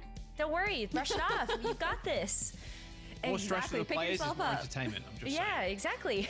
100%. Speaking about the players, we got to talk about the teams. But before you even talk about the teams, because it gets a little bit confusing here, Jack, there have been a lot of changes like we've talked about, but not just with rosters, rebrands, everything has kind of shifted here for NA. Yeah, let's throw the graphic up. Let's get that graphic up real quick. I mean, just there's a few familiar names on your screen, but it's like completely different layers. So Nightmare are now GK Esports, Avidity, Extinction, Rad, Sakura, and then Timeless and Nightmare. So yeah, wrap your head around that. I'm sure a lot of people have been kind of following the different roster transitions on Wikipedia and stuff, and where the players are going, and the whole list of all the players is on there. But we got some of these names through like today/yesterday. It's been a little wild, but it's been a fun, wild journey. It's been good. It's been good to follow a lot of the players, and I'm glad to see teams like Nightmare still being in the OWCS. Oh, 100%. And now that we've gotten some of this kind of out of the way for you guys to understand how these changes have kind of looked, these are also the teams that are qualified here for Stage 2. And I think a big part of the conversation is going to be the fact that, like EMEA, within that promotion relegation, we said goodbye as well to 2 teams for the NA region. Within, that was, I believe, Shikigami and Amplify, who were knocked down to relegation, and then Supernova and Dill to promote in here. And Jack, talk me through this Supernova squad a little bit with this brand new team stepping in here for NA. Yeah, I mean, you shouldn't really be too surprised at the player names, at least. Obviously, like you mentioned, Ash, with the team names, maybe you're like, okay, Supernova. Great, but the player names you're all familiar with. Astro, especially on the tank, was very, very good on the Orisa when we had a perma Orisa meta, to much chagrin, I think, for a lot of people. Grapes and Renko in the backline. Renko ex San Francisco Shock. Chime, unfortunately, not on the roster anymore. A lot of people were really impressed with Chime's performance last stage, especially on the Farah. Absolute monster on that, but unfortunately not appearing here in this roster. Ryan, Jusu, and Sam are going to round out the DPS. Yeah, that they will. It's been quite the grind for these 2 teams, right? Having to play through Face It League Masters to get into OWCS and then get into promotion relegation, have that opportunity. Now, looking at that second team within Dill, walk me through it here, Rose. Dill is back! Who is excited? Dill, you should remember them from seeing them in the 2024 OWCS season, and now they are back for the second stage, making their way through that promotion relegation. And off the back of this 5-player squad, I mean, I know I heard Uber getting super excited about Frothy Philly showing back up in the Overwatch Champions Series, but I think the rest of the squad also has a lot to be able to give us. Razor, PDK, Baz, I think, was particularly impressive on this tank role, being able to show off so many different heroes. I think that gives this team a lot of variety and a great chance heading into the second stage. By the way, I think that first clip, kind of crazy. Red X just hit the Ajax, and that was the first clip of the team. I mean, like, actually caught. Like, okay, didn't need to show that, but they did. Kind of a salt in the wound. You don't have to call him out like that, Jack. Like, oh, you didn't call him out. It was literally in the clip. I just went. It was in the clip. That. No, you didn't have to call it out. Okay. Just go. Erase that from memory. We could have glossed over it. Over it. Exactly what I tried to do. Hey, well, we're just going to move on and pretend like that never happened. Jack, it's okay. Let's take a look at today's matches, because we were talking about how this opening day here for OWCS for both EMEA and NA had some heaters on the line. And our very first one being Space Station Gaming versus Team Liquid with the addition of Zera Heroes is going to be, honestly, probably one of the most insane ways we could be kicking off day 1 of Stage 2. Oh my goodness. Like, I think Team Liquid was already in such a good position in the first stage of OWCS. It's honestly a travesty that they didn't make it to the Champions Clash, because that was one of the squads, especially with the organization behind them. People said, shoo in, gonna be so easy, but now they've got Zera in the roster that was able to deliver such an impactful blow to APAC OWCS on an international stage. I think this roster gets, yeah, come on, shoe in for this land for sure, right? Absolutely. You would hope so, right? Hey, they do look incredibly good. Looking forward to seeing how that addition levels them up even further. But let's talk about Space Station Gaming first and lock in here. This is a team that did not undergo any roster changes when you were looking at them, Jack, and for good reason. You know, they had a solid enough performance over at Champions Clash, even though maybe not the results they wanted. My guy under the subs name, that my guy's not getting subbed into play Lucio, that's for sure. When they got CJ and Bliss, they're chilling. Yeah, I mean, Space Station Gaming, like, you don't really need to say too much about them. Sugar Free, Seeker, Kellen, CJ Bliss, an insane squad. This DPS duo is going to be terrifying to anybody that faces them in the server. I'm curious how Team Liquid kind of level up to to a new height tier. Like you said, Rose, a very disappointing performance. Everybody kind of had them as a shoe-in to go to the LAN. With the Zera addition, it's going to look great, but Space Station Gaming, their first hurdle. And this will also be a good strength of schedule and a strength test for both teams. Where are they? Are they Liquid going to be above them because of the Zero Edition? As Space Station Gaming just going to be as consistent as they was before with Seeker and Sugar Free? A really, really good litmus test. It's going to be a fun match regardless, and especially with a new hero in Freya. I mean, realistically, this could be a primer for what we could see for the finals of North America for OWCS Stage 2. And I think you have to take a look at this Team Liquid roster under the hands of the defeat that they got dealt in that Stage 1, coming back with a vengeance. And this roster, certainly not one to be underestimated. I'm really excited to see how they decide to kind of tackle this particular stage. I don't think we're going to see Kasaurus get subbed in either, if I'm being entirely honest. Maybe we saw like Danny as one of the coaches, but hey, it looks great. I think Team Liquid's going to put on a good show for us, Ash. Yeah, that is for sure. And then the fact just, again, I feel like so much of the conversation just has to revolve around Zera, the player that made such a big difference for Nightmare over at Champions Clash and their matches up against Crazy Raccoon. That is also now, Jack, a lot of pressure on this young player's shoulders to be able to kind of repeat consistency in that type of performance. Yeah, I think that's a really good point. Like, actually repeating that level of success, because that game, just the Hangzhou LAN itself, it just felt wild. Like North America, you're coming in, you're like, are we going to beat Crazy Raccoon? Are we going to beat Team Falcons? Probably not. Are we going to try our best? Absolutely. And the best they brought. Like, it was ridiculous, that upper bracket game.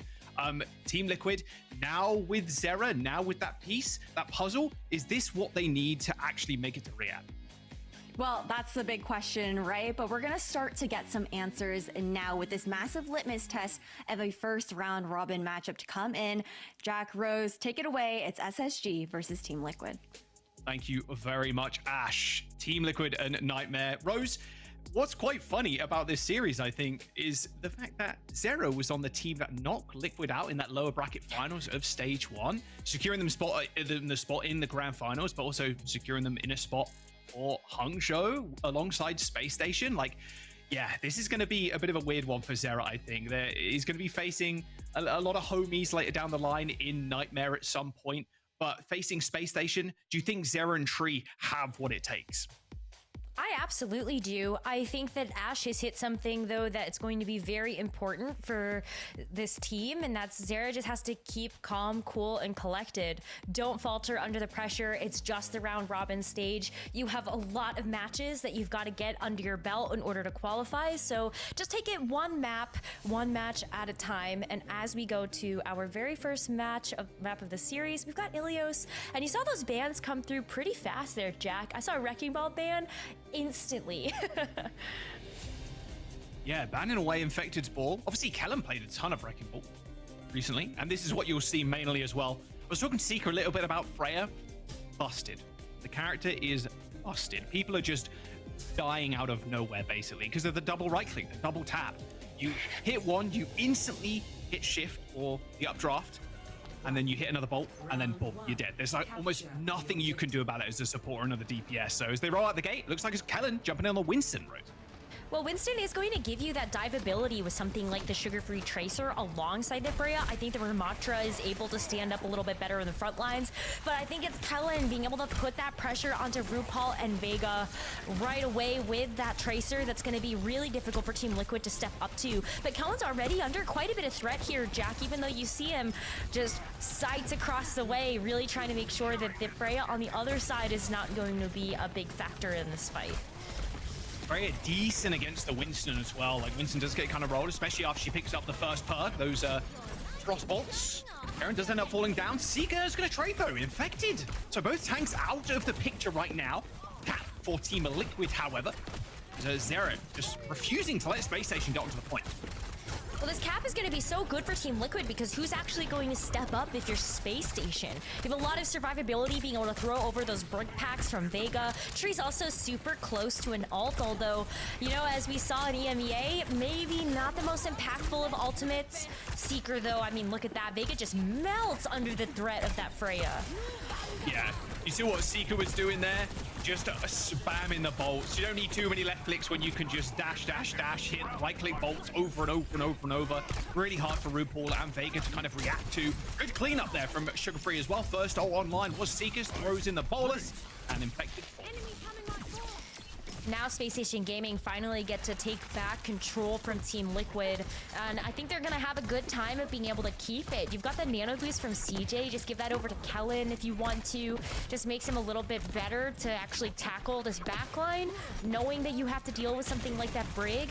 And then Sugar Free, maybe you just stop the push right here and moving in. Hey. Kellen is so 1 HP. close.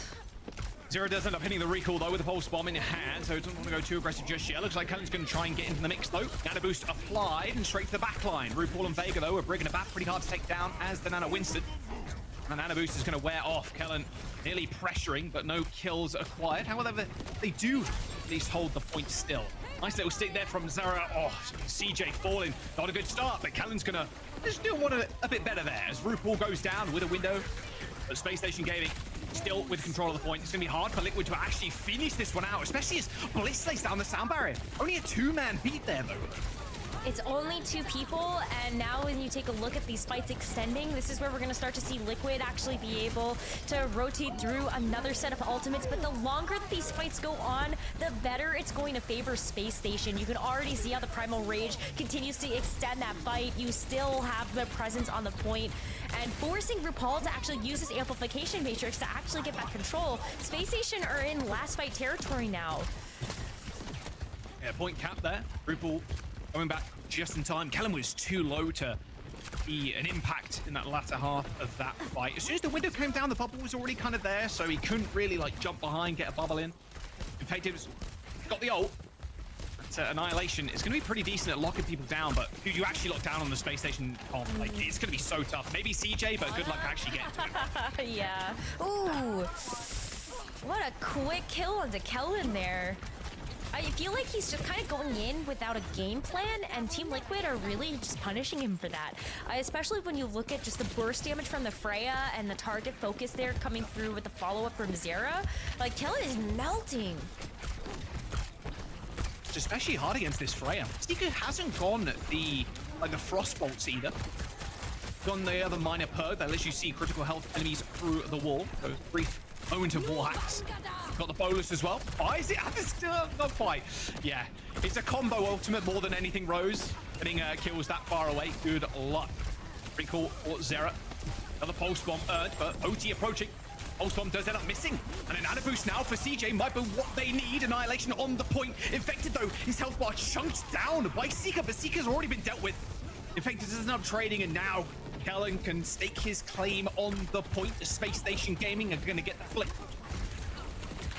Being able to withstand that Annihilation, hopefully Space Station can actually finish off the deed here. As we see Infected move over to the Diva, you're just trying to race back so you get yourself as good a chance as possible to take this 5v5. But that's a stagger there onto RuPaul, so Team Liquid are going to be a little bit stifled here as they get pushed back, having to wait for that Baptiste to come back online. At least the Amplification Matrix can help you get a little bit more forward, take that space, but it's going to be a tough fight when Bliss is building up to that sound barrier. Victor jumping over to the Diva. Hoping that'll be a little bit of a difference maker. Window on to the sidelines, but Roof already chased off. Had to use that shift already. Regenerative burst down. A very vulnerable target now with the Baptiste. Pops the lamp down as well, but Sugar Free just hounding him. But CJ's traded. Sugar Free needs to step pedal to the metal right now to try and get a trade, but it's just not coming through. RuPaul is just giving him the ring around. I mean, Pulse Bomb still in hand, now trying to focus out onto the Freya, but no, Vega's there with the save. OT with Space Station still in control of the point. Kellen with the Primal Rage knocks RuPaul just all the way back to the spawn. And it is all on Kellen to try and keep this point alive. But Team Liquid find the flip, and with the sound barrier connecting with 4 Team Liquids. They're going to cap. They're going to claim the first round, 100-99, as close as we expected it to be, Rose. Yeah, but I'm really surprised at Space Station there. After getting a couple of picks, I really thought they'd be able to actually finish out that round. They stepped off. I don't know. Let's see what happens here, because Space Station did actually have control of the point. Look at this. Like Kellen, they get Dude, the baby diva is so menacing. The baby diva is so menacing with the sound barrier. I guess, but like Kellen just steps away for briefly enough that Team Liquid grab it, and I think they had enough presence there that Kellen would have been able to get that pick. Actually, it snowballs to allow the rest of Space Station come back. I don't know. I think that's kind of a flub there, Jack, or at least it feels like it, as we have to go into this next round of Lighthouse, and hopefully Space Station can kind of regather themselves, as we see the Winston versus Winston now between Infected and Kellen. Goodbye, Tree. Did you expect that to be on the other side, to be honest with you? Ooh, Infected. Surfing USA. Got it. Down. Maybe. Kellen's chasing him. Riding the same wave. Ooh, and he gets him to the spawn. Okay, Kellen. Ooh. One thing you got to mention as well, Rose, especially with these Freyas, reacting as the Anas is going to be really difficult. Like I said before, like the double right-click bolts on a support is an instant kill if you don't get healed. So hitting a nade on yourself instantly as soon as that second bolt hits, or even the first, to be honest with you, is going to be crucial. RuPaul and CJ are going to have to play like careful. Yeah, I mean, it does mean that you have to play a little bit more selfishly with your resources, and that can take away from you being able to help provide that support to the front line. Like, look at the best example that we just talked about. I mean, Tree just got slapped by one of those bolts. Kellen got the follow-up, and now this is the go signal for Space Station. If Freya can continue to kind of open up these big picks for the team, it just makes these fights so much better. And I think Seeker is just having giga impact in these first couple of fights so far. If anybody was tuning into EMEA, the first game that we had, it was very like the Ultimates versus Gen.G. On Lighthouse. There wasn't any like definitive fight. There wasn't like, okay, we're going in, this is the big fight. It was mainly just the Freyas picking off people because of how quickly they seem to secure the kills. And we're seeing kind of the same thing. Space Station got so many ults though, Rose. Liquid, highest mountain to climb right now. Good luck getting in. They got Nano, but yeah, a nice little whip shot. Infected. He's trying to find somebody, but he can't actually close the distance.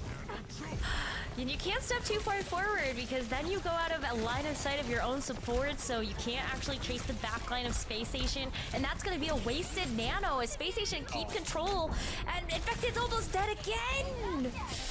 Here he goes. Sugar Free gets the kill. Zero goes down. Space Station running away with this one. They just got too many ults. Online too early. Nano boost. Onto Bliss. Big nade from RuPaul, from CJ, sorry, just runs forward. Secures the kill on RuPaul, and oh, that's round, Rose. That's round. That's a one apiece, 100-0 for Space Station Gaming. Yeah, I think Space Station should have just won this map here. Ideally, I think they would have won Ruins, and then we don't even go to a third point. But we gotta settle things on well now. But I think if Space Station can continue to play things like that, then they should be able to close out the map in this round. Seeker has been so good on this Freya, but I really want to go back and I guess check out this replay where we've got Zera that got slept, looked at, nodded at, and then just instantly deleted. Yeah, that's got to feel good as the Diana player. Every time when you see the Tracer, you got to give them a quick look. I got you. And he missed pulse too. There's the perks on your screen. You can see every Freya basically going with that free reset, a free dash basically. So you get 4 opportunities to use those bolts. You can see Seeker making good use of him as he permanently holds himself in the air. Yeah, a Seeker, a Widow, or a Pharah, or like, I guess kind of cosplay is all sorts of things, but once again, Infected is going to be the first to fall as Team Liquid now are without their main tank. So that leaves Space Station with ample time to capture this point and get off to a great start here on Well. It's like, where'd my mans go? Like, Winston does suffer, unfortunately, against the Freya. As soon as you use that bubble, you are one giant target to connect those bolts with. Well, if you're not standing behind them, though. Behind it, then yeah. Thanks. Yeah, but it has Still been struggling to find Infected, in, like kind of enemy number 1 here. He's trying his hardest right now, but Tree next to fall. A slow bleed out, it feels like, for Liquid. Slow bleed out. Oh my god, even Seeker just plays body blocker to make sure that Bliss doesn't actually get taken out there. This is a well-oiled machine. Reason why Space Station was able to make it to Champions Clash, I feel like we're seeing them be able to really execute on a lot of these picks. Look at Vega! Vega loses shield! Vega's dead! Do you see what I mean? Yes! It's pretty hard to react to that. Vega just takes infinite shots, shield breaks, and then you're like, okay, well. And your push is over. I'm hoping my other support can help me, but if not, I am dead. And Zero also. So, a leaking sink right now at Team Liquid, unfortunately. To a fully furnished Space Station Gaming. Look, CJ's got Nano Rose, Sugar Free's got Pulse, they've almost got Rally. That's it. This does feel like it should be just Space Station being able to cap this, but Team Liquid also working up to ultimates themselves. They're gonna have a full slate. As long as they don't get picked here, then maybe they actually have a chance to get back into this, but that's why we see Space Station taking things so early. Oh, what a stick. Sugar Free connects through Paul. Space Station doing spending another ultimate here. Nano boost on to CJ and Bliss. Double nano coming through, but hey, you don't need to worry about it, to be honest with you. Team Liquid, desperation time right now. There comes the bolus coming through from Tree. Does end up connecting with Seeker and they get the kill, but can they actually stay alive in this fight? A rally from Vega is going to extend this one a little bit longer as Kellen eventually falls. And an overtime flip. It's Team Liquid and Space Station investing a whole 10 ultimates into that fight. Whew, yeah, looks good now though. I'm hopeful that Team Liquid can at least try to keep this round competitive after what happened on Lighthouse. But it really did come down to just making sure they can play the ultimate economy game. Tree actually starting to even things out there with the Freya. And with that big opening pick, I feel like Team Liquid, this is just really what we're going to see for a lot of this meta is which Freya can have the most impact. Gotta help Seeker. Nice pick off from Sarah there. Okay. Now finding some semblance of motion. They're getting in there, Rose. They're trying to, again, just play up as far as they can so it allows Tree to find those early picks on the Freya. Especially if Tree can do the same thing that Seeker's been doing, just snipe either this Brig or the Ana as they start to move in. I love how Zera's so close to Pulse Bomb. Maybe can get a little bit of a sneak onto one of these backliners as well. Right, that's what I'm talking about. Infected does unfortunately get traded though, but Zera could make this a little bit more tricky for Space Station Gaming, but has to hit the recall, doesn't even launch the Pulse in. Now controlling the point still. As Infected is going to make a dive with that Primal Rage in just a moment. Bliss also falls, so now it is completely opposite. Space Station Gaming need to plug up these holes.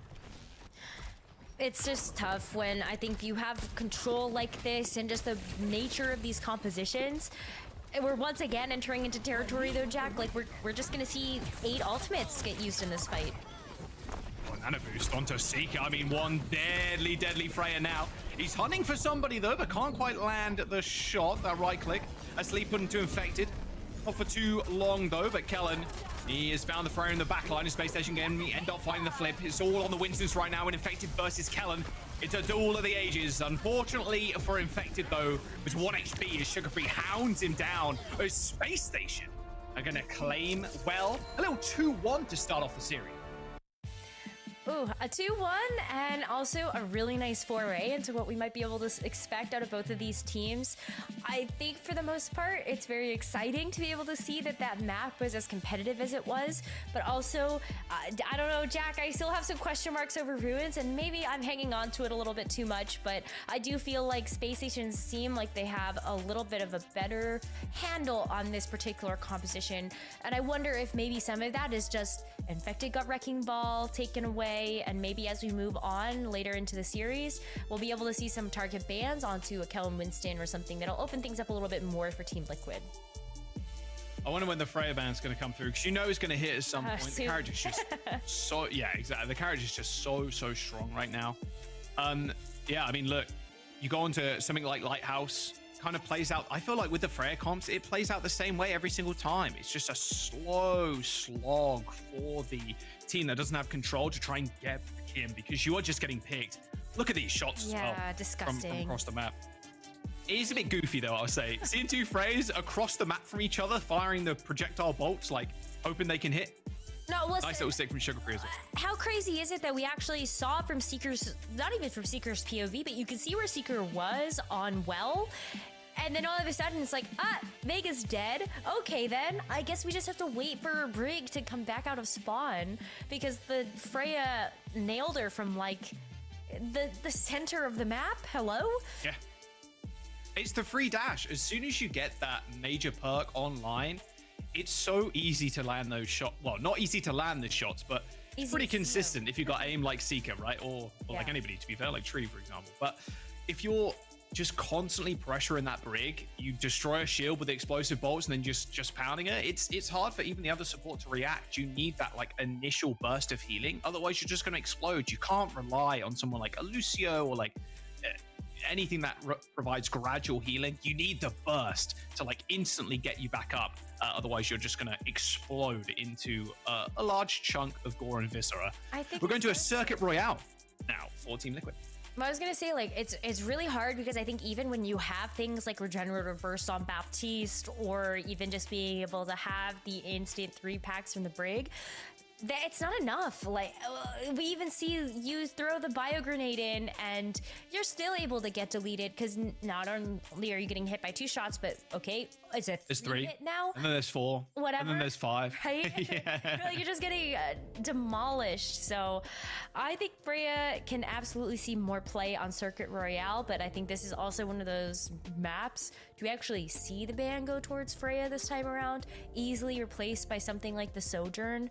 So I really don't know how impactful actually seeing a Freya ban is going to be when both teams have been playing and relying on it. Yeah, we'll see. I mean, Widowmaker is still an option, of course, for both sides. I mean, we know how cracked Seeker was on that pick too. Although most of the time now we're seeing Circuit and OWCS, people are playing it a lot quicker. Orisa ban for Team Liquid. Okay. Let's see what Space Station want to return with. Okay. Juno. Orbital raise. All right. Okay. Bit more of maybe a fast comp, like I said. Gonna be a lot of Freya still. Tracer Freya. You can even play a little bit of Gen.G if you really want. Could still I'm seeing a little bit of that here and get there. played on this map. I think we've seen that a 100%. couple of times, and especially when we have both Kellen and Infected in these rosters that can play Winston or play some type of dive. I don't think that that's too far-fetched to see on a map like this, but yeah, you're right. I think it's still going to be pretty fast. Lucio still on the menu, or we could just see kind of static backline. Could still see on a Brig as an option if you want. Long have gone the days when we had Perma Sigma on this map. After the small little revision of the map, the small changes that they've had to it, yeah, I think people are more than happy to run super quick, super fast. Even a Wrecking Ball, honestly, like it just Why at this not? point, especially with Infected and Kellen on the field, I wouldn't be too surprised to see it. That does get kind of domed by the Sigma if you want to counter pick it that hard, but we'll have to wait and see. Circuit Royale, second map, and the second map for Zera on new Team Liquid. Like you mentioned at the very start, Rose, pretty disappointing. I mean, the team was expected to go to Hangzhou, that first stage. Everybody was expecting them to do extremely well. But didn't quite make the cut with Space Station and Nightmare. And then Nightmare obviously having that ridiculous game versus Crazy Raccoon. Looks like Infected on the defense, rolling out with the Ram. Okay, so they want to hold close pretty early, and Zera on the Gen.G. Yeah, well, we do see Winston get played. It's still not usually the team's first choices to tend towards. If you have a better hero choice, I think, within your wheelhouse for Infected, I think it makes sense to be able to see the Ramatra as just one of the heroes that he likes to play alongside that Winston. And for Kellen, fairly easy for him to re-pick up the Sigma. He's been very, very good at that hero for several years. And so why not be able to see that with more Freya? Oh, we've actually got kind of like the double going on here from Space Station with Sugar Free actually playing the Sojourn alongside that Freya. And then the Zenyatta, Jaws. What do you make of this? Zenyatta from super slow comp. Don't mind it though, because Infected is going to get rolled.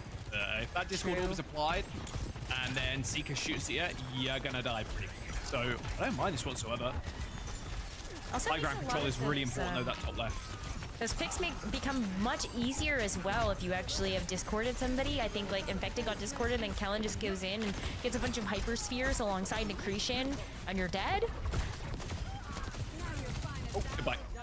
Good to see you. Yeah, really nice. I mean, look, Infected just gets rolled, right? You've only got one Nemesis form. You haven't got Annihilation just yet because it's the first fight. Like, you're not staying in that fight too long. You have to go super quick, especially with Vega on that Lucio. Yeah, I think the Lucio is nice to be able to make these faster rotations, but at the end of the day, the longer you give these poke comps, the better off they're usually going to do. It's kind of extending that timer to make sure that you can actually get a pick of some kind.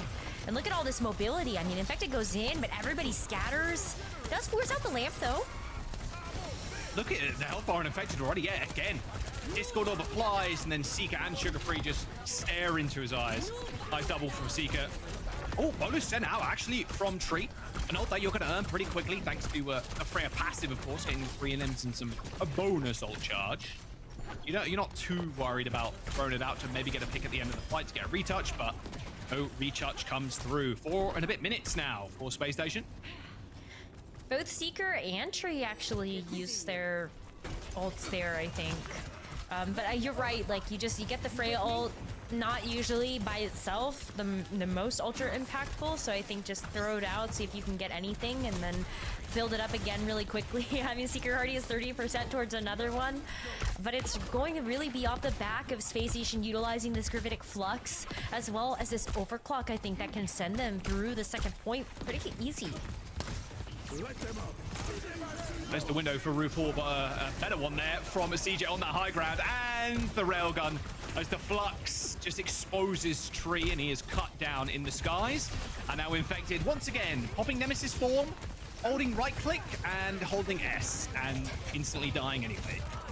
Team Liquid, they are getting dominated right now by Space Station.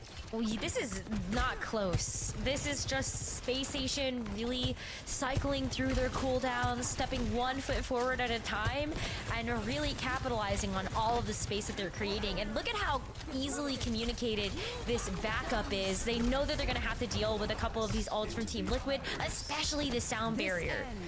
Oh, Infected. Someone help him. He's behind the shield right now, does receive a lamp, and the Annihilation is going to keep him up and alive for the time being. And the bolus sent out there from a Tree. Follow it up with a kill, but Callan at least goes down.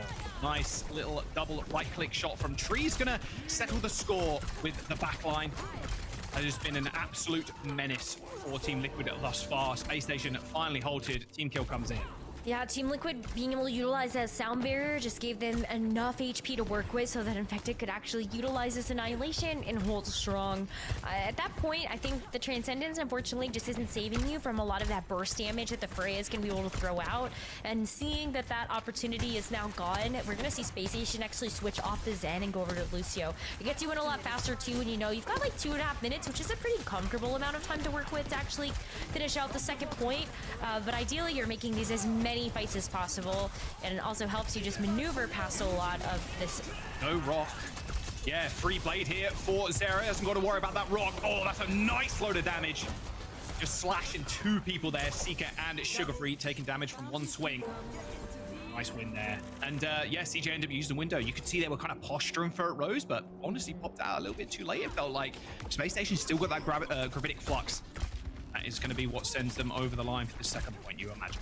I mean, how helpful is the amplification matrix if you just see the enemy team walk through it and walk into you? You just can't utilize it at that point. And so I think Team Liquid played their hand really well there. And now they get a chance to use a window of their own as soon as Space Station peek around that corner. Yeah, quick reset for you guys. Straight back to spawn. Okay, within 30 seconds left now. This high ground is really difficult to actually play past, though. I think now that Tree has really started to kind of get into the groove of this defense, it's going to be quite difficult for Space Station to make it past this, unless Seeker comes out with a big pick. Sugar Free goes in and helps out with that damage a little bit, and they still have this gravitic flux as you called out in that last fight. So maybe the bolus here is going to be great for Seeker. It'll just help at least create some space, and then Kellen can go in with this broad flux. Yeah, setting up the flux with the bolus is just pretty scary. Oh, speaking of boluses, Lamp ends up coming in, but still a lot of damage onto Kellen. And that's the power of the Gen.G as well. That bolus connects, Rose. Very easy for the Gen.G to kind of follow up. However, they're trading pretty well. Sugar Free and Zero just going head-to-head on the Gen.G, but this favors the defenders right now, Rose. Team Liquid only having to deal with one more fight. 40 seconds to go. Times are ticking for Space Station. They get back to the point quickly with this Lucio. Wait, do they know where Infected is? Infected is behind them right now with the Annihilation. We need to catch that back line. Blood was caught napping, but it's all good, maybe? No, Sound Barrier ends up connecting, so Infected's not going to fall over instantly. And then Zera cleans up CJ with the help of that Annihilation. 15 seconds to go. Secret Agent Infected there. I don't know how the guy stayed in vents for so long, but he did. And there's not going to be a touch possible. No. Wow, that was the perfect play. Alcatia he got the touch. Wait, he did get the touch. Soundbarrier comes in for Space Station. Somehow a miracle ledge touch there as Seeker finds a double kill. Blade pop from Sugar Free to guarantee them this fight. Infected and Tree have got kills already, but Sugar Free hunting for a third. Oh, the bolt connects from Tree though and takes down Sugar Free. Kellen, the last surviving member of Space Station, alone right now on the point, drifting towards this second. But Team Liquid are spawning, and they're spawning quickly. Tree's gonna take him pretty low, but the bolus holds him in place. My word, that was a dangerous finish there for Team Liquid. Somehow there was a touch. It didn't look like it was possible. But still, only a single point granted for Space Station. Yeah, that was a very tough defense that Space Station actually had to work through. I think when you have that high ground, we could really see the impact of Freya just having not only the high ground, but also being able to have those sight lines, get those picks just a little bit faster. Kind of a similar issue to what we saw on Lighthouse. Squad on the screen there for you. New feature for this stage. Yeah, Infected hiding there for that long was a little crazy. That was crazy. A little crazy. I saw it and I was like, you know what? Do they know? Because it's like, surely. Assume, yeah, right? And no. Even the lamp comes out and Infected just absolutely smashes him. It was great. All right, Team Liquid on their attack. Let's get a quick listen in, see what plans they're cooking. It's okay, it's okay. No, it's not. We need to talk about these. All right, Trey, if you're always good for anything here, it's... I thought you used them because you needed to them. Like, all right, it's Sweden. Where's my crowd at? Yeah, it's Sweden. Where's the crowd? Don't worry, I'll cheer if you hit it. Okay. Bro, my voice is so bad, bro. I think maybe fast. Big mistake. Ben. Alright, I'm gonna chill, then I'm gonna walk top. I can swing corner. Alright, wait. Alright, I'm gonna swing. 3, 2, 1. Fucking Sig. I'm taking high. Soj high. Shooting Soj. Stun one. Look Sig. Right, top right. Soj top right. I can drop. Look Sig. Get caught up, we can swing. Alright. We swing, we can take Alcatia. Yeah, I'm ready. Alright, 3, 2, 1. Okay. Yeah, fucking. Fucking Sig. Quick turn. Alright, care. Kite. Hold your. Oh, okay. Care, okay. Care their turn. Window, we can window swing. Care rail. I'm taking it. You can't so fast, okay? Care for you. Okay. We almost have. Walk up and then we window, okay? They're playing back. Yeah, I'm ready. Alright. Walk up first and then window. Walk up first. Ready? 3, 2, 1. Turn. Finish it. My window's moving. Shoot. Here one. Nice. Shoot through the window. Nice. Judge one. Walking Sig. 3, 2, 1. Turn down. Sig. Bring a lamp. Kill Sig. Everyone. Sig. Live the window, just secure. Oh. Maybe.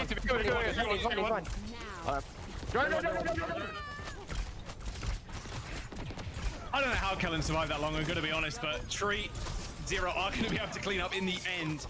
slowly but surely making their way around that corner, Rose. You see Infective kind of calling like, hey, we got it back, just reset cooldowns. When we got Nemesis form, we swing, and we just keep playing off those resets. Wow, I mean, I was just really impressed also with the recognition, just to hear in real time of, we know we're gonna have this amplification matrix really early. We can play off the back of that. RuPaul put it down perfectly, so it was moving with the cart as well. And that was also just a really great way to start to generate some momentum for the rest of that fight. So much so that we're actually gonna see Kellen switch off the Sigma and go to the Ramatra, actually stand up tall to this. Wow, Sugarfree got a little bit dunked on there by RuPaul. Nice little sound barrier from Vega, and with that lamp as well, they're going to be able to keep 5 alive. I've got a reputation. Yeah, Tree taking a whole heap of damage, but the lamp saving his life from those bolts, and with a team kill and 3 ults and almost 4 for Team Liquid, this might just be it. I think it will be. You've got the bolus, you just go in with the blade. There's no sound barrier because Space Station Gaming invested it into trying to be able to hold that first point. And so it looks like it should just be Team Liquid clearing this up, or anything insane happening here from Space Station side. Has to be a generational fumble now to lose this fight. Yeah, Zero's already killed 2. All right, it's over. Wrap it up. Team Liquid, they're going to take second map here. Tie the series up. Yeah, that you know, that defense, it looked a little bit dicey when Space Station managed to get that retouch and almost cap that second point, but Team Liquid, we heard in the listening, they're just slow, patient. They know how to just play with the cooldowns, and like, look, if you're playing the Ram into that Zen, you just got to wait for Nemesis form, and then okay, push a little bit, pull a little bit, push a little bit, pull a little bit, and yeah, really nice stuff. Even Kellen's Flux, who survived for more than he probably should have done, couldn't quite make it work, Rose. I love that after the Flux, you heard the team talk about it. They're like, no, it's good. We've got this. You know, don't worry.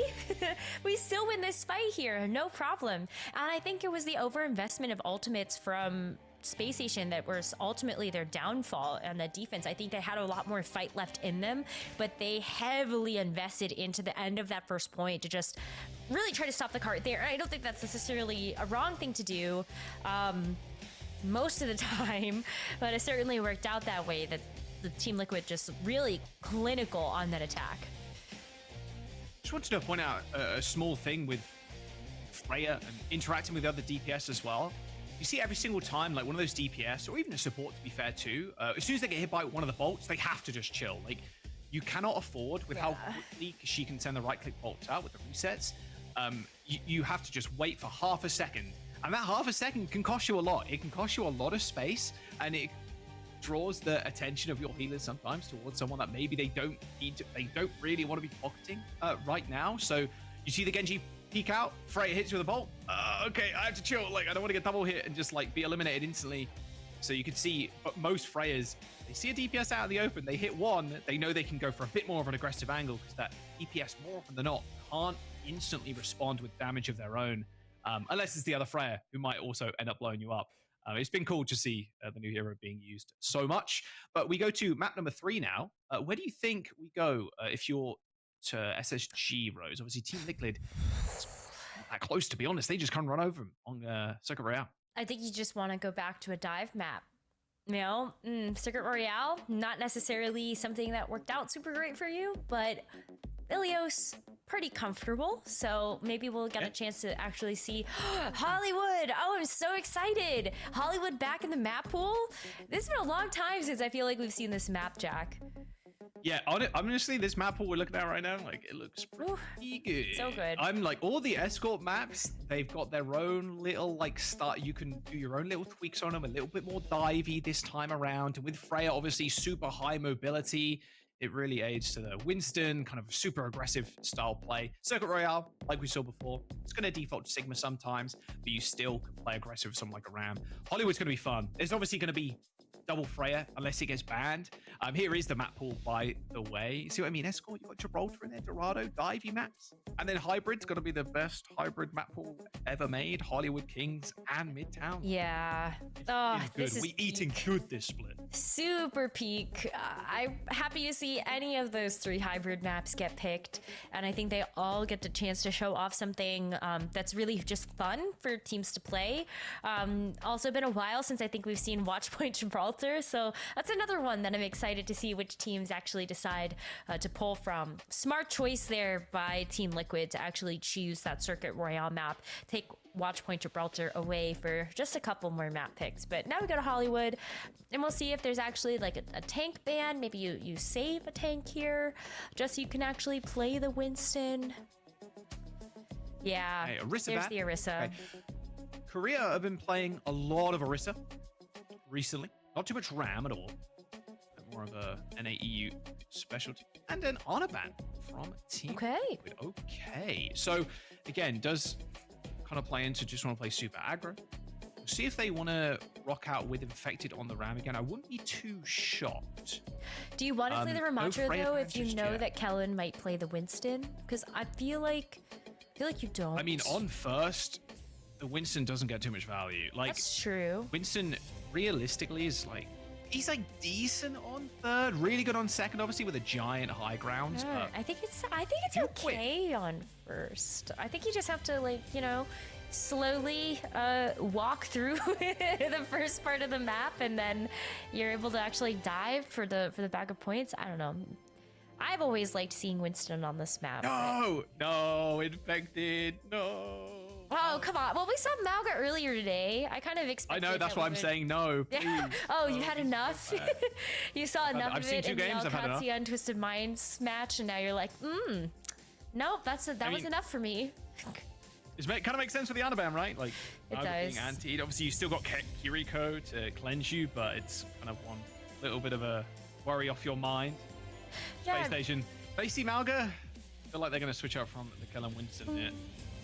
Probably. We'll see. But yeah, I do think that the Ana ban makes the Winston a little bit harder to actually use, just because you just don't have the same type of long range healing.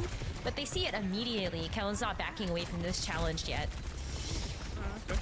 Don't mind it. Infected, obviously, a giant wall of meat for Seeker and Sugar Free Why do you have to call him damage into. that? Dude, he's a giant wall of meat. What do you want? Like, that's his subtext. You know, like, Zen is like... You can't help that he was built that way, Jack. Giant... I'm not complaining. Hey, I'm quick kill onto Vega. Started working out super well. Infected trying to run in there, trying to help out, but without that Lucio, it's going to be hard for them to get out of there. Dive so far. Sugar Free hunting down the back line. RuPaul getting to the high ground pretty quick, but that should be the first point. You have got to imagine. RuPaul gets out, so maybe there is a chance for a retouch as Infected is going to come back quick with the help of the Lucio. No. Maybe not. I don't think so. I think that was an S-key and, like, true escape back to the rest of the team, because at the very least you're able to take this closer fight. Yeah, Kellen under a lot of threat there, but you can actually get the defensive hold here by the corner, and this is where... Yeah, Tree just... Goodbye, Seeker. Diff, I guess. Yeah. That is like the Freya 1v1. It's like, oh, they got the pick. Like they hit double right click and the supports can't heal quick enough. I mean, the Suzu's there for RuPaul, of course, but you're not amping healing through the double shot. That's No. for sure. Yeah, you still have to play this really carefully. I do think that having the Winston shield does help out a little bit with this. I mean, Infected again just has to back up here. Such a nasty spot, by the way, for Freya to play in. You can see it just peeking above. Oh, and Tree gets the kill onto Seeker. There you go. Freya gaming right now. Okay, back to spawn, reset, take back the high ground. Oh, list down. Bola connects with Kellen. Oh, my word. Kellen hit with about 500 abilities there. He tried to create space for the team. And back to spawn. Let's see how Freya... yeah, let's watch this shot again. I mean, just... Tree... onto he was just... Seeker was up on that high ground like a peeking above for like half a second. You just can't do that, you know? Not when the Freyas in your lobby are this good. I just... it's gonna be a lot more of this. I think it's like Widowmaker, but high octane. You know, whoever gets the pick first. They are bullying Seeker right now. Beautiful Suzu as Kellen goes flying. Cage deployed and... Farmer Rage there. Space Station Gaming getting held on these doors. Very rarely do we see a hold this aggressive especially peeking around the corner and then trading space. Space Station still with an ult in their bank, but it's been struggle street so far. I think it's going to continue to do so. You talked a little bit about how the Mauga pairs into the Winston, and I think that's why we're seeing this aggressive hold work out so well for this Mauga comp from Team Liquid. I mean, Kellen jumps in, and yeah, he's got Primal Rage, but look at how much HP is already being melted off of this Winston as he gets separated from the rest of his team. Who's going to come heal him now? Okay, Mauga has been slain. Back to normal dive. Ooh, stick from Zero, though. Takes down Sugar Free. Okay, now we can get the payload rolling, and now this is where the dive comp really comes into effect. They can control the high ground. Brilliant. Yeah. Good use of the Primal Rage there, and I think Kellen did get a lot more out of that Primal Rage to at least break that close hold. Team Liquid come back, though, with this rush. They're also going to have another bolus, so just a lot of damage that can come through from that rush being able to increase that DPS. So much damage. A bolus, though, from Seeker. That was connecting with quite a few. As it's just explosive bolts raining death from above, and the Trace is trying to clean up the scrap. Zero gets the better of Sugar Free again. 2 minutes to go. And very few members from both sides are surviving. Tracer versus Winston. The spawn advantage here for Team Liquid. Keller without any friends, unfortunately, just has to set up a high ground control. But he's got to be so careful because Zera is still up there, and Kellen actually has to use a jump to be able to get away. Someone's still pushing the cart, though, so at least it's going to give them a little bit of time. As you see, it's Sugar Free down there trying to just at least push Team Liquid to go back towards the saloon. But I'm looking at like Vega having a sound barrier up soon. I think Team Liquid actually have a really good chance to just hold here. Beat from Vega. I mean, you're just trying to force Kellen's position right now, and they've done just that. Fighting for Kellen here is going to be super tough.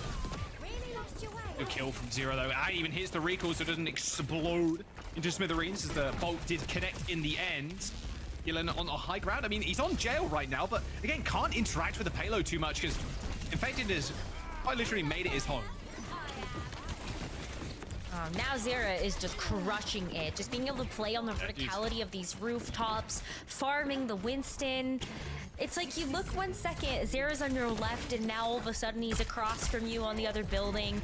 And this is really where we're going to see Team Liquid just shine. Under these conditions, they still got to hold onto the sound barrier. Zera's going to have another pulse bomb as well. Got that attached onto Sugar Free before, so I think, you know, Zera's really hunting for that spot where you could just kind of Kobe one of these pulse bombs. Kellen always returns just engulfed in flames as Infected is shooting at him most of the time. He tries to step up. 30 seconds to go. Payload slowly drifting back. Sugar Free has got a pulse bomb, trying to just tag out Tree right now, who's receiving a whole lot of healing from RuPaul, and Kellen's already dead again. Team Liquid with pure control over this point right now. Sugar Free tries to take the pack, but Zero is going to be there with the kill.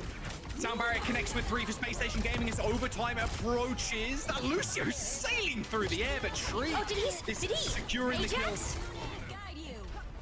Well, we'll have to look at the replay. It doesn't matter, but I think he was like mid-animation. Space Station Gaming halted on second. That's yeah, it's Malcolm. Helen just didn't have a chance to get in that fight. He tried to get busy. Yeah, I blinked and I was like, I saw the Lucio just like hitting the sound barrier, and then I didn't actually see if any overhealth got applied to anybody. So production saved me. I don't know. Look at the damage there coming through from Tree. 7k damage. Looking pretty clean there. A little bit over Secret and Sugar Free. Yeah, Zero, a lot of time. Like 0 deaths on Zero, by the way. Well, living up to 17 and 0 right now.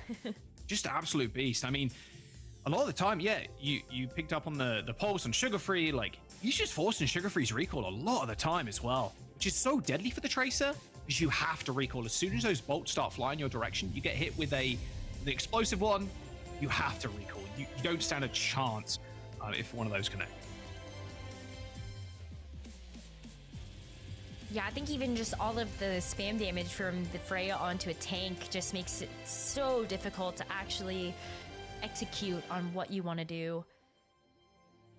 Okay, I guess Bliss actually didn't Ajax there. I think it hit 3 people. Oh well, you know, but it didn't matter. So I guess did it really sound barrier if it actually doesn't help? I mean, I'm gonna be honest. Like the amount of damage they were taking, that overhealth disappeared almost instantly. So what I saw, but no blaming. That was a nice little inventive bubble play there by Keller. Just on top of the lamppost to make sure a couple of free shots sent in by Sika.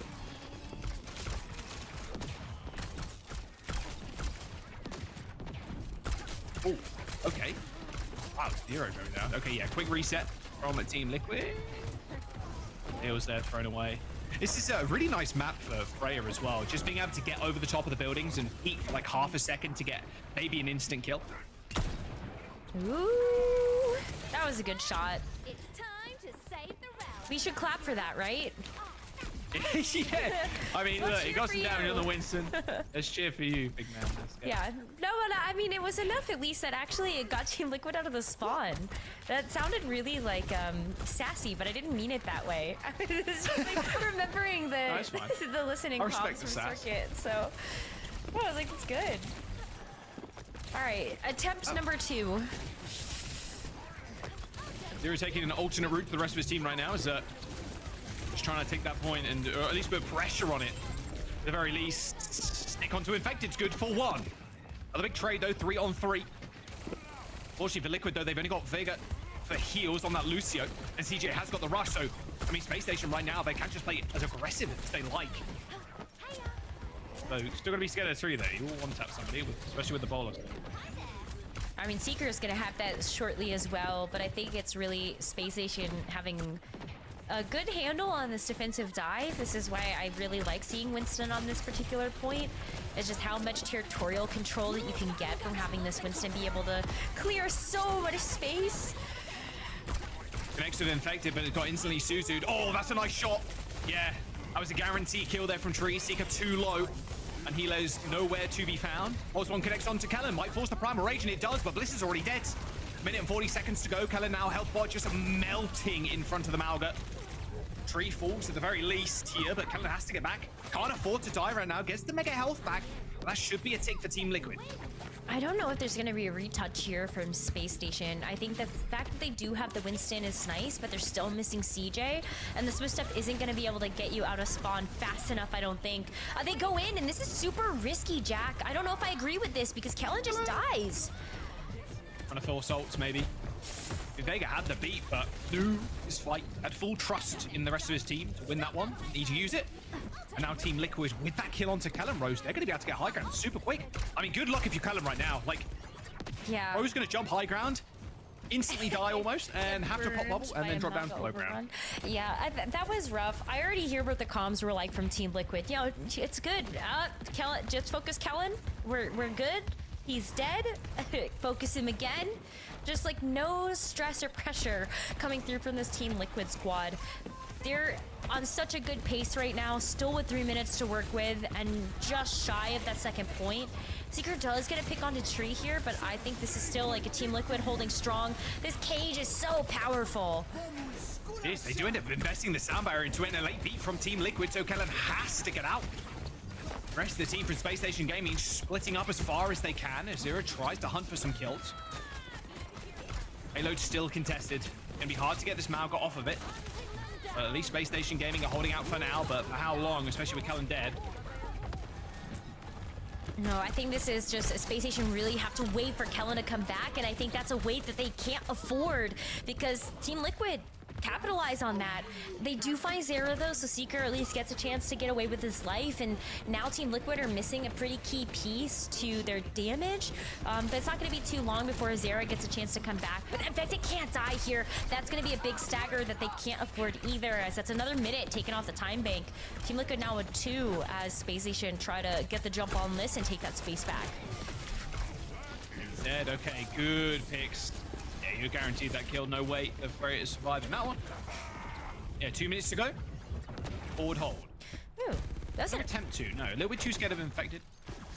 Yeah, I mean, he popped the cardiac overdrive, so I think that is a sign for Space Station to back away, try to take the high ground control, something that is a little bit more difficult for Team Liquid to actually get to outside of this this elevator. But they can kind of sneak to the cart. You can already see the pathing that they want to take as they get sandwiched here by this Kitsune rush. Focus on the Lucio right now is Vega. He's sugar-free. He's got his eyes for the kill. Oh, no bolts connecting with Zero either, so both Freyas down. Rush on the point for Team Liquid's gonna put the cart in their favor. They're gonna start moving it with a minute and 10 seconds to go. Someone from Space Station Gaming does need to touch. They do get there in the end, but where's the staying power? Kellen's 4% away from the primal rage, and that's Suzu. Life just coming just in time. CJ gives his life for it though, but Kellen now needs to stay alive on the point, but quickly it's just falling. His health bar just disintegrating as Zera connects a pulse, but Watcher Seeker and secures the point. Team Liquid on match points against Space Station Gaming. Wow, okay, so maybe that first map was actually not as close as what the rest of this series is starting to indicate. Team Liquid really starting to find their groove, especially versus this Winston. The Mauga was the perfect call for Infected to be able to lean on, and I think even when you knew there was a player disadvantage, Mauga Cage evening up the score, trusting in the DPS to be able to find those picks. I think this is a very confident Team Liquid. You could hear it in the comms and Circuit Royale, and you're going to see it continue in their play on this stage. Yeah, the Mag was just too powerful, too burly. Oh, man. To stand up to for Kellen. And Zero making a big impact already on his new team, Rose. First official for the lads, so really appreciating how good his Tracer play is, and at the end of the day, him coming in and replacing even someone like Knife, who, I mean, my biggest memory of Knife, like, look at Paris Eternal, or Vegas Eternal, sorry.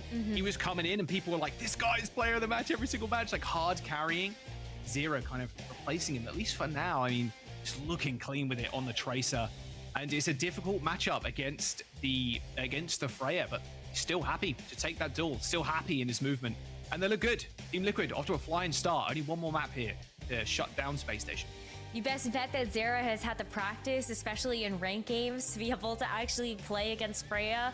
So it's not really a surprise to me that Zera has been pretty comfortable in this matchup so far, especially when there's so many different hiding places for the Tracer to really pop out from, maybe get a surprise attack and just finish up on these picks. I think Zera's really taken over the server, in particular on this map, and we'll have to see how much farther he can actually take it. But Jack, Team Liquid right now leading the charge. I think a lot of people, especially after how Space Station did at the Champions Clash, did we even get viewer predictions? I'm not sure, but I feel like it might have been, I at least had maybe Space Station just a little bit high up there.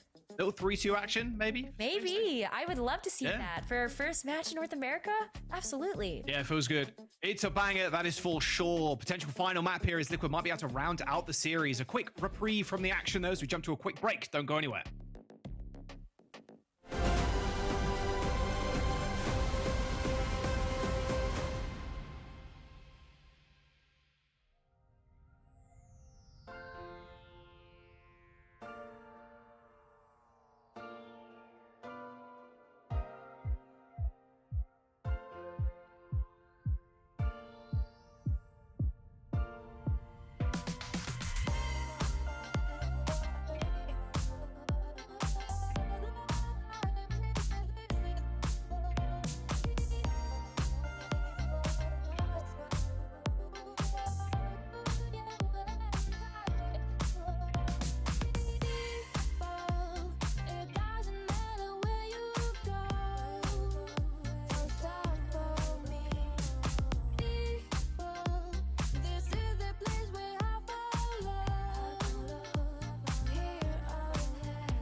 change your side. Someday, at my day, I will change my life. People, it doesn't matter where you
All right, welcome back to Freya Watch as we jump into Suravasa, SG's pick. Okay, they're up first for banning. At some point, I'd imagine, we are going to see a Freya ban, but it's going to be a Hazard ban for SSG.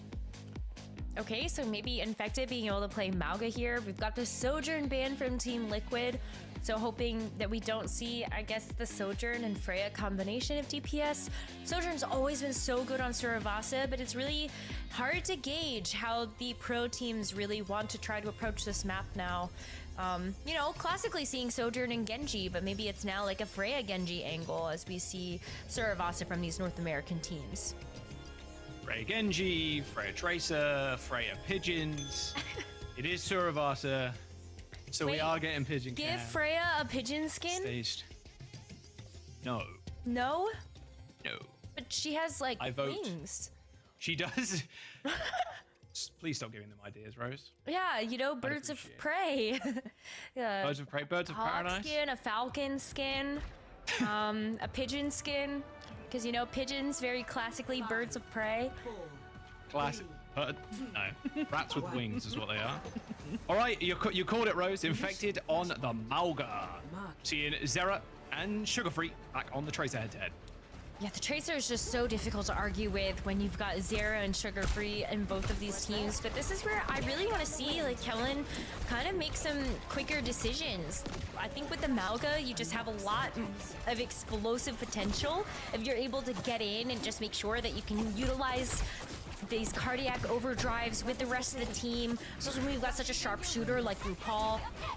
There is a big difference here, and that's going to be CJ on this Ana, a hero that got banned out in that last map, and now really able to help amplify the impact of this Winston. RuPaul haven't used that Suzu super early. A lot more vulnerable now to Freya, of course. With this Swift Step, though, it does, like, cleanse, right? So if you do get hit by one of the bolts and you do fear for your life, you can quickly just Swift Step away. Good bubble, however. Infected has to dash away, but a follow-up anti instantly Suzu, but Infected couldn't get healed quick enough. The Seeker just hitting reset after reset. Those right clicks. An easy cleanup there for Space Station to be able to take first control of this first flashpoint.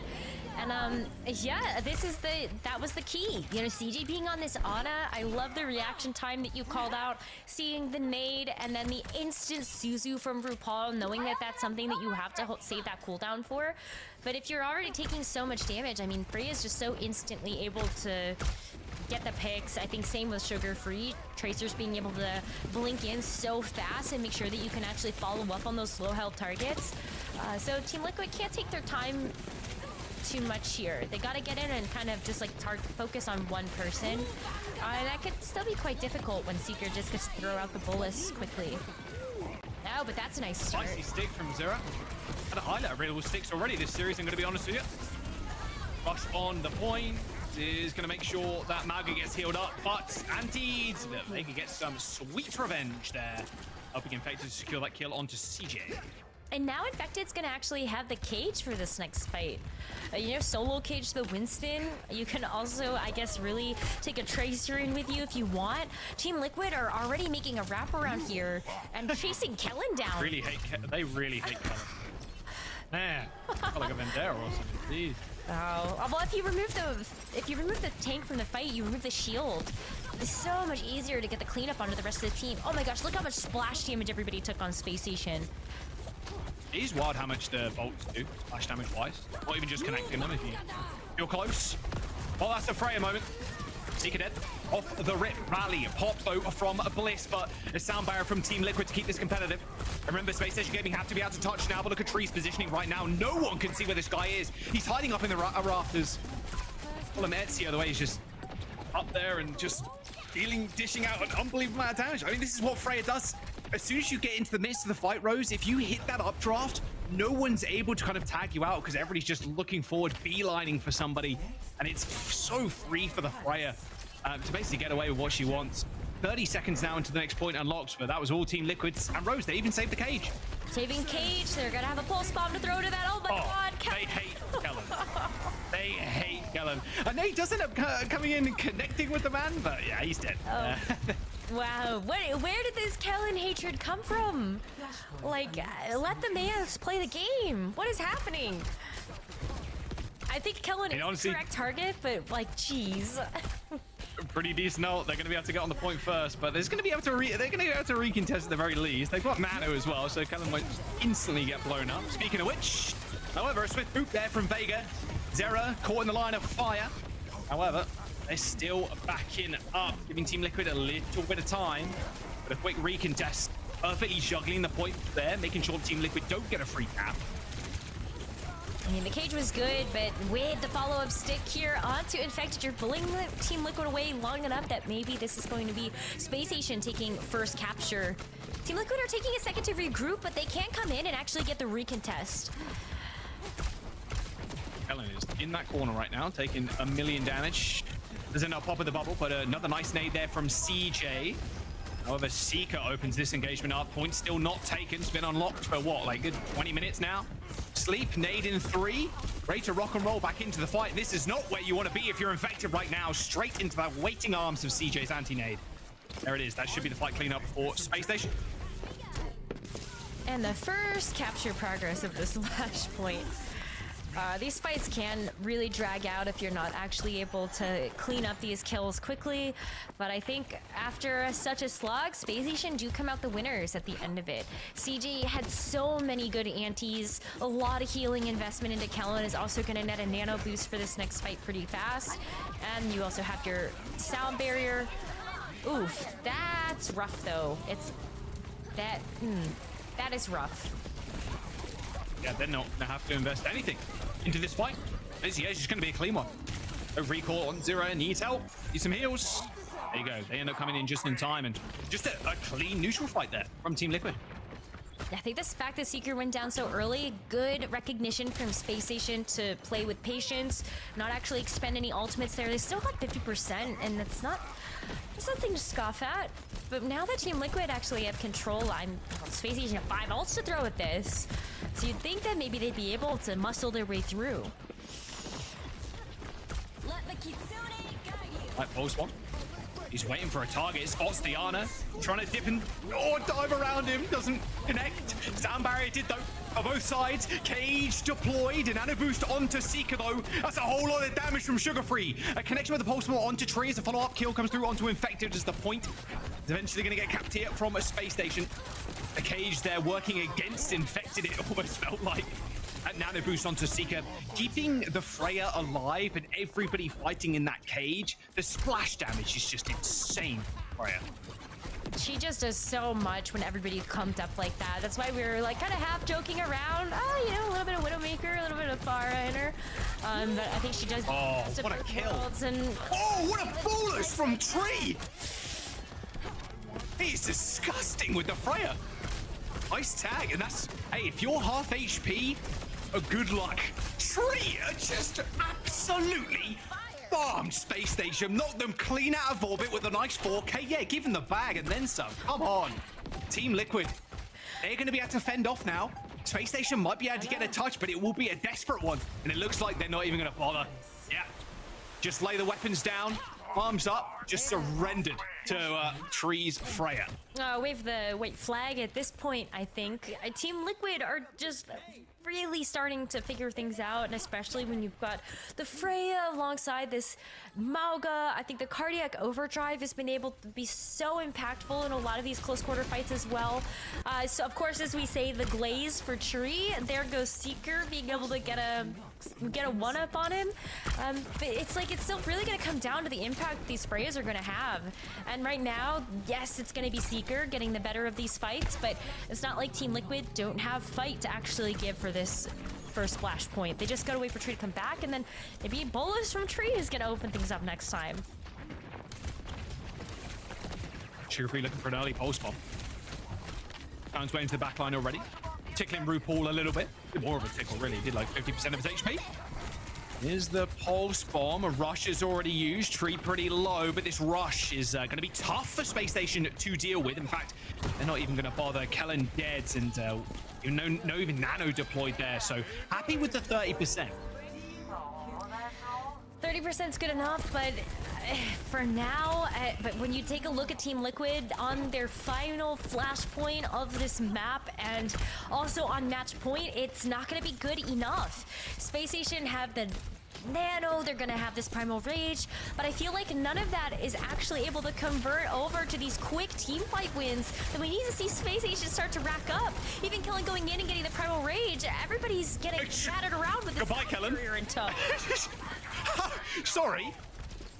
Can we get a little Kellen health bar replay, perhaps? My God, he died instantly in Primal Rage. Like there is an ult being thrown in though from Seeker. He does end up getting nanoed. Infected shuts him down at the end. CJ trying to make the hero play. Same with Seeker. Team Liquid going to run away with this. Space Station Gaming now on a desperation touch. Sugar Free's got the pulse bomb. Rose, but Sarah's waiting in the rings with his own. He's going to try and force Sugar Free to hit the recall early. And I think this is just going to be it. Kellen can come back, but Infected's lost the cage. down in a cage. Cage is good. Pulse bomb connects, but it doesn't matter. Zera's got a pulse bomb of his own, and a nice boop. That's gonna signal the end of the series. Perfect stuff there. Team Liquid take a 3-0 Suravasa and convert that to a series win. My goodness. I mean, hey, I saw enough. As soon as I saw Tree get that quadra kill on that second flashpoint, I'm like, it's over. It's over. Team Liquid start the series with a bang and start the split with a really nice win over Space Station. This Zera pickup ended up being the perfect thing that Team Liquid ordered and really showed up in a big way there, Ash. Especially when we got the Malga versus the Winston 2. I think Team Liquid just had a really great read on the meta and also how to play around with the pieces in the right way. They really did. Yeah, so much firepower that was added to this squad with Zera coming into the fray. But we did see, some close matches here as well. When you were looking at some of those results here at SSG, Jack, they did try to claw back here and there. They managed to take Ilios, the first map that we saw here, over on Control. And Seeker was on fire in that one. But unfortunately, it just wasn't quite enough for SSG to take it over the line. What do you feel like was the big difference maker there, Jack, in this series? As much as I want to say the phrase, and they did look flashy, the control that Infected exuded from this series, especially on the Malga, cannot be understated. I think as good as Kellen is on the Winston, on the ball, on these good dive characters, like anything like that, it didn't really matter. Like, you go to Hollywood, you want to play dive, you want to play super quick, you want to get high ground like really early. Infected just had his number. He was just chilling. It's like, okay, you want to play the Winston, that's fine. You can't stay in these fights too long. And then Winston also gets shredded by the Freya. It was like a two-pronged attack. And yeah, Team Liquid seems to have a good read on the meta and also a good read on how they want to have their own little twist on it too with this Malgo. We saw a little bit of it in EMEA already today. This Kellen Winston, unfortunately, this dive star with the Freya, just not it. At least not right now. Yeah, I'm really hoping that we can actually see Space Station show us a little bit more versatility when it comes down to some of these compositions that they like to run. Kellen is so good on the Winston. I just worry that maybe this is not going to be the right meta for it.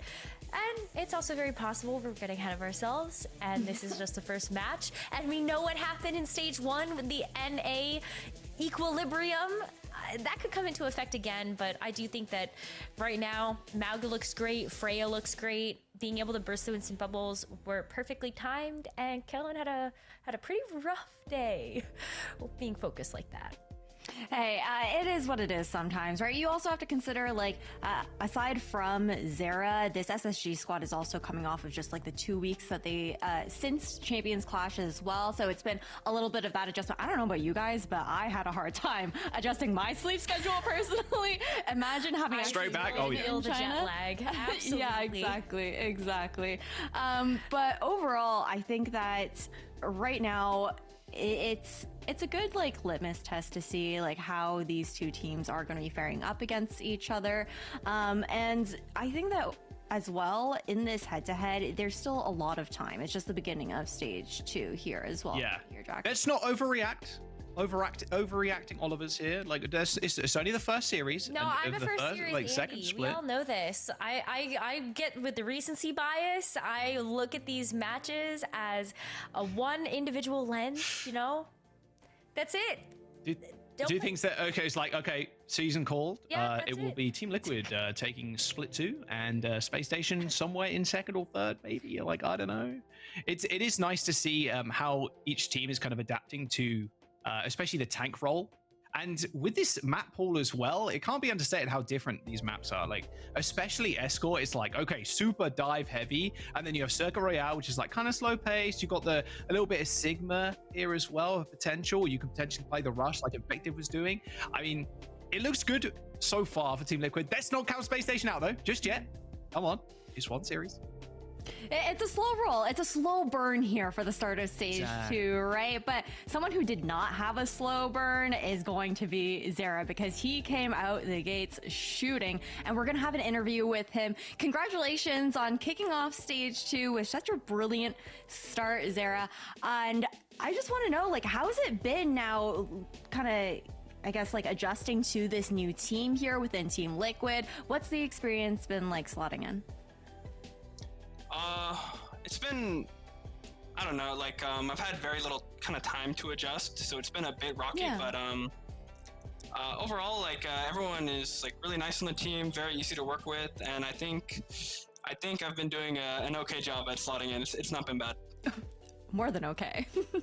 Okay job, hitting some nice sticks, like kind of dueling out Sugar Free in one of those duels. Like, yeah, you give yourself a little bit more credit, I think. But I want to talk about the meta real quick. So obviously, it's going to be a lot of Freya. We know how busted she is right now. But and we saw Infected kind of running this Mauga. Do you think we're going to tend towards that? Or do you think it's going to be a little bit more dive going forward? Because we've seen a couple of different looks from even EMEA. I think everyone right now is kind of like, they want to play to their strong suits, and EMEA has always been like a really top brawl region, so it makes sense, like some of the comps we're seeing there. But here in NA, you know, SSG, they love their Winston. We can play everything, and so it really depends on like what the team is strongest at. I think that's where you'll see the most comp differences, you know. Okay, so Zera, give us the tea. Who do you feel like is going to have the best chance to actually make it to that mid-season LAN out of North America? Well, of course, I have to mention my old team. They're all very talented. The old Nightmare, but now GK Esports, I think. They're very strong at everything. They're very talented. I think we'll definitely see them there. Obviously, us, of course. Hopefully, taking the #1 seed, and I'll go with SSG. I think they're a safe bet. Ooh, okay. I like how Rose is asking the hard questions early on, but Zera, thank you so much for doing this interview with us. You were also the player of the match for this head-to-head up against SSG. You definitely popped off. Congrats on having a strong start here to Stage 2. Thank you so much, and I'm very sorry for my room. I did not expect to get interviewed. You're good. You're good. It's literally just your bed isn't made. Like, it's not the worst gamer room we've seen. Trust me. There's no trash on the floor. Like, you're fine. We're chilling. But yeah, big congrats on player of the match. Looking forward to seeing you continue this heater of a performance as the stage does continue to go on. But Jack, Rose, this has been quite the start to Stage 2 here for NA. What do you have to say, I guess, right now, Jack, about how Zera answered that question that Rose asked at the end? What are your thoughts? Oh, I thought you were going to be there. What do you have to say about his room right now? Okay. You want to just continue to throw more shit right now? No, I don't. No, his room looks great. It's fine. It's probably tidier than my room. You can't see the rest of it. I'm going to be honest. That's everywhere. But no, I think this stage coming in and having a new hero being pretty busted in terms of Freya, like, I'm excited to see. It's not going to be a good day for the supports, I'll say that. Getting randomly 2-tapped out of nowhere is not fun. Not fun at all. And you're going to have to play your corners a lot more. But first-person POVs, seeing the flare dart around the skies and then just like tapping people like we saw Tree did, yeah, it's going to be a fun Stage 2. Oh yeah, it's been such a great start so far, but we have more matches here for OWCS NA on the way. We're gonna have Sakura versus the new Nightmare coming up next. You guys stay tuned.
to the stadium. Let's get a look at our competitors. The first round can't get here quick enough.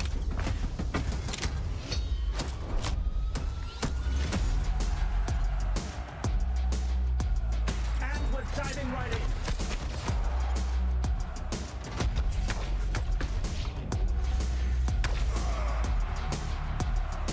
They nearly cinched the win this round.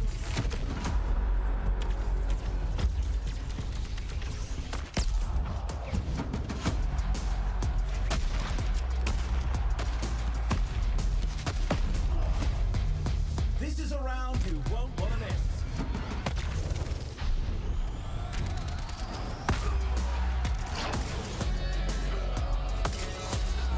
Against all odds, they've won it all! You love to see it, folks. Something for my trouble. The hunt begins. Run or hide, it won't matter in the end. I'll get quite the payout for you. I've always liked a challenge. I always deliver.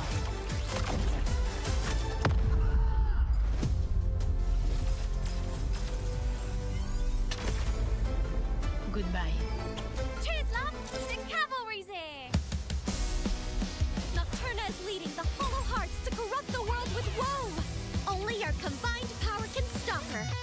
We are the heroes of heart! Brigitte, the heart of strength! Amélie, the heart of grace! Kiriko, the heart of passion! Freya, the heart of courage! And I am Juno, the heart of hope!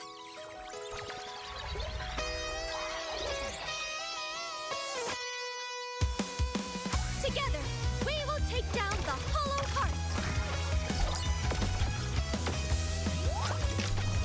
The Full Heart Beam!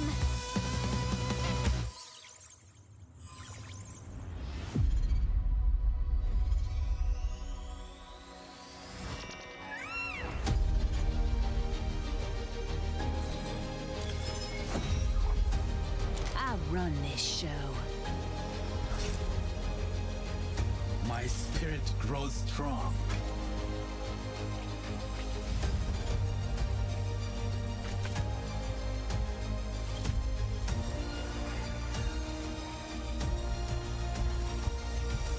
The doctor is in. The lone rose gets plucked. You are under my guard.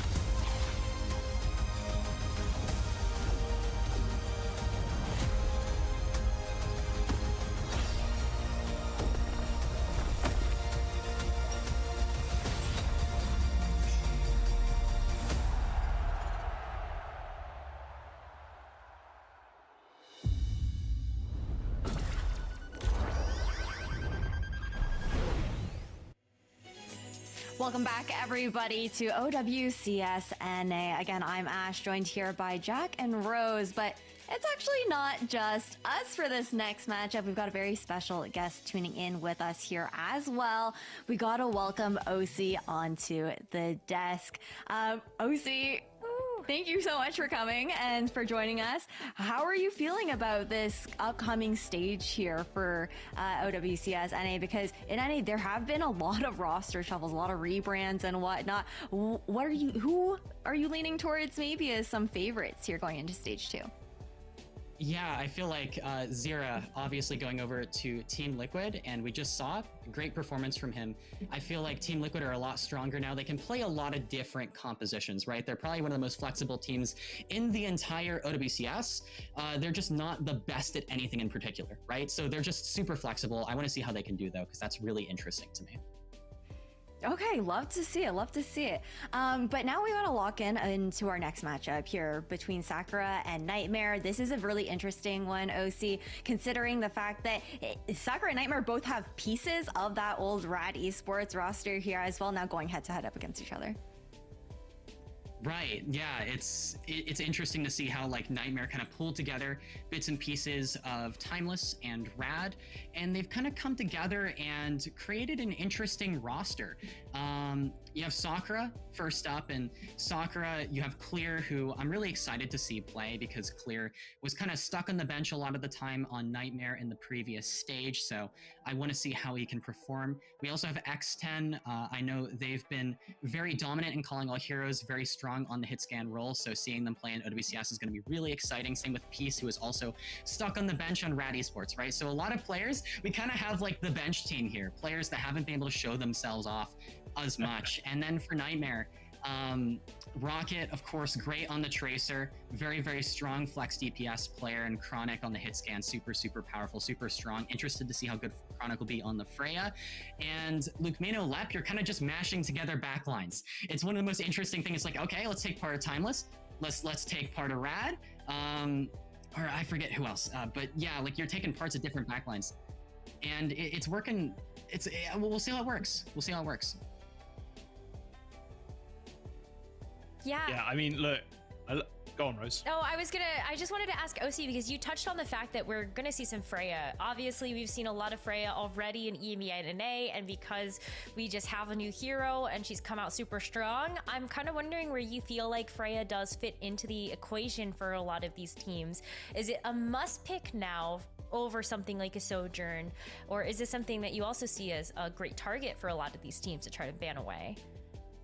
Yeah, Freya's interesting. I feel like she actually is very similar to Ashe in terms of where she is the most powerful, right? A lot of those maps where you have a bit less horizontal movement, but a lot of vertical movement, right? Dorado, Watchpoint, Gibraltar, Kings Row, good examples of great Freya maps. Also good for Ashe, right? Now Sojourn, actually in the previous match, we saw an example of this where we saw Sojourn be banned. And the reason why is because on like Surabasa, for example, the Sojourn has a lot of places where she can slide. So I feel like Freya's primary weakness is that horizontal movement, and that's where you might see some more Sojourns. So Freya kind of in that role of the Ashe, similar map picks there that you prefer. I do want to overreact a little bit here. OC, who's winning stage 2? Ooh, okay. Who's winning stage 2? I guess for right NA, now. We've seen one series. I'm gonna say Team Liquid. Okay. You love to Hey, hear they it. just Good won their first game, so that's it. They won. Like Rose was just saying. I said one match Andy. Hello. Like That's so good. I have to admit, I'm an infected fan. I don't know. He just has a great personality. Great kid. Awesome. Amazing. I mean, there does seem a lot of aura on that team. I'm gonna be honest. Like, especially with Zera now, like in the roster, like that team seems unstoppable. How do you see? How do you feel like this new version of Nightmare? That, like you were mentioning, is like kind of X-Timeless, little bits and pieces here, there, and everywhere. Where do you actually rank them compared to all the other teams? Huh, that's an interesting question. I feel like Nightmare, they're definitely going to provide a very large challenge for the teams near the bottom, like Extinction. I think Sakura in this match today is going to struggle a bit.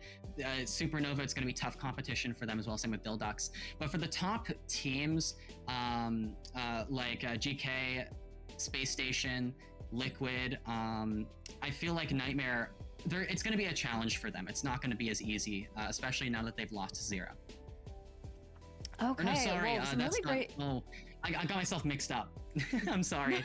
Everybody is confused. Don't worry. Yeah. No, don't worry. The rosters are all over the place. Even I came back from vacation. But yeah, no. Either way, the new Nightmare roster, Rocket, Chronic, I feel like they can prove themselves though. I want to see them beat, GK, Space Station, Team Liquid. They can do it. It's definitely a lot to keep track of here, OC. Thank you so much for your insight. But before we go, just a really quick moment for you to be able to plug where we can catch you. Thank you so much again for joining the show. Yeah, of course. Thank you. I'm live over on OWCS on Twitch. Make sure to check me out. And thank you for having me on. Amazing. Thank you so much, OC. But we've got a match to finally get into here. Sakura versus Nightmare. Jack, Rose, let's get to it. Thank you very much. OC and Ash, yeah, okay. Overreaction's done, Rose. We can actually focus now straight into this next series. Look, if Liquid are winning the whole thing, there's got to be at least some competition there. We'll see if the new Nightmare can really kind of mess with some of the best. Of course, they're facing Sakura currently. A lot of players, like OC was mentioning, from the Crawling All Heroes circuit. And we saw a few of them actually last year as well. So it's going to be an interesting affair. We're going to see Perma. We're going to see Perma Freya, that's for certain. But what is their take on the tank picks? Are we going towards more of an infected kind of style where it's like, okay, we're just going to play Malga into the dive, or are they go more aggressive? What do you think? It's so hard to call. I think being able to actually see Clear start on a roster is just so exciting. So it's been a hot minute, but I think seeing what Clear has really tried to lean into in some of the previous metas, we've seen a lot of Diva from them as well as the Junker Queen. So I think you could see a little bit more of maybe that off-tank play. But in terms of Nightmare, we're really looking at, I think, a couple of different options here. Painkiller has also played a lot of Diva and Sigma, so I think Diva seems to be quite a strong choice. But again, it really comes down to how they feel like they might be able to best lead the rosters. And as we get a chance to look at our first map of Busan, we see Juno and Wrecking Ball bans. Wow, Busan, this is... Man, when was the last time we saw a Busan? It feels like forever. Mecha Base, the first stage. Yeah, the music is pretty good. It is pretty popping on Busan.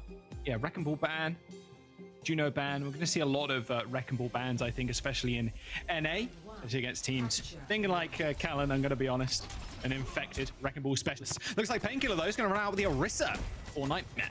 Okay, well, I guess taking a page out of the OWCS Korea book and going for the Orisa. We're going to see that Hazard come out from Sakura Esports. So really just trying to get these like kind of big beefy tanks and also have the ability to do a lot of damage on top of that, as it's going to be basically a match across the board outside of that. X10 going to be the only one that leans into the Freya, though, as Chronic wants to play the Sojourn.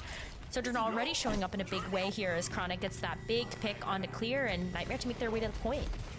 Yeah, a little surprised not seeing the Freya here, but Clear, unfortunately, like you were mentioning, Rose has sat on the bench for quite some time, didn't really have too many games or opportunities to play. Now starting for roster, it's got to feel pretty good. Using the first fight, it's not, you know, the best thing in the world, but hey, rather Hazard into the Orisa comp, and good luck taking down the Orisa here. It's going to be rather tough, although X10, she's pretty close to this ult already. 15% of the bowlers come out. I think it's going to be an interesting match to see the Hazard and the Orisa continue to stand up to one another, especially when the Orisa has the ability to fortify. I think that the Hazard can struggle if you don't have those cooldowns, and you're seeing that in firsthand. Yeah, I mean, the rush, yeah, easy fight. The Hazard wants to ideally get in, get out, wall someone off kind of thing, but Painkiller just kind of stands there. Even with the amount of damage that the Freya can do, pretty tough to chunk through when you've got that Fortify. 45% and counting now for Nightmare. Yeah, Nightmare are off to a great start here with Painkiller working up to this Terror Surge. That's something that you can either go in solo, not usually the flashiest of ultimates when we've seen the Orisa up to bat, but you do have this overclock from Chronic that you can throw in if you want to try to pair. And oh my goodness. What an eat. The 45-degree instant eat there from Painkiller's Spear Spun, instantly taking that ultimate text, and you have to build up another one now, unfortunately. It doesn't take the Freyas too long, but it could have been what they needed. Nice little wall kill from Clear. As despite Nightmare eating that one ultimate, that Terror Surge got absolutely nothing for Nightmare, and that'll be Sakura finding themselves with some percent on the I thought maybe, okay, Nightmare, you know, good bolus eat, but now we get a chance to actually see Sakura take a little bit more control in the server. Blade a little bit far off here from Peace, I think, to look at it as something that you can engage with, and you've got to pay attention to this Hazard wall. Painkiller does get split up from the team. That's why you've got Chronic on this off angle to help open things up with the overclock. Oh yeah, overclock. Peace cowering behind cover. X10 probably should have been doing the same. A late soundbar from Sakura is only going to hit 3. Blade pop from Peace, but I mean, is Peace even going to be able to get anything? I don't think so. Yeah, Rocket just takes him out easily. A nice response there from Let, holding on to that beat. Pops it, and Sakura now with not much to come back into this, and it's final fight for Nightmare now. final fight with the Kitsune Rush to be able to throw in alongside that Gen.G blade. I think we're going to see Rocket really pop off with this particular ultimate. But don't count out this hazard. I mean, downpour is one way to at least help lock people in for the bolus. And that's a great start as well. Blade pop from Rocket. No CDs left, and yeah, that'll do it. X10 and Peace kind of duo killing Rocket there. Followed from downtown. X10 with some sharp shots, but unfortunately for them, they might just get taken down. But actually hits the updraft and kills Chronic. It was like 1 HP. Somehow manages to survive. And Nightmare at 99% is Sakura find the miracle flip. Okay, a couple more team fights to go here. Nightmare don't have much in the tank for this one outside of maybe getting this Terra Surge. If Painkiller can continue to get a little bit more damage down, the Sakura still have their Kitsune Rush that they can actually throw into this fight, and especially when you're in a long corridor like this, no choice actually to just use the Suzu and the Fortify to actually back up and get away. Yeah, Painkiller might just die. That was every CD Painkiller used there, apart from the ultimate to try and stay alive in that choke point. Looks like Rocket and Lucamino on a little secret mission there onto the point. Try and get the flip underneath the noses of Sakura. They end up matching him, and now it's final fight for them. And they can play it again, super close. Painkiller is the only one with the ult right now for Nightmare. Yeah, I mean, that's just probably not going to be enough to be the difference maker, especially when Painkiller is usually the first one to step up. You can see the hazard wall is an instant reflex there from Clear to split off Painkiller from the rest of the team. Nice Suzu there from Lucamino. That bolus did hit a majority of Nightmare there, I think, in the choke at X10 with those cooldowns left. Pretty mobile hero, Freya, but as soon as those go out, you're a sitting duck, especially someone like Chronic. Overclock on the high ground. Rocket does end up going down, and a downpour doesn't connect with anybody as Clear is cleaned up. And Nightmare, they did let this go to 99 on the flip side of things, but they're going to be able to close this first round out the dub. Chronic did amazing. Such a big pick in that last fight to be able to make sure that things got opened up for Nightmare. The Terror Surge was able to lock down the point. When Sakura in those final moments have no choice except to play on point, that's when the Terror Surge can become really powerful. And then Chronic had done enough damage there to actually have the overclock to just seal the deal. And so Nightmare lead 1-0 in this round as we head over to our next stage of Busan. And this is where we do get a chance to see the Freya. I love that OC was able to come in and actually give some insight onto where we might see the Freya, if any, but I think Chronic showed up so much on that Sojourn. I can kind of see either of these heroes really get picked here as you look at downtown kind of playing in both the verticality as well as just the horizontal nature of wanting to use the power slide to take a different angle. Was mirror comps here, just Peace and Rocket, rocking the Gen.G and the Tracer difference. And here comes the goofy fight from across the map. Both Ferries trying to shoot at each other. Is a projectile after all. Who lands the first connection? That is the real question. Looks like Chronic's going to give up on that fight. I think Extend is going to do the same thing. Okay, so which Freya can actually get the dub? It's not a Freya. It's actually gonna be a Kiriko. It's even a nice shot there onto Rocket, especially being able to nail down something like that Tracer. Sakura are gonna be able to get first point control very easy, and now it really just is down to this Freya being able to claim this high ground control. Not only playing in the midpoint, but also being able to actually utilize this big skyscraper to also get those extra sights. These walls have been very good so far. Quite literally a thorn in the side to Nightmare on that last round. Ha! They're spiky, they hurt. It's like a giant pincushion, it really is. It's true, actually. You know, I was seeing this thing where camels can eat cactus, but they can't eat lemons. Okay, yeah, that's pretty epic. Thorns, and yeah, there you go. That's a fact of all time. All right, Clear takes down Painkiller. I'm not going to be able to get that out of my head now. Thanks, Rose. Oh, you're welcome. Hour. It was Rose. All right, Sakura. I've completely derailed him. Oh, it's fine. That's fine with me. Hey, look, it's just the Freya's trying to get kills from across the map. I mean, it's fine. Exactly. That's why I've got the fun facts ready to go. Oh, here's the rush from both sides. Z and Lucamino now on the point. Bolus do end up connecting with the back line, but Lucamino is already dead. Those roads crossing each other right now. Chronic hasn't really got an angle to be a difference maker in this fight. And this kill feed, look at all orange right now, is Sakura Esports. And with Peace at the helm, taking down on the tank at the front line, but the issue with Sakura right now, they still need to actually kill Chronic. Eventually, he does end up surrendering himself to this low ground. Eventually goes down, C taking the kill, and Sakura not really giving Nightmare an angle to get into this fight at all, and this is looking rather lackluster from Nightmare. It's like the lighthouse problem all over again. Sakura have control of the point, Freya has the high ground. There are ultimates on the board here for Sakura Esports, so unless we see some sort of heroic play coming out from Nightmare, it does really feel like this should be it. Oh, sound barriers do get matched, and Clear actually swings a little wide there with the downpour. Yeah, downpour ends up maybe connecting with a couple of people there, but didn't result in an instant kill. X10 first to fall, Lucamino takes him out, and with X10 dead, I mean, she was the majority of Sakura's damage there. Downpour available for Nightmare, but right now, if you're Sakura, you're happy with that fight, like 99%. You get this sound barrier out from Lep, you build up towards this rush, hopefully get team up with Peace for a blade. Should be all she wrote. That is why that sound barrier was so important to get out. You called it out with the blade there, so Peace having that ready to go, I think it's fine to be able to go in with something like a raw blade when you know that you just don't have that defensive tool available to you. X10 is also getting a lot more space and high ground control than maybe what we've been able to see on the returns from Nightmare. And so if X10 can also just kind of get somebody down in the skies, I mean, what a nice connection onto Chronic back there, but it's not a kill yet. Yeah, okay, quick reset.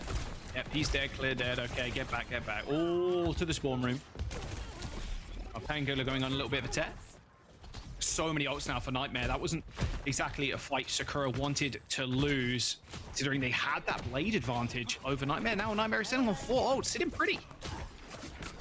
Still not investing anything outside of the sound barrier. So, you know, Nightmare now, they actually do have way more tools to work with. I think Sakura had an opening, be able to go in with the blade, but you saw that Peace was sniffed out. Now with this rush, though, I mean, maybe this is where you can pop the blade and try to force out. Oh, what a Suzu. Nice Suzu there from Z. Ends up cleansing before the downpour actually connects with them. But the DPS from Nightmare have already claimed 2. It's going to be half an hour for Sakura to get back into this fight. And Painkiller is just using this wall to force the cooldowns out of X10. She is felled as Sakura once again failed to win a fight, as Nightmare are going to be able to come back. They were at 0% when they got that flip, but it's looking like final fight now, and Peace still with the blade. X10's gonna make the swap over to the Tracer. It just feels like it's way too late at this point when you're trying to execute these hazard dives, and Nightmare right now with control of the point and a sound barrier potentially in their pocket. Sakura missed their window. This blade might be able to get countered. They got it. There's the blade though. Nice little boot from Lep. Downpour connects, gonna be easy. Peace is going to farm now, surely, with these connections. But Painkiller's refusing to go down. Crosses his arms, receives the sound barrier, and Sakura Esports, they've been farmed, they've been harvested. Their organs and more. Nightmare are going to clean him up. A little 99 to 100% flip as they find the first map. Looked so good for Sakura in the early parts of downtown, and I felt like once they lost control, they just unfortunately lost out that round in the map. But pretty competitive, I think, as far as that round could go. Yeah, that was a lot of early picks, right? That's what we're talking about. Just getting those early connections, and then the hazards too. A lot of it rides on as soon as the enemy team make their entrance, you get a good hazard wall. It can be pretty easy pickings. Like Tracer, obviously super mobile, but any small amount of chunk damage just leaves a wide open berth for the Freya to jump in, get a nice little right click, and get an instant kill. Like, there's a lot of burst damage in these comps with these hazards. We weren't calling it out. Clear just having great reaction times after seeing Painkiller step through the door, instantly popping down that wall behind them, and then just trying to get some quick cleanup from there. It just forces the Orisa to have to use so many of those cooldowns. And despite all of that, Nightmare do come up with the win on Mecha Base, and then slowly make their way towards having to match that hazard versus hazard. I think Painkiller again comes up really big.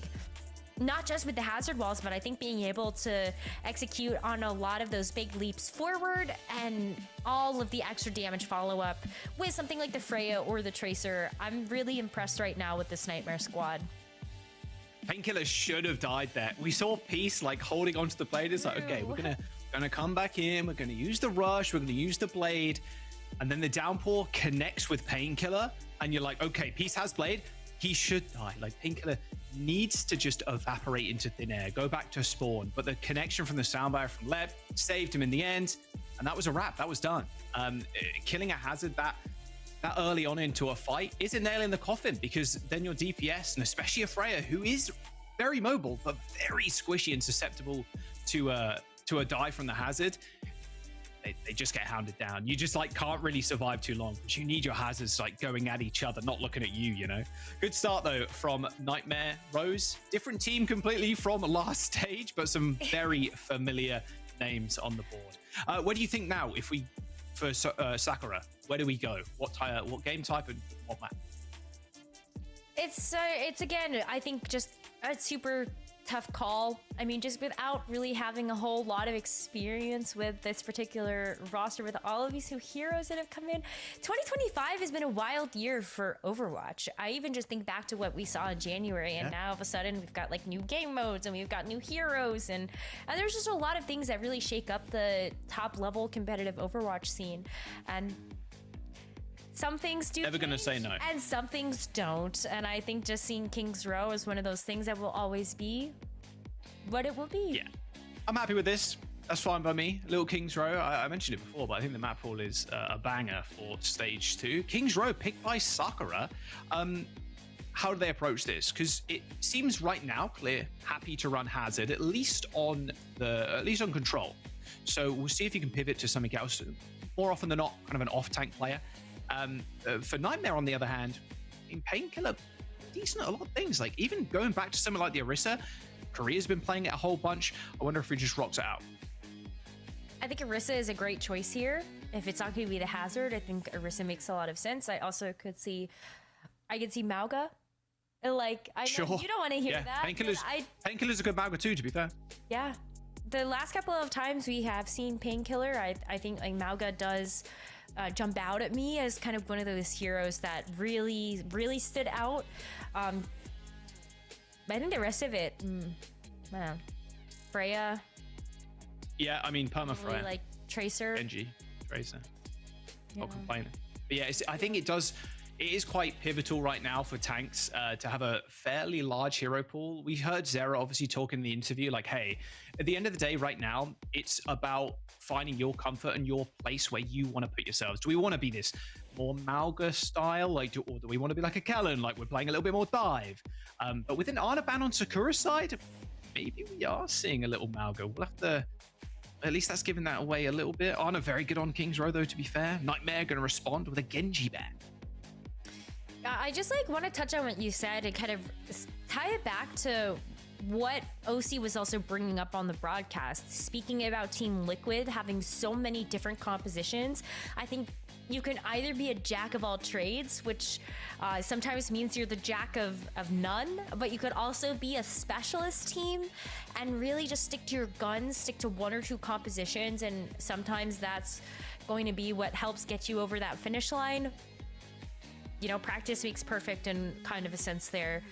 But you're right. I think just being able to have multiple different looks that you can actually pull on allows you to play around this hero pick and ban system that we do have implemented now in OWCS. Because I think that's what a lot of players and teams sort of struggled with in the first couple of weeks. But now that we've, got our feet wet, we've really seen how hero bans can actually really play a role in a lot of these matchups. So, yeah. Yeah, I mean, he's in the game now as well, to be fair, in ranked. A couple of bans for the team, though not a singular one. So, yeah, it's been a good addition to the Overwatch Esports scene, that's for sure.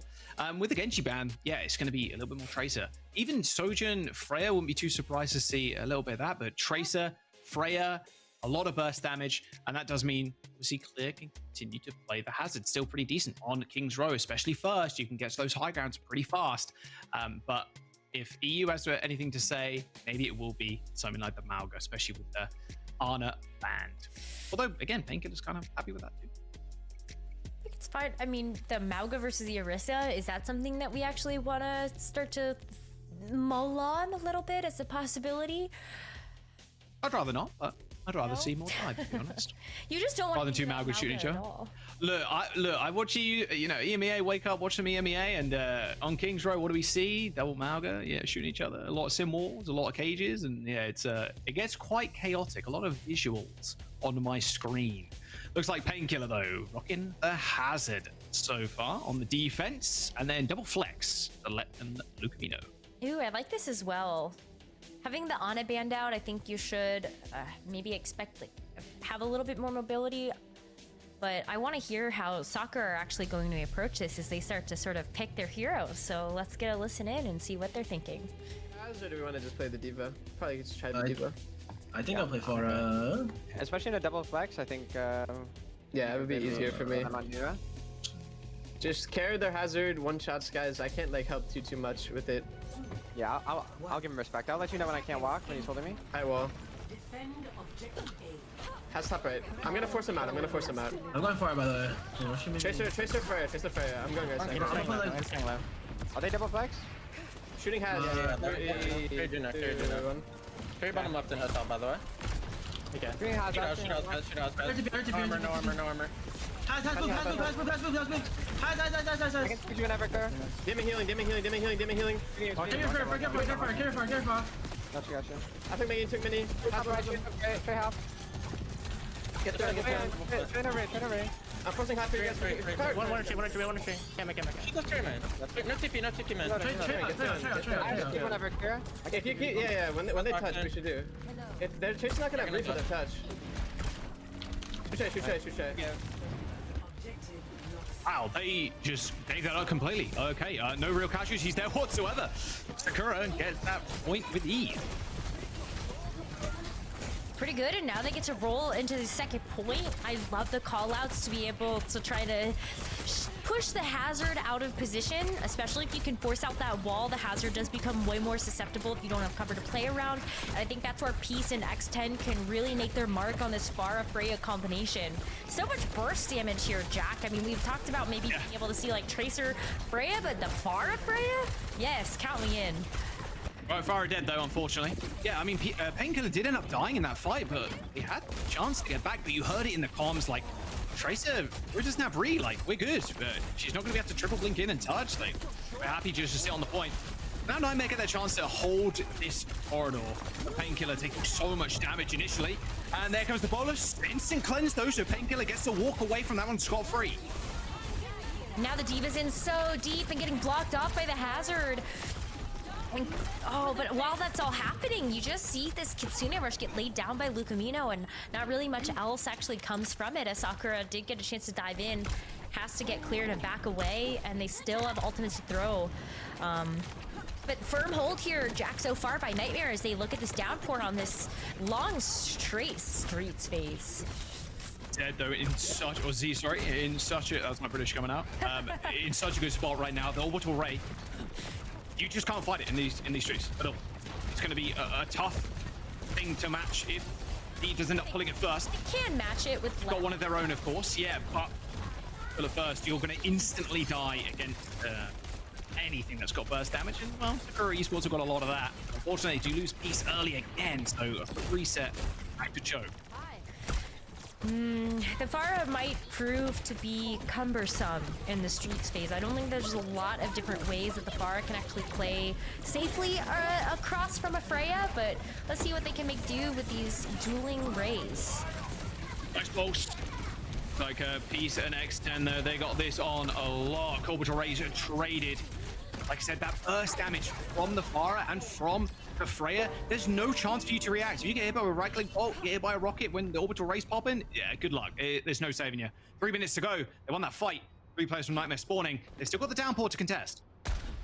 Downpour to contest in the bolus as well, so I think there is a combination that you can use there, but I think other than that, Sakura still have a sound barrier that they can actually throw at this, so I do feel like Sakura are a little favored, especially because Peace does have the mobility right now with this ray. Oh my gosh, the barrage just goes in.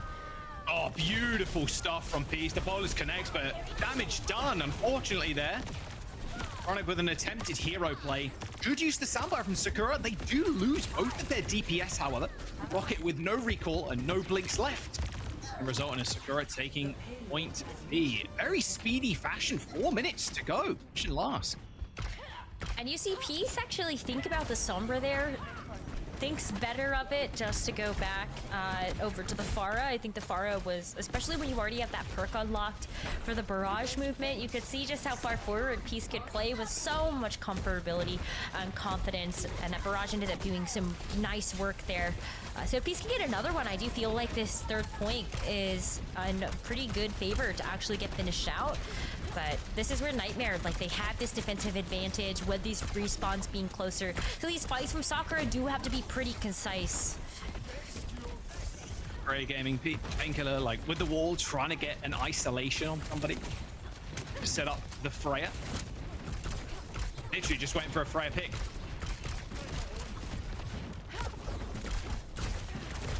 So much high ground here for these Freyas to work with. Tempting to move forward, perhaps. Bolus in hand from X10. She goes high ground and is eventually forced Nightmare back. As Bolus, but quickly, quick on the trigger actually from Chronic, dashes up with that updraft. Getting some distance, but the rally now on the point is going to be tough for Sakura to stay around. It looks like they're going to try and exit. Navar, she uses that amp to get away and actually escorts the rest of the team to safety. Yeah, the rally was really well kited, but now that leaves Nightmare fairly vulnerable without that defensive tool. Sakura could go in with the Ray, but I think Lep is so close to it. I don't see that as like a huge difference maker, so maybe Peace can come in with that barrage after. Ray for Ray. Oh, but Chronic's already dead. Yeah, that's going to help. Sakura now man advantage on the point. Lep taking so much. Has to use the ring to save themselves.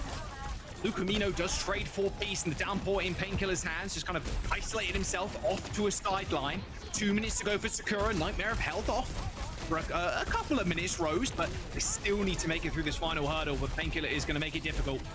And that is a bolus kill on Z. Sakura have to go for a reset again, and I think we're back to waiting for the Freyas to get a pick. Yeah, we expect a lot of this, but I think even on top of that, you have this barrage that Sakura could play around.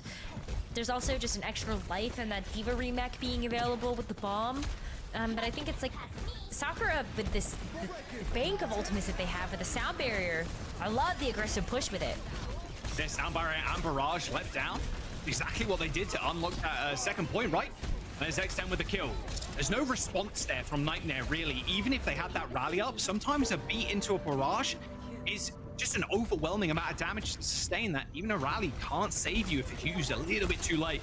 They're going to be able to get a recontest with a minute to go. They got ults to work with.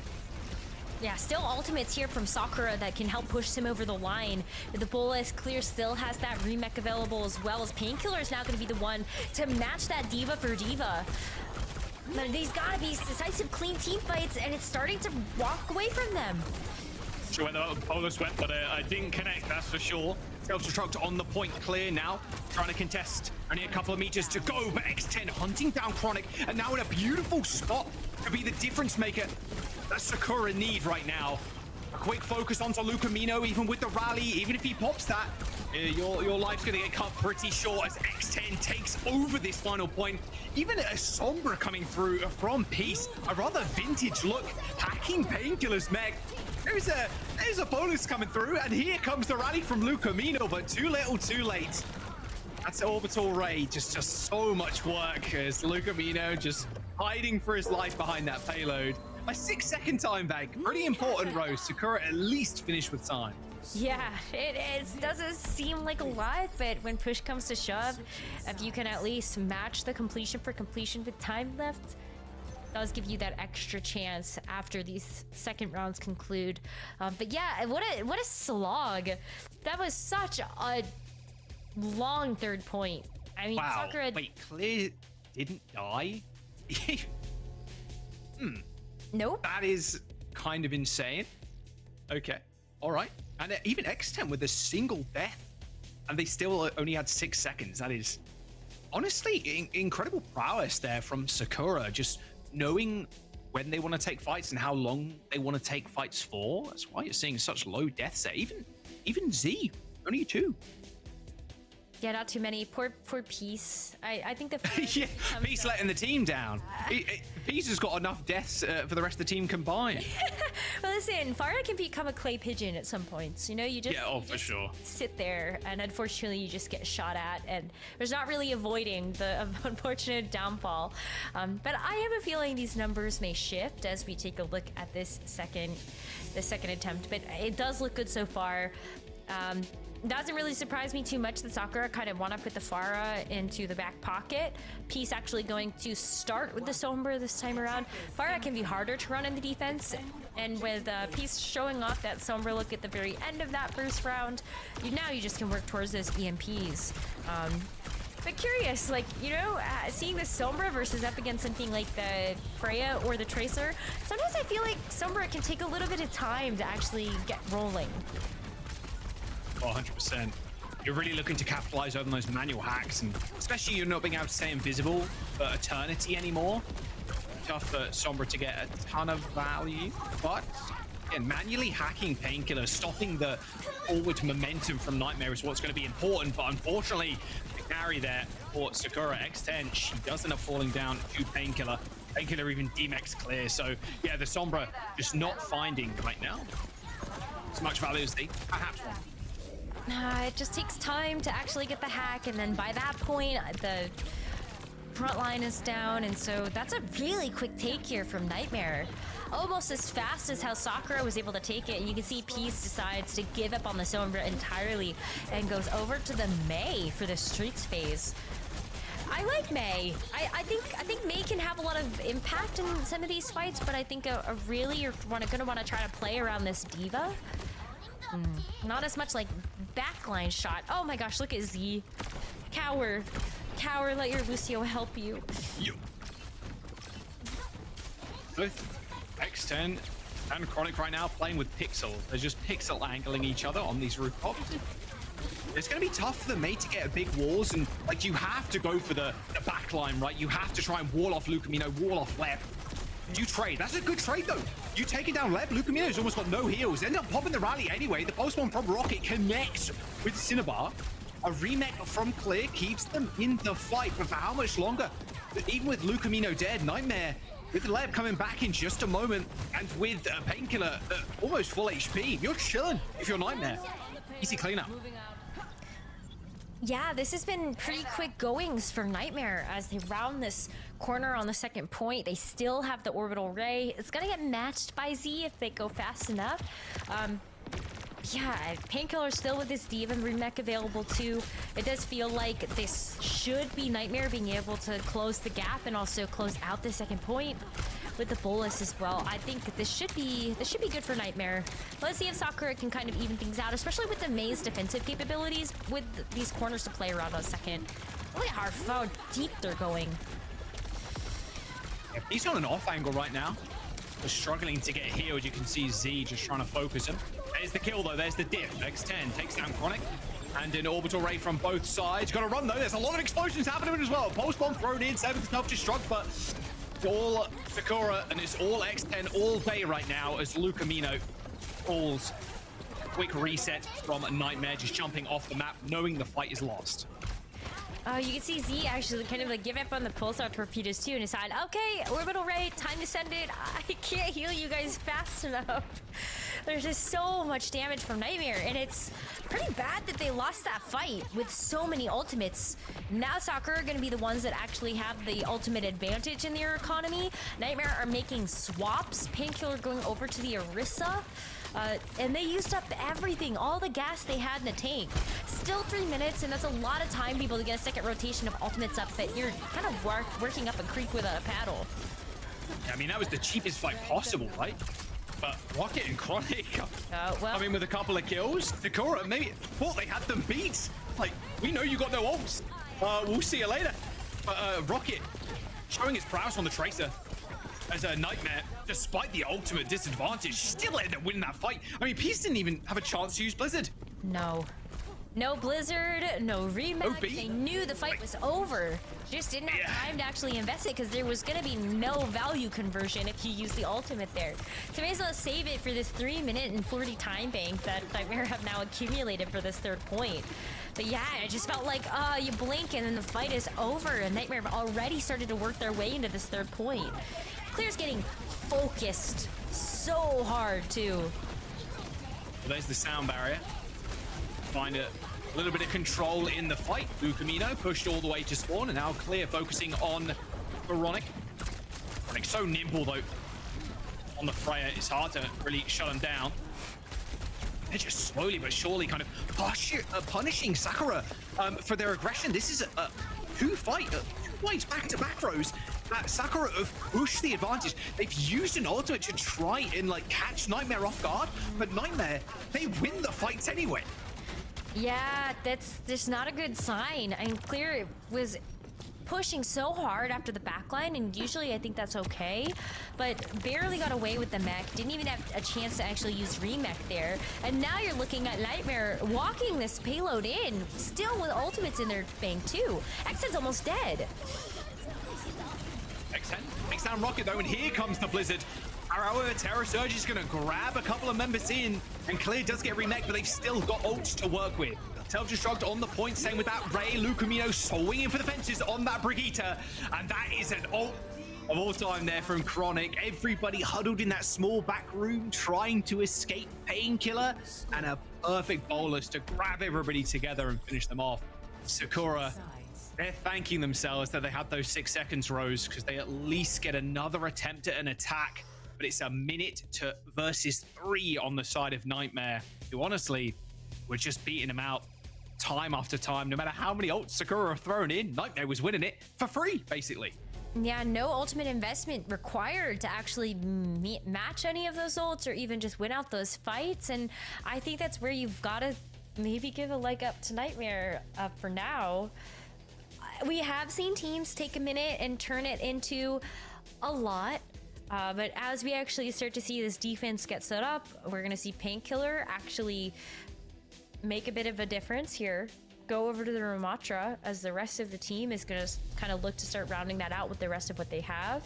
And Ramatra is interesting. If you expect that the D.Va is going to come back out, I think, why not? I don't know, a lot of tanks for this map. Just a big stall factor with the Ram too, so that's what they're looking at. Sakura, they need to come out of the gate strong. They need to have X10. She needs to light someone up, and then they can push from there. Because this single minute and what we've seen over the course of this map, sometimes it does stop. It's like a grinding halt in the gameplay while the Freyas are looking for that single pick. Yeah, ooh, really good damage there onto the high ground, but it's still going to be something that Painkiller can control with that Ramatra shield. It's not going to be nearly as easy, and especially with that survivability that Ramatra has, and X10 already gets sniffed out from the skies. That halt right now for Sakura as they're just hoping to get a pick to actually make their way to the point. Well, Painkiller's going to make it a little bit interesting. Gets down from the high ground as Cinnabar. She goes down, 20 seconds to go. Sakura on their last lifeline. I'll ask the audience, there's no 50-50 left. It's this or nothing. And with a 3-minute time bank on the other side of things, it's looking rather dicey. 10 to go. There could be a touch. They've killed Painkiller, but is it enough? I think if you get the triple tracer blink. Oh, good move! Oh, they get the touch though. Peace does end up going down. Painkiller's going to come back in just a moment, but Chronic is just building up towards the ult, just going fierce. And there it is, the bolus in the hotel.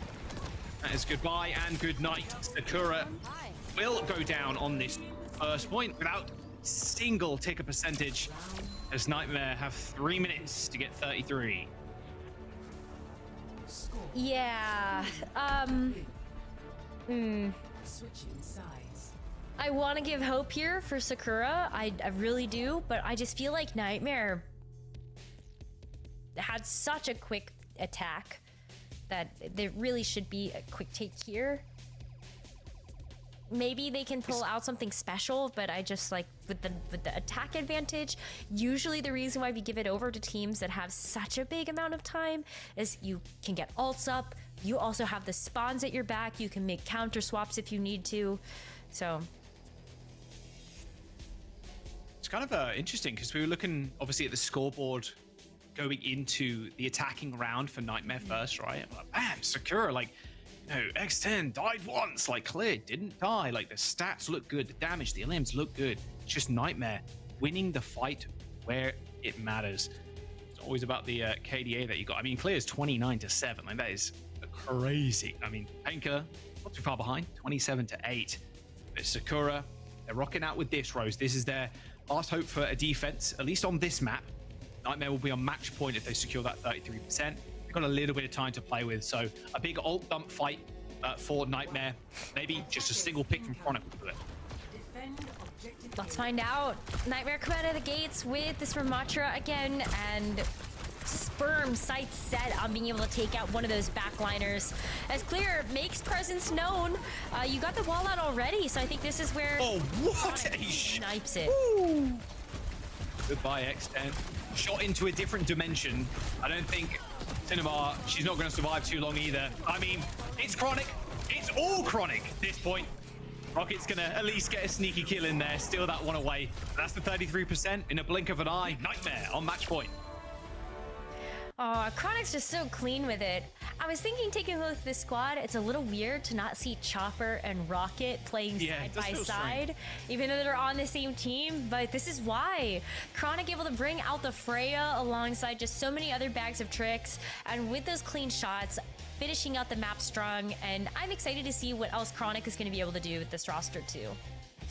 Looks good. Nightmare. Clean 2-0 on the first map. Sakura making it extremely competitive, getting, you know, that 6 seconds, that 4-minute time bank dwindled down, but at least you got the free attack under your belt. But right now, it looks like all Nightmare. Do you go into the next map and maybe ban the Freya? Because I feel like that would be a big detriment for Sakura, actually, because X10, she's doing so well on the pick.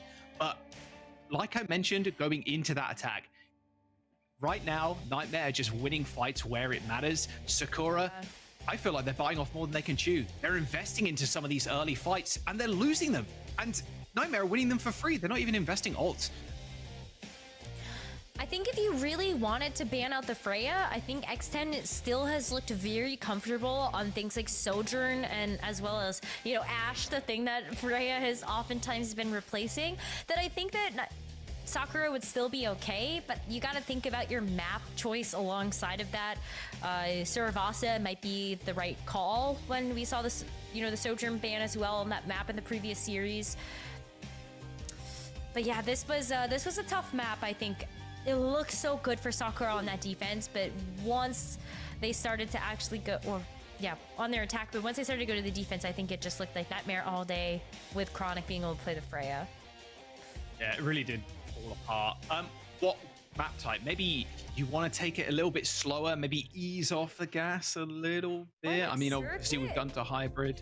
Circuit is a perfect map if you want to slow things right the way down. Yeah, for sure.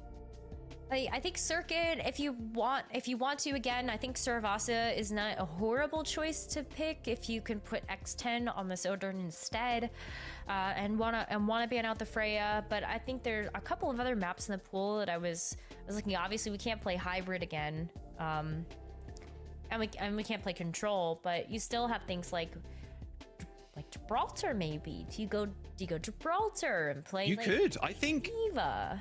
If Clear wants to play like a D.Va, like you said, like a D.Va or even a Hazard, like maybe you do go to one of those dive maps. Maybe you force Painkiller off something like the Orisa, which was giving him a little bit of trouble, especially on that second push. Like, they are big options for you.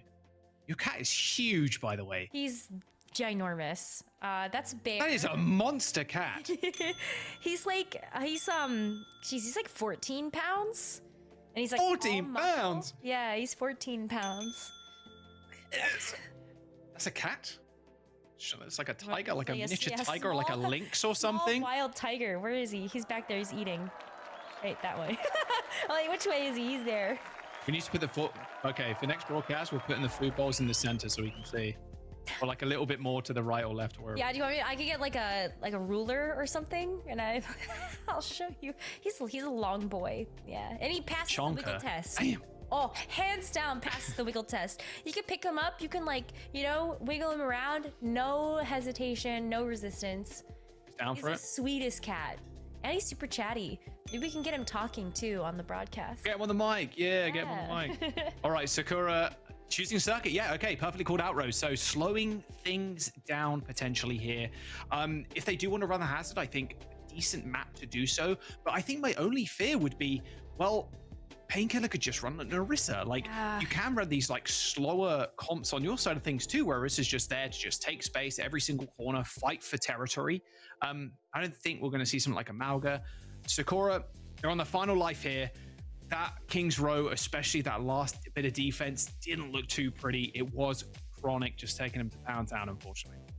I think some of that has to do with some of the hero choices that we saw. I don't feel like the Mei ever got the purchase that you would have hoped that it would on a map like King's Row. Maybe it would work out a little bit better here, but as we get into our picks and bans, we see Sakura actually ban out the Ramatra, and it's going to be a Baptiste ban in response. So, you know, we oftentimes with something like a Sigma comp do see the Baptiste as a big key piece of that, just because you can play a little bit farther back.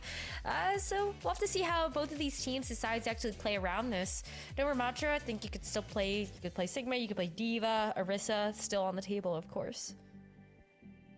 Yeah, I wonder if that does take the Sig comps off the table, or it might just enable maybe Nightmare to run Stig, but doesn't feel likely. The Sig instead? Well, that's fine. You need something to save people who get fluxed. But with the bat ban from Nightmare, it's like, okay, well, you could even run a Zen, to be honest. Like, yeah, Transcendence. Just chill out, you vibe. Sig Flux. Just vibe on the Zen. I love playing Zen on this map. It is very fun. The straightaways are nice. Great. But without the Ram, see how Nightmare want to go. Okay, yeah, so it will be Painkiller running the Sig. Gives him so much more freedom, because the Bat not only provides the lamp, of course, it's also a lot of like frontwards damage that destroys the enemy's Sig shield. So Sakura, they're gonna have to be perfect. And I spoke about like having that defensive countermeasure. Nightmare aren't gonna have that. They've got Lucamino on the brig. Like, sure, you can pop rally, but you can get bursted, especially when you crack down onto the ground. You can get shot by Freya, right? You can get shot by a Sojourn or whatever to get instantly taken out. So Sakura, I think they're going to see this, and I wouldn't mind Cinnabar if she's stuck on the Zenyatta. Oh, please. Decent pick. No, please, Cinnabar. It's like small deviation going to... I think it's tough because the Zenyatta is still very Freyable. Freyable, yeah. Yeah. Oh gosh, when we were playing like he will yesterday, always get dominated by anything with movement. Like he can float a little bit higher now, you know. He can float higher, which is great, but it's still not enough. Like the strafing capability, he's got to make Zen a little bit faster, you know. Don't mind Peace though. You said a minute ago about how Peace didn't really find too much value on the Mei. This is a way better matchup for Peace. Walling off the Sigma just like this is exactly what they want to do. Run over the Sigma, hopefully, and well, get the kill. And there it is. Oh, it's not Sigma going down, but it's Rocket, who was trying to save Painkiller. When you've got the ice block to be able to deal with all of those Freya shots, I think this is a much better map for the Mei, and you're already seeing it come to fold. This is going to be your first point capture. That was fast. And it's with Clear being able to play this Diva as well. I think you're able to follow up on those walls just a little bit faster. And Painkiller immediately switches off the Sigma to go Orisa to be able to stand tall to that Diva. And you're a little bit less susceptible with Fortified to something like the Mei freeze. Extend already with an ult. Comes in away, Chronic the same. Look at that dive. Oh, filthy stuff. Mino's already dead. What do you do now, Painkiller? Turn tail and run. That's exactly what he did. Yeah, go fast. If you're Sakura Esports, I think this is where you really want to see the same type of aggression they showed on King's Row. You saw the pick, and now they're really going for it, but they're still playing with that patience. They have ultimates to spare here. And Lucamino actually decides to switch off the break entirely to go to Curie. I guess tired of dealing with the Freya as well. Get the swift step. Oh, the orbital raise from both sides. Rocket, though. He gets sniped by the pulsar torpedoes. Nice done. That's the burst damage from the Freya in the orbital ray. It's almost you're having to press them on the same frame. And with Sakura only using that single ult, they've got the rally to their name too, but this is a steamroll right now from Sakura. The brakes are not operational on this particular train. So if you're a Sakura Esports fan, I think you should be really happy with how they're playing so far. Maywall too, just to be able to separate out the team, really kind of funnel them into this main choke point. As Sakura can play with this blizzard, close corridors, you love that. And you still have this rally to play in. Watch out for the blade though. Rocket does have this blade and Rally can only use so much versus that. Extinction tried to updraft out of that Terror Surge. As the Rally chasing that Rocket, wants to get onto the high ground. That might cost him his life. He's running around, 20 HP remaining, and there you go, there's the push. Rally used by Cinnabar as Nightmare. They're backing up once again, but feels like King's Row all over again, Rose, I will say. Another quick team fight, and now Sakura, like this is the hardest part of Circuit Royale to actually capture. If you can finish off the 3 points here, you're geniuses. Also, maybe you have the ultimate economy to do so. But this is where they're gonna have to put their money where their mouth is with this one. And that is a trade, but you really need this to be a decisive fight with all 5 members. They'll kill Chronic eventually, surely. Okay, there you go. I think both Peace and Clear took about 10 minutes to kill Chronic. Was perma-pocketed by Lep. I mean, yeah, Peace knows there's no real chance to win that fight anymore, and yeah, throw himself off the edge. But you still have the Blizzard, and you still have this Ray. Nightmare now actually have a little bit more to kind of chew on as they look at this next fight. But I think Sakura still have the right ultimates they need to actually push themselves through this. But it gets a lot harder when Nightmare can actually have this close hold. Oh, Orbital Ray from Lep super early. There's the pulse out torpedoes. The Blizzard ends up connecting, but so does the bolus onto Peace. That Blizzard separating a Nightmare. And they actually see themselves through this fight. X10 found himself in the wrong place, wrong time. Unfortunately, she gets destroyed. You saw the Blizzard. It does push people away. The Nightmare able to find the lowly Freya. That's the problem with the Freya, right? You want to be able to get into the mix, hit all your resets, hit some big burst damage, but as soon as you run out of those CDs, you saw X10, she goes down pretty quickly at the hands of the Arista. Not as much time to work with now, but Sakura still have 3 minutes. We're gonna see Peace switch off of the Mei. The Gen.G gets you a little bit more of that verticality, but you have to deal with the Terra Surge. And Pinkill is able to find Z, so this is another reset that Sakura have to take as Nightmare continue to rotate through these ults, and poor X10 can't get out of there either. Okay, this is very reminiscent of King's Row. A big time bank going into third, whittled down to 6 seconds. No, don't say it. You can't put that energy out into the universe, Jack. You're gonna they can't hear me. Sakura fans like in your DMs. It's chilling, you know. X10's alive. Anything's possible. Right. Let's focus. Yeah, focus on the hope there. For Doki Watch. But yeah, X10 still has the ability to have impact on this Freya, but you're so split now if you're Sakura. Pieces in enemy territory, barely able to get out with HP. Rocket's out of there, yeah. That ult shrugged off by Painkiller, does nothing to a tank. Rocket has been pretty decent on this Tracer. He shuts him down. But actually getting through this choke one against the Arista is proving a harder task than they initially thought. Ooh, a Mauga switch now for Sakura. Maybe that's gonna be what helps them find their way through this objective, but it's still rough. Like, the Mauga can move in and you could still just be big Freya bait. Yeah, well, Lep does end up going down at 2 Clear, but Clear do be running. Yeah, there you go, there's the kill. A long range ultimate there. From Chronic onto X10, like literally downtown, and then Rocket is there with the follow-up. Like, if you're not able to hit an extra bolt, like Rocket he's been a bit of a pest, honestly, just darting around on the Tracer. As soon as Sakura step in, Chronic is there just trying to finish off kills that Chronic might not be able to do. Ooh, well, this is gonna be where you gotta make everything count with this. Well, the Pulse does end up connecting with Lep. There's the blade. It looks like Peace is actually using that dash reset to actually just get out of danger. I mean, Peace, there's nothing they could do. Zlight's just getting punched out, yeah, against the Arista. Good luck, my friend. Sakura Esports with 48 seconds to go. F1 car speed up until second point. Bros, I said it. It looks like things row all over. See if Clear can get it online a cage, but even then, like, you're catching Painkiller? Yeah, this is a really difficult choke point to get past if you've lost the momentum and you've lost your ultimate advantage. And now you just kind of have to muscle your way through, and the Mauga versus the Orisa is still a matchup. Sometimes I hand to the Orisa. Well, it's time for Chronic and X10 to go on a little trade, but unfortunately for Chronic, X10 comes out on top. No, Painkiller takes down Clear. Again, just sticking on the payload here is going to be good. The spawn advantage for Sakura is going to be felt by Nightmare in just a moment. Painkiller, yeah, deciding, you know what, no CDs. It's better off I just go back to spawn. OT now for Sakura. OT is still where we can see some magic happen, but it's on very slim legs. Not too many members of Sakura left as you see Clear start to rush back in with the overrun. Nightmare gets set back up on the back of point.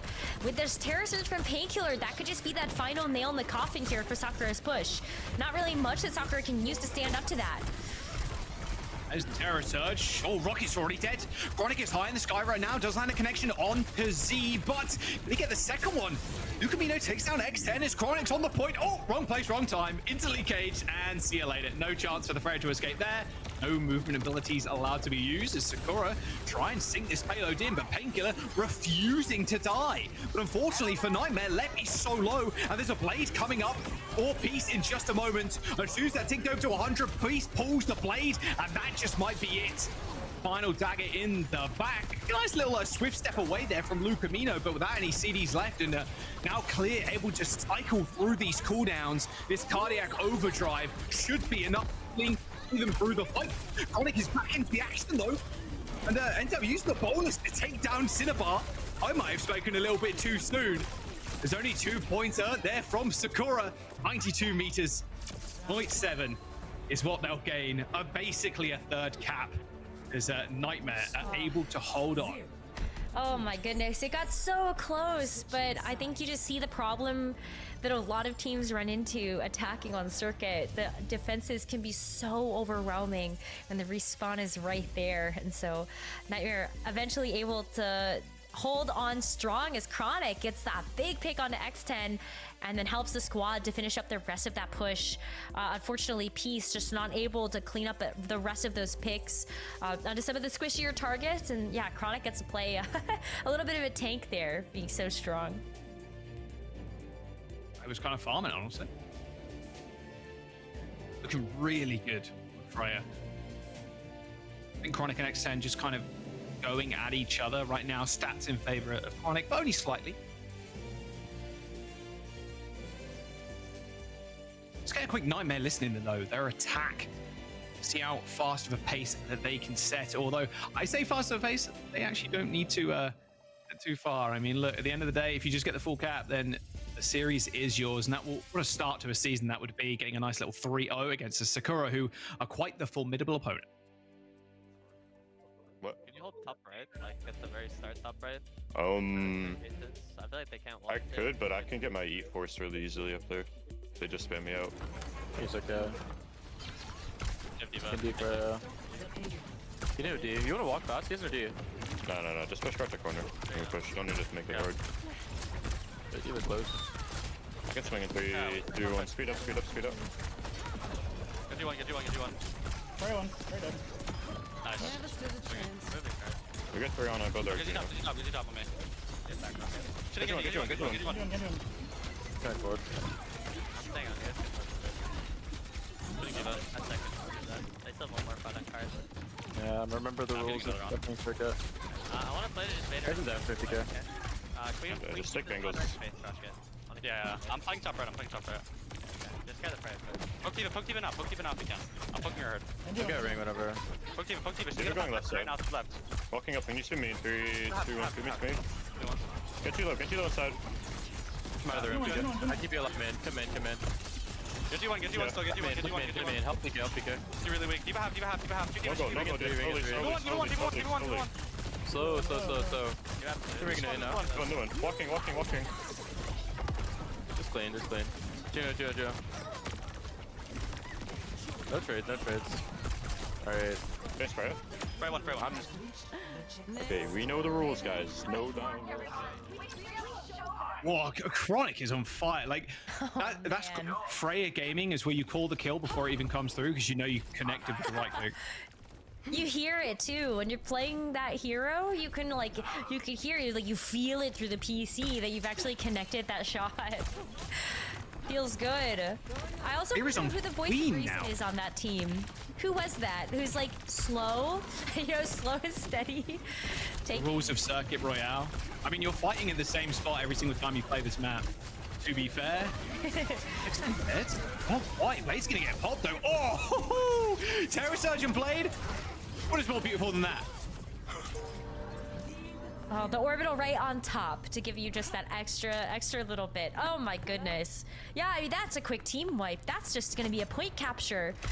And as soon as we saw the Junker Queen, it's gonna instantly turn into a Clear's on fire. What are we Sure. Clear's gonna die. Yep. Goodbye, Ryan. Tried. And that's gonna be point. This is a speed run from a Nightmare. Yeah. I mean, now Clear's gonna switch over to the Orisa. When you see a lot of hero rotations like this, it shows a lot of discomfort. Even seeing X10 actually go over to the Sojourn, a lot of these hero swaps, it's not an insurmountable task, but it's highly unlikely and very improbable as Clear now goes over to the Hazard. So they really just feel the pressure that Nightmare is putting on them. This is the last chance.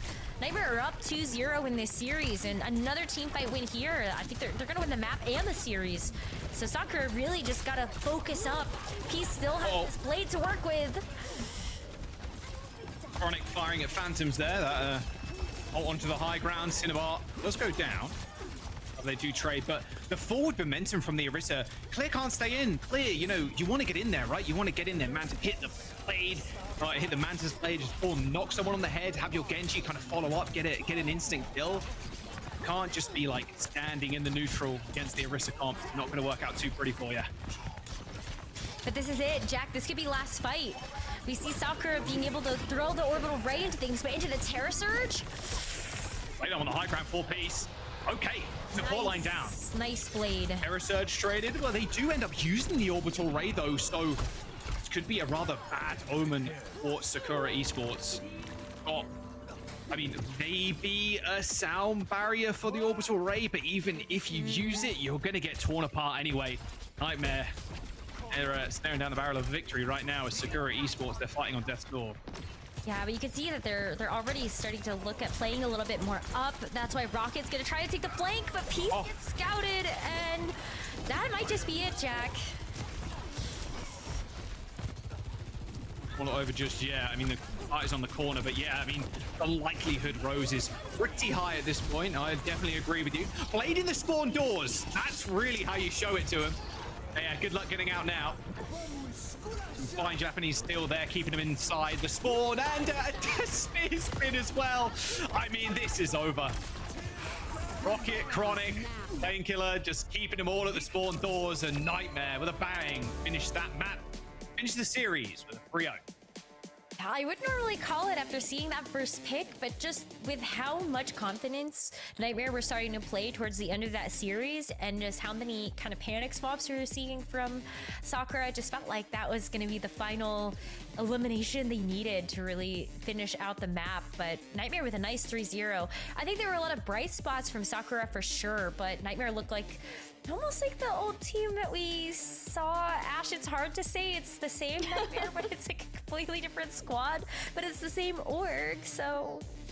Same org, looking really strong as well for this first match that we're seeing coming out from them on stage 2. But you're right, they did have on the side of Sakura a bit of that bite back, and I think a lot of that did start with X10 looking initially. She looked so good on that Freya. But Rose, when we're going through how Busan went, then King's Row, and into Circuit Royale, despite, King's Row being a little bit of a closer affair, at the end of the day, it was quite a dominant showing here from Nightmare. Oh, Sakura just looked like they were off to such a good start on King's Row, and then as soon as Chronic looked like He got warmed up. He was raring to go in the server. Jack, I mean, a lot of these picks were just phenomenal coming out from Chronic, really giving us a great insight onto how Freya could continue to play out for the rest of the stage. Yeah, I mean, Freya's going to be, unless they hotfix change her abilities somehow, like damage or whatever, like Freya's going to be a perma-pick for sure. I mean, Chronic and X10 kind of going at each other throughout this series. It was pretty even, like going through into even like King's Row, but then Chronic just stepped up and found another level. I mean, as the Freya, like you're calling kills before they happen because you get that sweet little juicy hit marker and you know it's all over because the healing just cannot come through quick enough. I mean, Chronic look clean. This split, at least the start of it, is going to be all Freya, and I'm here for it. Yeah, but talking a little bit more, I guess, about Sakura being down now, taking this series, unfortunately, 0-3. What do you think is the big change that needs to happen here? Because it felt like they were so close in some of those moments, Jack. But what do you think is the issue that needs to be fixed to get them over the line? So they need to find their groove a little bit. I think X10 especially, she was doing a whole bunch on the Freya, but Clear and something that Rose was mentioning was kind of skipping back through a few different heroes. They're going to Ryan, then okay, it was going to touch, sure, but then there was a Queen Pig for a little bit. Like, it feels like they really need to find their comp that they can just work on. It feels like the Hazard for me would be something that they probably want to tend towards. I mean, on Busan it looked pretty decent, especially on Mecha Base where you can kind of wall people in, like catch people off guard, you know. It did just feel like at the end of the day, Nightmare just had their number in the DPS duel. But yeah, it's finding your groove at this earlier stage. That's going to be what your main focus is on for the next couple of weeks. And then you can really ramp up and really, put pedal to the metal and hopefully land your spot at Riyadh. Lots of time to still do some cooking. It's just day one here for stage 2. But speaking of the DPS line here, right? Our player of the match within Chronic, he looked absolutely insane. We're gonna have him here for an interview as well after that 3-0 domination up against Sakura. Let's say hello to Chronic, see how he's doing after he's gotten that W. Looking forward to seeing how you're feeling here, Chronic. One, congratulations on starting out the stage with such a strong showing. And I think one of the big questions that I have for you is I want to hear from you personally how you feel about the Freya slotting into the current meta of Overwatch, and also as a DPS player, your stylistic approach, I guess, personally to this hero. I absolutely love Freya. It's like my favorite hero ever released in Overwatch, honestly. And I think it fits me as a player so well. I can just run around and two-tap people. Well, honestly, it looked pretty clean. And it looks like if you just consistently do that, you'll go into Riyadh by the looks of it. Is there any kind of team that you really want to beat coming into this split? Like, is there any friends in another squad that you really want to take down? I don't think there's a team specifically for me that I want to beat. I just want to I want to beat everyone, bro. I want to go to LAN. I want to be on that stage. I mean, it's been so fun to be able to watch the squad perform in the first match of the stage, but Chronic, how was it for you navigating this whole Rostermania rebranding thing that has happened between stage 1 and 2? This is like the first Rostermania that I've actually been a part of, and it was stressful, not gonna lie. It was a lot, but it all worked out in the end, so. Yeah, I mean, you guys are looking really great for sure. Again, congratulations on getting player of the match for this one. Looking forward to seeing how Nightmare continues to grow as well. And thanks for taking the time to do this interview with us, and good luck on the rest of your matches here for Round Robin. Thank you guys so much. I love the answers coming out for Chronic. It's just super plain, simple, easy, but then also a player that is just so hungry to make it to one of those LAN events as well there, Rose. Absolutely. What player doesn't? Especially talking to the younger players that came through from North America and EMEA, having their first experience in Hangzhou for the Champions Clash. Everybody wants to have that. You saw all of the social posts where players are like, wow, this crowd, I've not experienced anything like this before. And so you have to imagine that same type of experience is waiting for them in Riyadh. So you really want to try to earn your ticket to be there. Absolutely. Well, it was a really strong start here for Nightmare to start paving the way for them to eventually get to playoffs and then hopefully to the midseason championship as well. But we do have one last matchup to go here for the first day of Stage 2 here in OWCS NA. It is going to be Extinction versus Dill Ducks after a quick break.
Welcome back, everyone, to OWCS NA. Again, I'm Ash, joined here by Jack and Rose. And guys, that trailer for the Street Fighter collab is actually so fire. Rose, do you have a favorite skin? Oh my gosh, can I have all of them?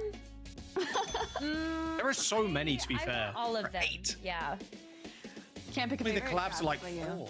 Like, what? I think we're getting 8 this time? Like, damn. I mean, they've been working super hard. I will say, oh, dude, everybody's out there super mad. Like, Kiriko gets another skin. Kiriko gets another skin. It's good. It's good. So like, I'm sorry. The Kiriko skin looks sick. So does the Kami Widowmaker. I'm not going to complain. Well, you love to see it. You love to see it. But overall, we do have one last matchup here for the first day of NA, and it is going to be Extinction versus Dill Ducks. Dill Ducks is that squad that did come up through promotion relegation. They were that second seed team coming in. And then Extinction is the squad that was previously known as Avidity, and they didn't really have any changes except for Hitori coming in here for Pella here, Jack. Yeah, look. Hitori, fantastic tank. We've seen Hitori around for a long time at this point. This team looks good. Zomba as well, a Tracer master, a Tracer master alongside some of the best, honestly, in NA. I'm excited to see how they do this with this team, because right now, I think with Zomba's ability to play Tracer basically 24/7, NVM, how's it going to stack up on the Freya? I think this DPS line is very suited for this meta. Hitori has a lot of flexibility too in terms of tank. I'm excited to see Extinction. And it's also like Radek, Avidity, Radek, like we're getting away from that name. But Extinction also, fire 2002-esque looking name. Yeah, definitely a fire name, but we got to talk about also the Dill Ducks, another fire name coming in here, Rose. And we also know Mitch was super excited about Frothy Philly coming back to the table. Frothy Philly! So excited to see this name again alongside the rest of the squad. And if these 5 aren't enough, you also have such a stacked bench. I think Victory and Asher both give you a lot of flexibility that, yes, in the promotion relegation, it was mostly this squad that you're seeing on your screen play out those matches. We got a chance to see a lot of different looks from them. Especially Baz was somebody that did really impressed me. Being able to play things like Ramatra. We also saw Diva and Winston.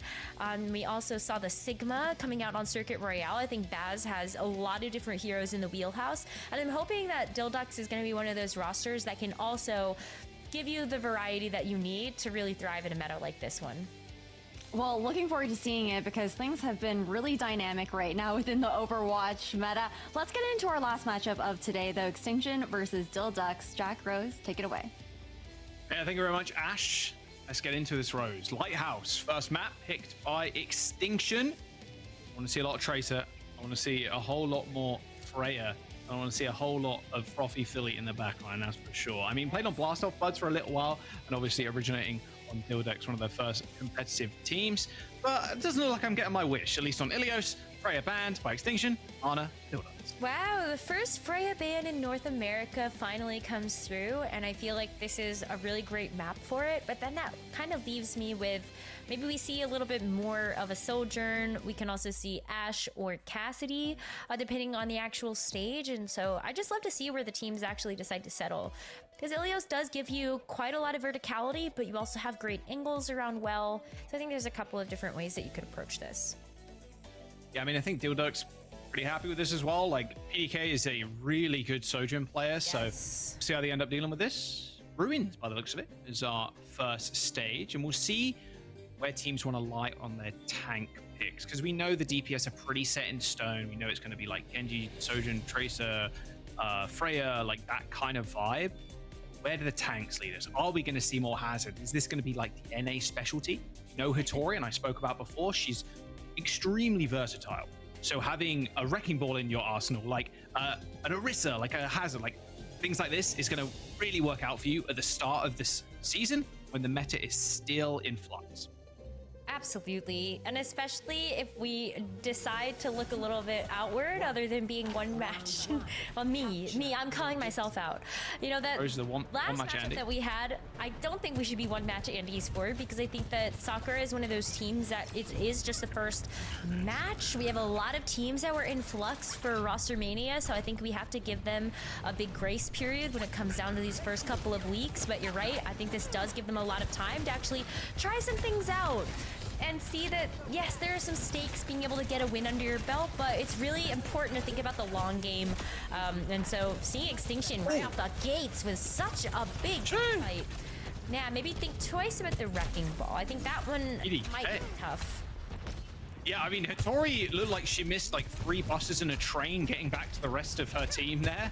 Dill saw Hattori roll back towards their spawn and were like, okay, let's go. And then PDK just picked up too. There was no worry for the Wrecking Ball for at least 30 seconds, it felt like. Yeah, I mean, PDK, this Sojourn was a huge reason why we actually saw the Dill roster actually make it through. These team names are flipped, by the way, just for everybody watching at home. You know, PDK is on the Dill. Don't worry, Frothy Philly also on that roster. But yeah, PDK Sojourn was amazing, and so just the fact that you have this cracked shot is able to play around the ruins is very helpful. All right, Zomba on the board, same with Nemwai. He's 2 below. She does pick up the mega health pack, but Extinction have gone extinct on the point. I think I've dropped that joke a little bit too early. Unlucky. I'm still there, though. There you go. There's the point, Philip. 47%. Zomba cleans house. Yeah, and this is where you can start to see Dildux maybe start to generate a little bit more percentage. Like, you would rather have the Wrecking Ball play from the side of actually having the point cap. So the fact that Hattori can just kind of sit comfortably in the back. Oh, maybe not so comfortably. He gets blocked with a hazard wall. Oh, my goodness.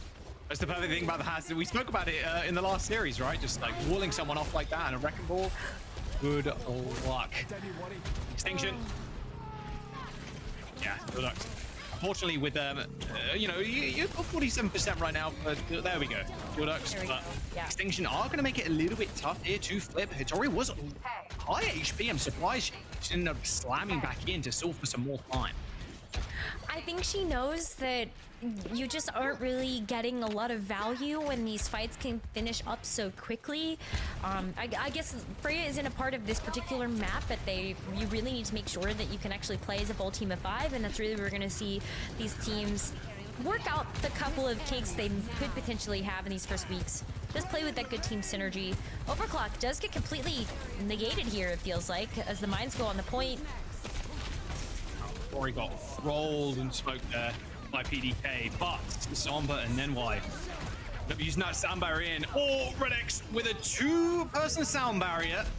It's PDK for themselves, of course, but yeah, that's not it, fortunately for Dildux.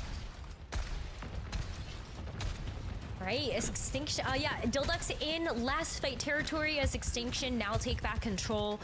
Having the fire barrage is nice alongside something like this rush, but I do feel like there aren't really a whole lot of places for you to hide if you are this far. And oh my goodness, Frothy Philly, that was almost disgusting. Nemwai ends up going down, okay. I think Nemwai to the rescue there, tried to save Zomba. Well, there's the barrage. Suzu couldn't come quick enough there. Unfortunately for Frothy Philly, it's way too late. Way too late, and now turning tail and running, but still one more fight left for Dildux to come back in. MVM actually got a lot of value out of that fire barrage, especially when you have something like that rush to really speed up your mobility. It's super nice to have. Razor just gets caught out like that, though. And so Extinction, they've actually made this fight a lot easier for themselves. Victoria gets a chance to play nice up close and personal to this spawn. Yeah, does it again. I mean, Zomba, like I said, Tracer master here in North America. They're not going to be able to touch. I mean, Baz dies. Razor's going to get their recall force pretty early. Oh, couldn't even get to the point. 100 to 88. Dildux really wishing maybe that they had that soundbite from Redex. Only hit 2.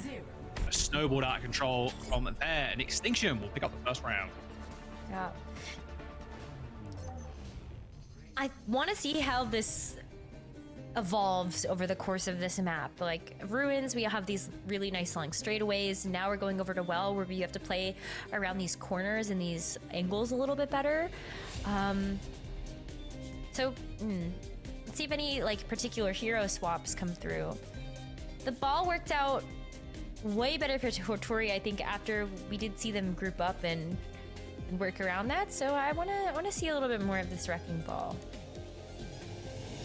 On the cast, different PK. Yeah, okay, just being another pain for Hattori. Deal with.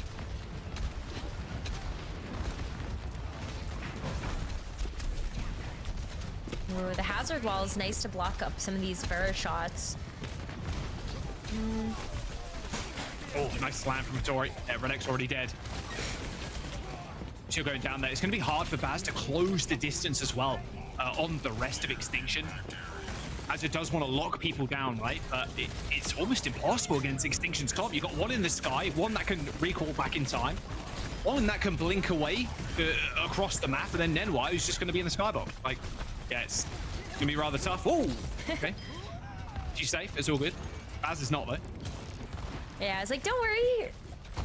I have a feeling she has enough experience that she knows where the the elimination floor is off the side of map, but sometimes they're surprising to you. They're a little bit farther up than you think.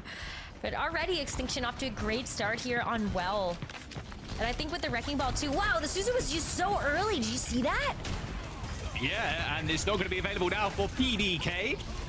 Just slammed Hattori, just lurking in one of those buildings, literally just on the side, like, okay, you want to come forward up and for high ground? Great. Well, I'm going to be here, all through, lamb down. Zomba does the rest. Has Zomba full range pulse pistols. Okay, look at Hattori.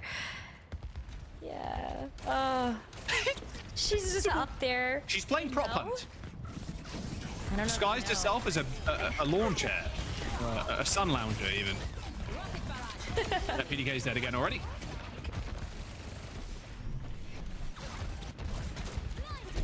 And it's a spawn hold. Oh my gosh, there's just so much splash damage even into the spawn.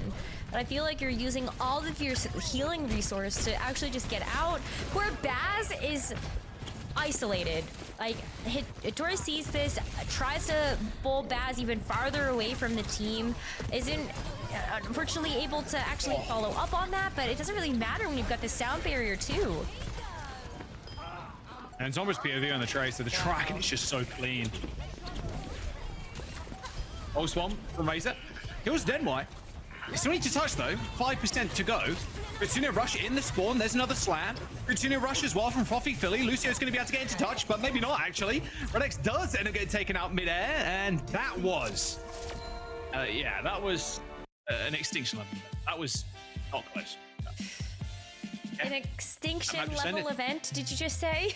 Yeah, that was. I mean, there's lots of jokes to make there, and I think that was the best one I came up with. So many dinosaur jokes incoming. I can't wait. 100, like they were in the spawn. Like it couldn't have been more one-sided. That was so one-sided. I mean, I don't. There's sometimes not a lot to. There's not really a lot to pick apart from that, is there? Nah, I mean, I like the idea from PDK coming out on the Cassidy.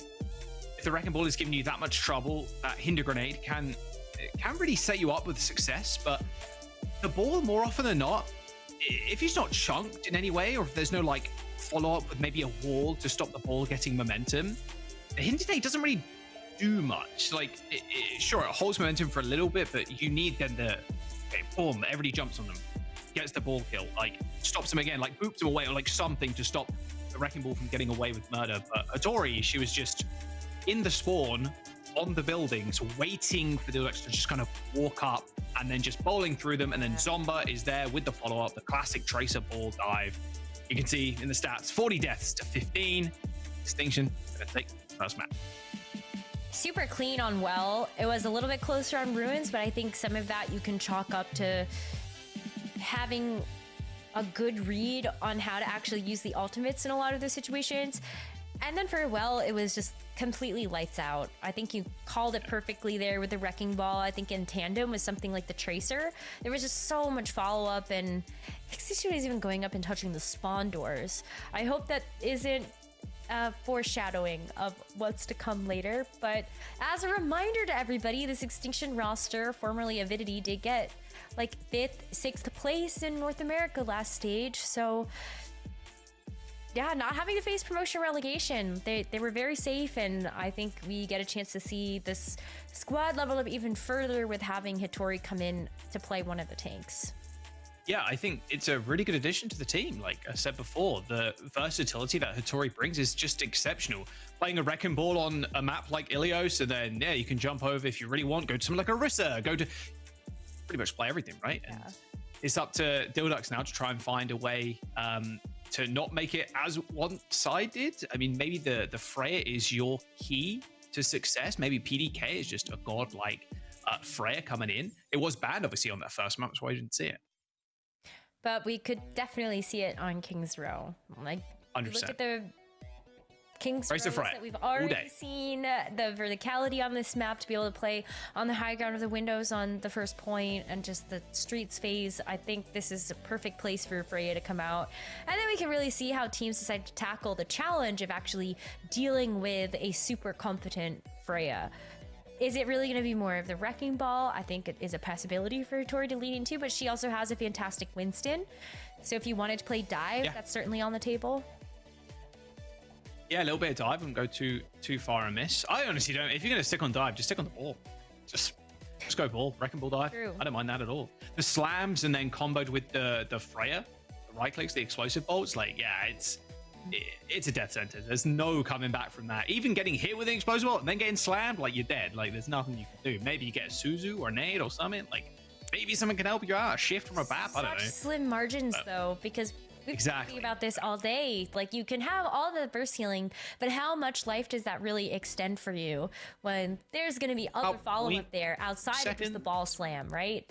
Yeah, half a second, maybe? A quarter? Yeah, if that, exactly. Yeah. I mean, what did Dill Ducks ban? Maybe they do ban Wrecking Ball. I don't know. It's all up in the air for the moment. I mean, nothing really stuck out to where, like, okay, this specific thing was really annoying. Like, okay, well, at some point, they're probably going to ban Tracer away from Zomba. Maybe they ban Hitori's, like, Wrecking Ball or something. But then you play Ramatra on this map. Ram. So. Yeah, exactly. Wub Nation rejoice. Wub is in. Zomba is out. Okay, Wub Nation. We'll see what I can put up for Extinction. Let's see what back in. I mean, this DPS lineup on Extinction is so cracked. Like, you've got Zomba, NVM, and Wub that can all sub in to play different roles. I think Wub, you know, historically has been sort of a hit scan DPS player, being able to, or I guess even just snipers, Widow, Hanzo, super good at kind of either of those heroes. So maybe we do see this double hit scan, or we see like that's Freya, a lot of Busan. Widow, so yeah, something. Damn. Could you imagine just like Busan? No, I don't want to imagine. No, I don't want to imagine 5 maps of Busan back to back to back. No, I'm good. No, you don't want to see a whole OWCS match decided by just playing control over and over again. No, absolutely not. Thanks for the offer, though. But I'll pass. I'm happy King's to Row offer is the up map, these actually. awful ideas all the time. Well, clearly, yeah, clearly. You were talking about a pigeon skin for Freya a little bit earlier on. Oh, there are the bans, though, coming in. Okay, so Hitori's Winston is going to get banned by Dill Ducks there, and a Kiriko ban for Extinction. Okay. So, Ramatra Gaming. Yeah. Ramatra Gaming or Wrecking Ball still. A little bit hard on King's Row, to be fair. But, yeah, even Amalga. Yeah, I mean, Hitori can play it all. So, yet to be seen what they want to do here, but it will be a lot of Freya, I'd imagine. We'll see how PDK matches up. We saw in the highlights there at the top of the show, like PDK, pretty mean shot on the Sojourn, like exceptionally good. Probably one of their best heroes, I'd say. But with the Freya, you just have to. There's like no skipping out. Baz can play so many other things though too that I think this Winston ban doesn't really hurt Dill Ducks in any way. Maybe we just see. I don't know. Is it possible that we see like Sigma? See Sigma or if you want to play real slow, Hazard versus Ram is Ram's pretty good right now. You know what's also pretty good? Stadium, if you haven't checked it out just yet. jump on in. It's a whole lot of fun time. Stadium Showdown actually happening at DreamHack Dallas, which is pretty soon, May 24th. So make sure you grab your tickets at the link there down below, dhk.gg/stadium. It's on the main stage as well. Be a good time. Be a good time to be a stadium enjoyer. I'm sure a lot of you have been playing a whole bunch recently. So having little show matches like this, like we had in Hangzhou, it's been a fun thing to watch. How Eggplant Jack. Yeah, Team Grill versus Team Eggplant. W.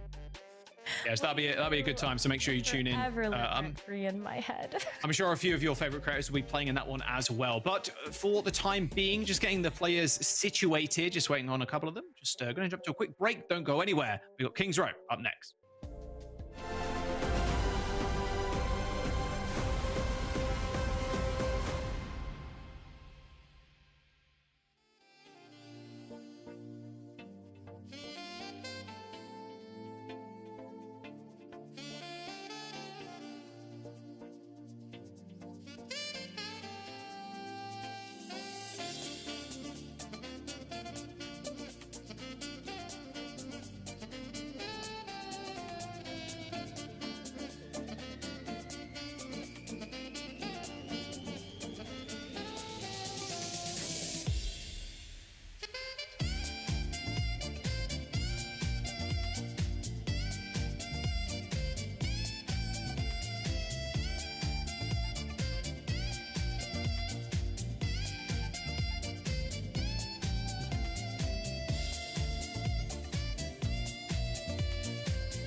Welcome back. All right, we're ready to rock and roll. Don't worry. Kings Row up next. Dill, and in the Winston, away from Hattori, and Extinction going with a Kiriko ban. So not having the Kiriko, I think, does make the dive a little bit more difficult to execute, but you still have like Ana, and you could still go Brig. Ana was banned out on the first map, and we still saw the Wrecking Ball, so... Yeah, I think Ana Brig makes sense, yeah. Ana Brig, absolutely. Against the Freya, it's a little bit of pressure from the Ana. Obviously, you don't want to get too tapped, and even a pack sometimes can't heal you through that burst. And the Brigitte, obviously, it does get eaten alive by long-range characters like that. Obviously, the idea with the Brig is that you're kind of getting in the mix, hitting your whip shots over and over and over again, but it can be quite difficult against the Freya. Yeah, really, this will probably carry on, and we will just be living in a Freya's world, which is fine by me. New heroes, it's always nice to see. Let's jump on to Kings Row Rose. Map number 2, Extinction versus Dill. Let's see what they're hovering on the... Okay, I was gonna say we were seeing a Wrecking Ball from Dill, but they're on the attack, so I'll wait a second. At least Extinction on this defense, they've already got Hattori on the Hazard, which is, I guess, another way to be able to play the dive. We've seen this before with very all-in strategies. Wub is coming in to actually play the Freya, so we can really see maybe why they wanted to make this substitution, as we see the Gen.G alongside of that. Now, how do Dill respond? It's going to be a Pharah and Orisa out of the gates, but we'll see how long this actually sticks. Yeah, PDK gets his chance this time on the Freya. He's against the entirety of Wub Nation, though, which is not an easy task. I'll tell you that right now.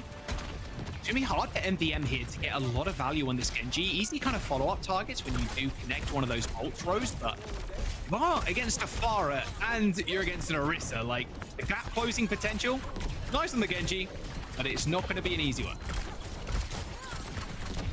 Ooh.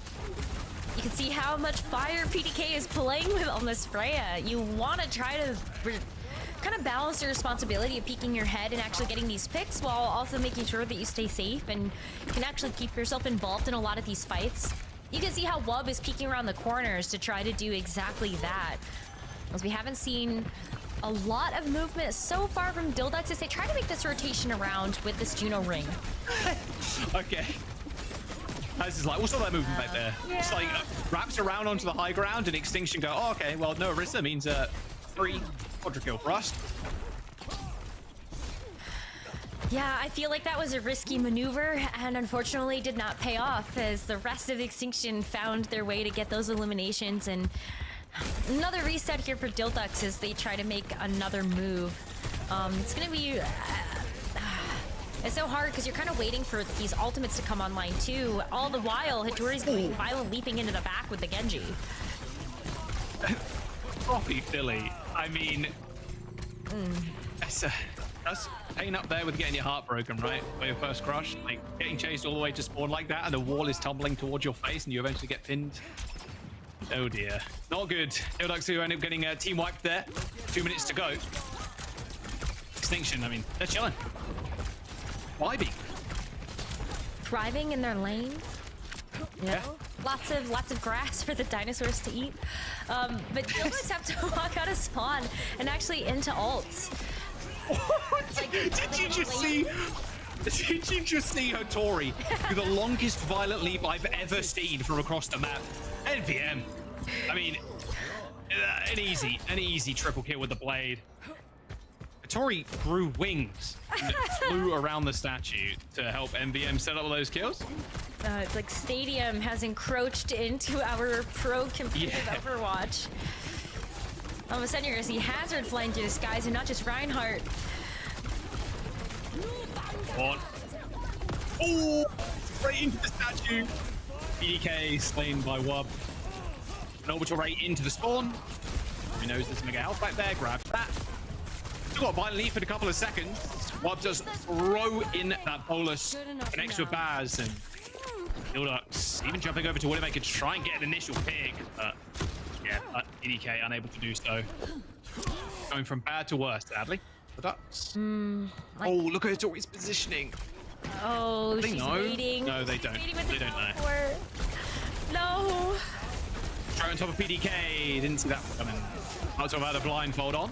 However, the sound barrier connects, and while Hattori falls, downball from Baz eliminates Hattori.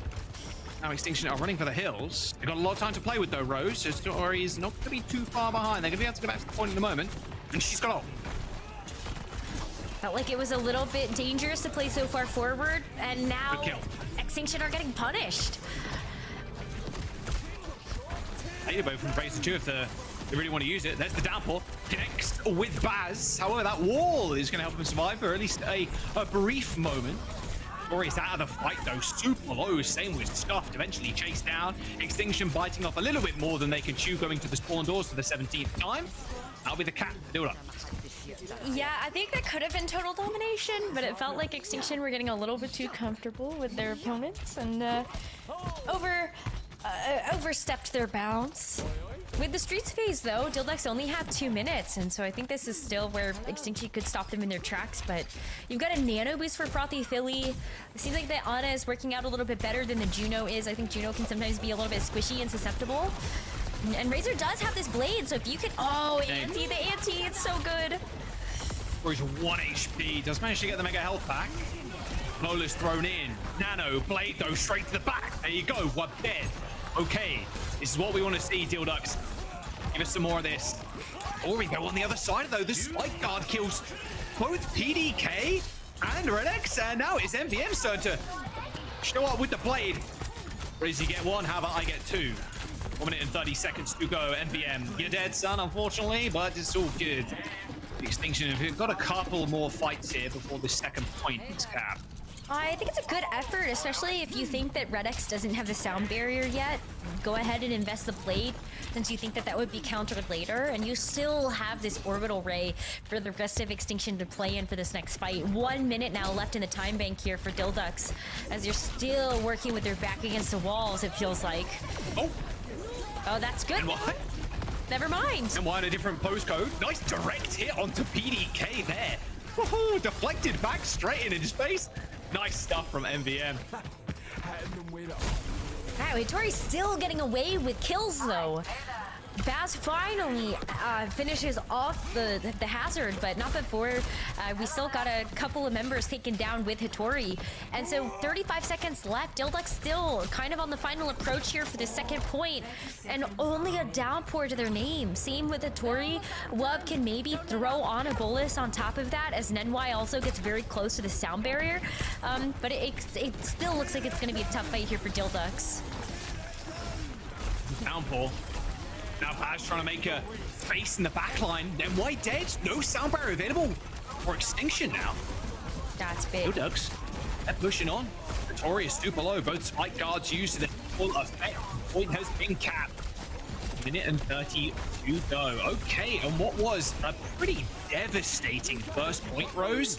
Dillducks are clawing their way into this map.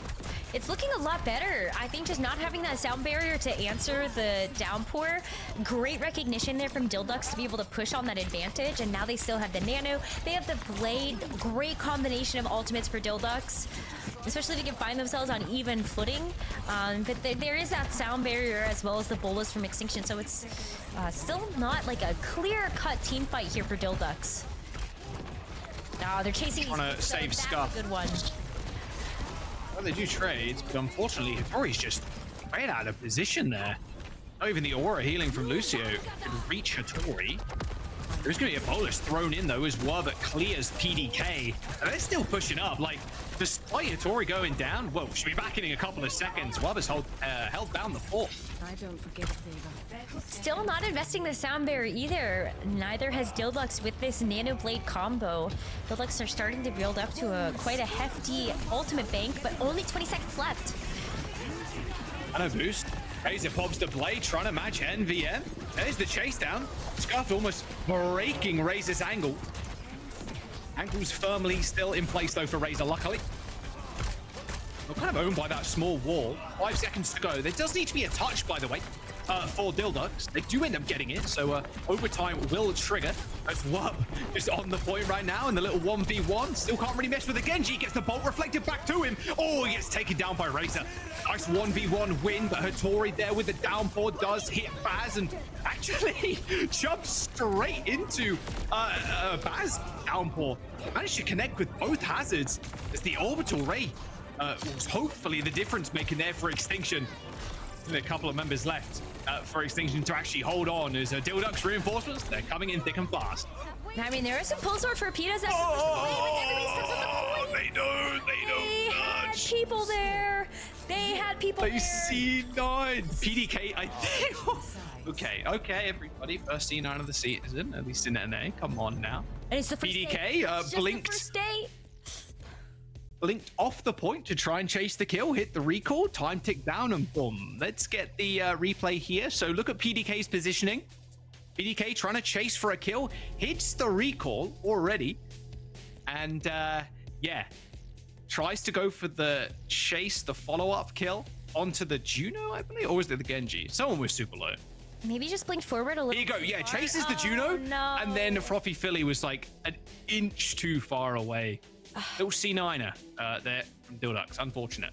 But Rose, that's number one. Everybody count? One for Rose currently. We'll be keeping a tally for the rest of the stage. When does it end? Never. Never until yeah. Why me? Until we're 6 feet under, I think, Rose. I think that's when it's gonna end. Have we I don't know. The curse is to this. The curse has been put upon you, and yeah, unfortunate. Oh, okay. We need a tracker though, legit. We actually do need a tracker at this point because it's more than just like, oh, it happens to everybody, don't worry. Like, no, it consistently happens to Rose every single week. Everyone's owed one. Okay. Oh, well, what a shot. Oh my god, Wub. Always deliver. Yeah, wow. I love the Freya voice line timed perfectly there. I always deliver. You sure do, Wub. Oh my goodness. Nice double kill from Baz though. Managed to pick up the supports. Out with BDK, no less.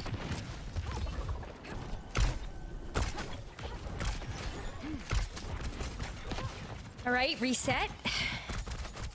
Just gonna be the Hazard versus Hazard. Again, this Ana difference here between Frothy Philly and Scuffed. I've really liked the Ana play from Dill, and I think it was able to help them break through that first point and actually get themselves to as far as they did in that third. But still, you know, kind of risky with the Gen.G. NVM just trying to contest this high ground right now. Oh, straight back at you. Let's go on to PDK. All right, point capped pretty rapidly there from Extinction. I think if they kill on Baz, that'd be super nice if they do. Yeah, there's so many people following that up, and doesn't like Frothy Philly in LOS there for Baz for too long. Get the payload going. Pretty quick take there from Extinction, not nearly having the same type of difficulty as Dill on their attack push. But, oh my goodness. I was saying NVM kind of got owned there, but then Wub goes in with the double bolus. Yeah, Wub heads are eating good tonight, I'll tell you that right now. We got the Widow headshot, and then we also got the double with the, yeah, Wub is just crushing it right now. And this is the big combo with the Hazard as well. Being able to follow up on a lot of these kills is really nice from like the Gen.G, Tracer, etc. But like Hazard can do exactly that, and is obviously tanky in the front line, can survive by himself. And you, as soon as Hazard connects with somebody with the violent leap, they're half health, if not like one shot, if they can get like a nice combo off. So having these like instant kills, it's just sometimes for Dill, they're just overstepping an inch, and Extinction are taking a mile away. For any team, that would be a lot to have to get through. Nano boost though here for Dill, gonna immediately good sleep. PDK. Nano, yeah, PDK was under a lot of duress there, and now we can really take the lambs to the slaughter. Get hit by those little micro torpedoes, and Nano boost just saved PDK's life, turns that one around, and wins the fight for them. same type of combination that we've seen from Extinction. Dilducks are also delivering back, but with the nano boost, like that's kind of been the thing I want to keep my eye on, is how does Frothy Philly actually impact these fights as a difference between the Ana and the Juno. And that nano just gives you so much power if you are this Freya, not only just being able to get those big picks, but gotta just go in and get to the front line. That is a lot of tiny Overwatch happening on the back street of King's Row right now. There's the Blaze both being popped. That's Razor though ends up going down. NVM was half HP. One slash would have actually killed him, but NVM, ooh, one better. At orbital rate. Dilducks, unfortunately, a sinking ship. As soon as Razor goes down with a blade drawn, 3 minutes to go as they push towards second. Another reset, but no ultimates to speak of as Dilducks have to come back in and just win out this fight raw. You look how far forward Extinction have pushed this. Trade, Fluffy Philly. This little Martin there throws the nade in at one. That's the combo I was talking about. Having that violent leap on the hazard, even if you're not connecting with your bolus, like one shot, one right click, and then the hazard jumps in. Good return kill though from Frothy Philly, keeping it competitive. I think the Extinction still pushed up just a little too far. I could see the execution, it just didn't quite manifest. I think being able to push so far, the rest of the payload had just to be able to like kind of walk in. But still time to work with, 2 minutes. No ult still, so another just fight in the neutral here for both teams. Outside of maybe PBK getting the bolus through. Oh, the bolus. Oh, it ends up missing, yeah. Good luck catching someone sky high like that. Well, there's a few shots back at PDK. It's actually Razor that's first to fall, and now it's all falling apart for Dilducks, unfortunately. Path water has been drained, and unfortunately the Dilducks are stranded. 1 minute and 30 seconds to go, and not too many meters left either. 43 in a little bit as Dilducks fighting for their lives on King's Row. A couple of ultimates working up in their pocket. You've got the nano, another hazard downpour. I don't think it's quite over just yet, but it is a lot of time that they have to deal with, and Extinction have been playing with so much aggression. Vittori's already still so far forward, playing on the high ground as well, and it's not been easy to try to dislodge her from these places. So it's coming out of this, Jack. Like 2 ultimates here for Dilduck's name.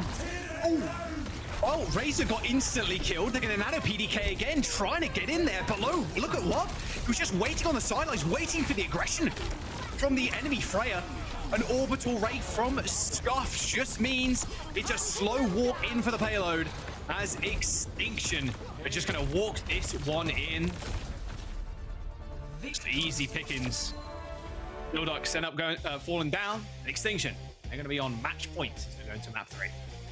Extinction have been looking really good. I still loved the Ana choice coming out from Dilducks, and I think that did give this map a little bit more of the competitive edge we were hoping for between these two teams. But Extinction coming out on top. This is a squad that's had so much experience together already, and it shows with just their communication, even just having the confidence to try to take some of these more aggressive angles, or just walking up a little bit more far forward than a lot of our other teams have. Yeah, just great stuff from them, and so I hope this is a good sign for the rest of their stage. I mean, they look good, and having Wub come in as well for Zomba looks clean. If they want to play the Tracer and the Freya at the same time, they could sob Zomba back in. NVM looked really good on the Gen.G, just clinical with the blades. No nano required. Even taking out Razor as well, like mid-blade. This was a mess of a fight in the street, like. Especially with these hazards too, it can be really hard to play around this big ult, this big downpour that can connect with so many people because everybody's enclosed in these choke points, and it just makes for some such scrappy fights. So we have to get the C9 on the little replays there. Oh, here's the kill, yeah. Those both sound barriers came in. That was the messiest fight I think I've seen on King's Row in a long while. There's just so much HP, and with such a, I don't know, such a pool of that resource, it's like, okay, I guess this is not familiar territory that we've seen in a long time, but yeah, excited to fight a lot, and just forced teams, I think, to use a lot more than they wanted to there. looking at the stats, I think it's another similar story as to what we saw in the first map, but a little bit closer this time around, Jack. A little bit of a better KD here for Dilducks. Yeah, I mean, 62 death, 39. It was a scrappy fight, considering it didn't go to like extra rounds or anything. A scrappy map even. All right, where do you go now? You can't ban the Freya, of course. I think PDK looked really good, actually, especially getting those nanos, like always coming out with the goods. Wub eventually got the better of him at the very end, where Wub was kind of waiting back. You hear that nano go? Okay, it's on the enemy Freya. I'm just going to wait a little bit, wait for the Freya to get in my line of sight, just spam her full of arrows, and even with the nano, the damage resist, you're going to go down pretty quick against a Freya anyway. So I like the way he was playing.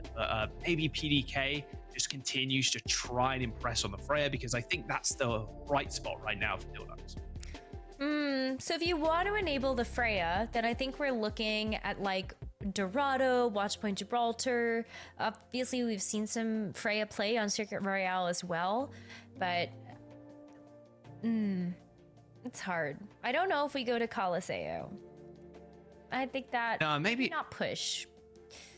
Maybe it is a little escort map. Yeah, just have Baz back on the hazard and then kind of run it from there. I think, yeah, PDK looked really good. If we do see that, I would imagine we just continue to see Wub stay in as well to play Freya. But it does feel like a hard in now for Dilducks. It feels like a 3-0 on the face of it for Extinction, especially after that last map. I mean, what is the big difference? Maybe you just, because they banned the Widow's Winston, maybe you just ban the hazard instead. There's a few angles they could go for it, but we'll have to see. Suravasa, okay, Suravasa map pick for Dilducks. I was kind of wondering, I think maybe then, yeah, do you actually ban out the hazard here and you try to play the Winston, but then you could also just play the Wrecking Ball if you're Hattori. That worked out really well for you on our first map of the series. Or a Malga. Like, yeah, there are so many options you could do here. I think you're right. I'm not so sure I would have picked Suravasa here, just because we know how aggressive Extinction have played these first couple of maps, but maybe Dilducks are hoping that they can thrive in the chaos as we saw in King's Row. So Juno ban here for Dilducks, and it's going to be the hazard ban from Extinction. Yeah, some more Wrecking Ball also on the table here. Yeah, Wrecking Ball. I'm seeing a little bit of ball, but it is Suravasa, which leads me to believe all won't be picked. Just play Orisa. Or Hattori Hovers Ball. Okay. You're going to go super aggro with MVM and Wub, like, yeah, sure. All sounds good. Yeah, it's going to be the Winston here for Baz and Hattori hovering over the Wrecking Ball. And so it seems that really Extinction wanted to try to set themselves up to be able to play this ball with no threat of that hazard, cutting off any of Hattori's escapes, or just even any of those paths to be able to get back to those health packs. Otherwise, everything else is the same. We're going to see the Kiri Lucy for the back line, and then the Tracer and Freya. Oh. Mammal PDK. Oh, the follow-up's perfect. Yeah, falling apart right now. So the seams, Dilducks. Yeah, Baz is gonna die too. Hi. Yeah, that was a slaughter. You can't waste too much time on this Winston comp. You know, they know they're playing Wrecking Ball. Pedals them. You got to get in there. You got to get busy. Yeah, sometimes sometimes we see teams take a while to actually get the Wrecking Ball into the right position, but I feel like Hattori's played with very little fear of getting caught out of position.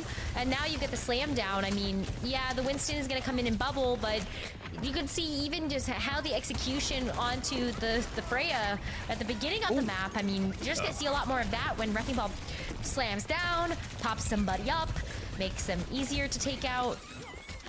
Oh, nice pickup there. Yeah, Razor chased down MVM super low.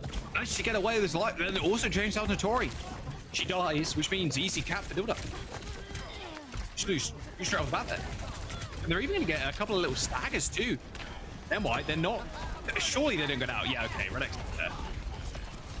Ooh, Hitori's back in and is stalling. I feel like you either need to like fully commit here or ensure that you can get away. And Razor's been so good at being able to actually follow up on these low health targets.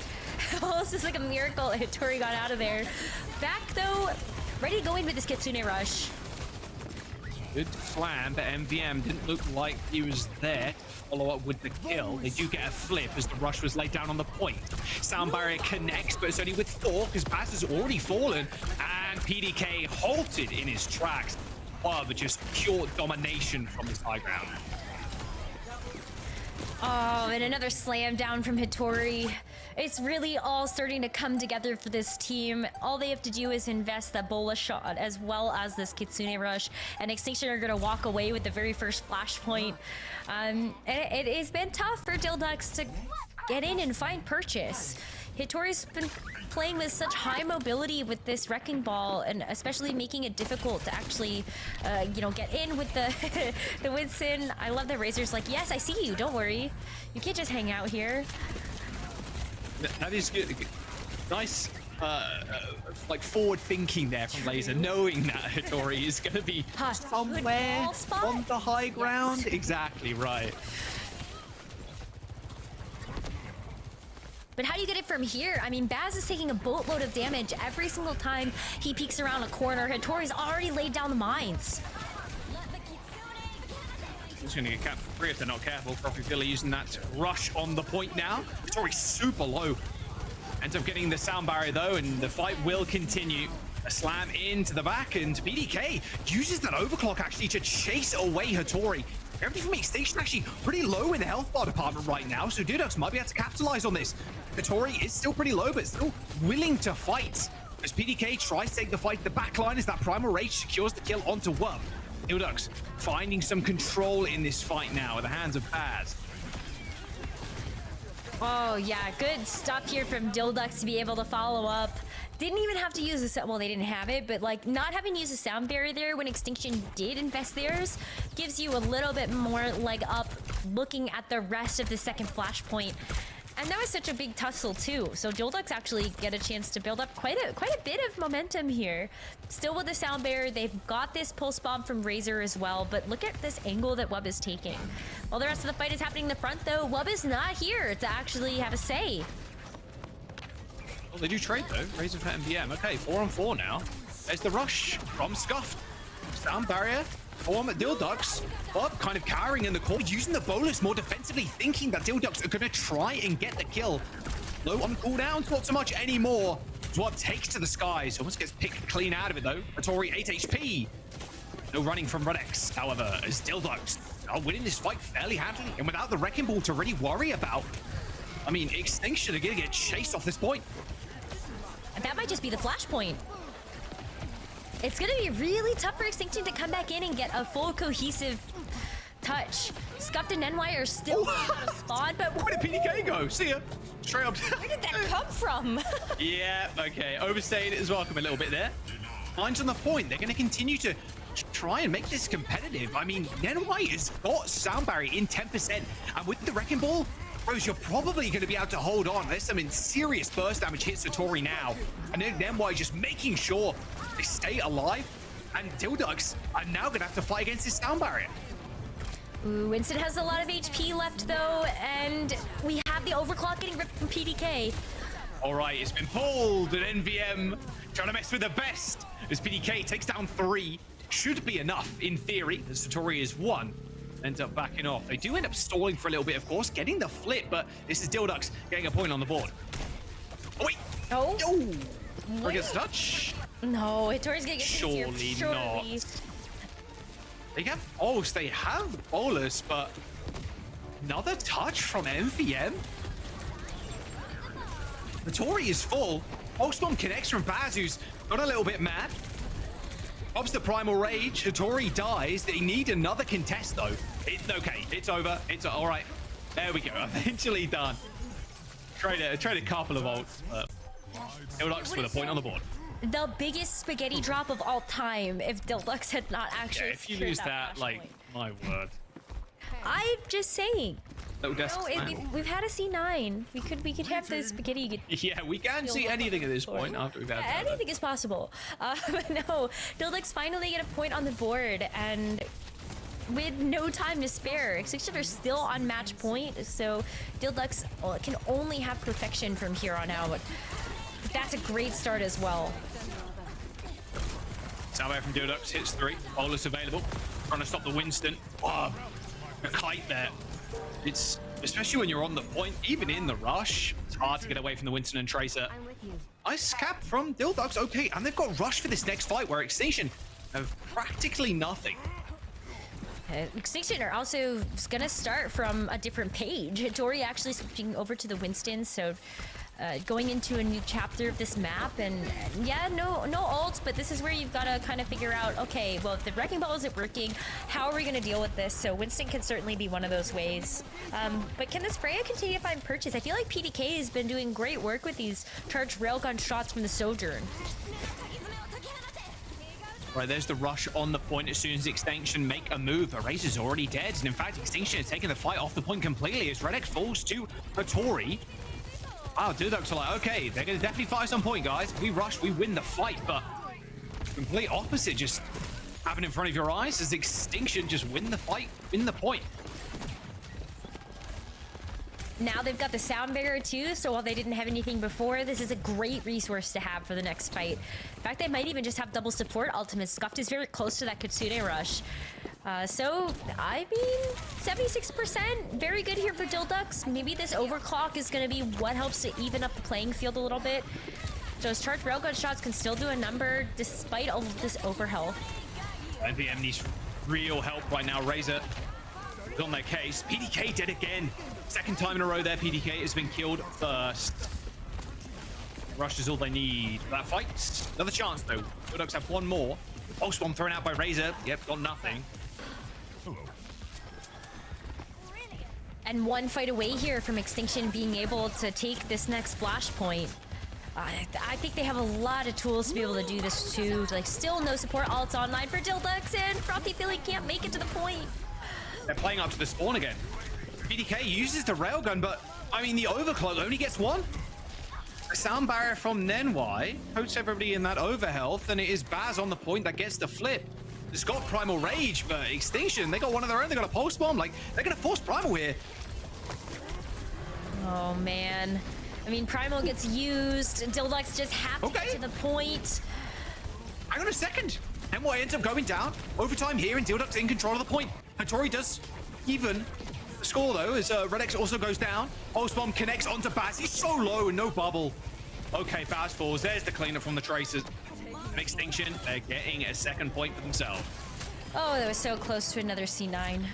I was just like bracing myself on my chair because I saw Hattori jump away with the Primal Rage. I was like, wait a minute, it's 99%. Surely not. Not a second one. No, but that was so close for Dildux. It must feel tough to have that slip through your fingers as Extinction. They get themselves another flashpoint and are now one away from being able to take this map and the series. Nenwai does get caught out, so Dildux are still in this. Double support ultimates for them soon, and Razor can also really help to make this an easy fight with a pulse bomb stick. Sound barrier from Redex. Oh, he's on the sidelines. Sound barrier. Extra 5. There it is. Okay. Momentum shifting in favor of Dildux right now as Extinction. They do manage to just basically escape with their lives. Both rushes deployed on the point. Bubbles are kind of annoying for the Kiriko to kind of deal with, but it's actually what that falls to Redex of all people as well. Scuff holding down the point so far, making good use of that rush was used. However, with that Suzu missing now, be a little bit more careful. These shots from PDK have been deadly thus far, but can it actually get another connection?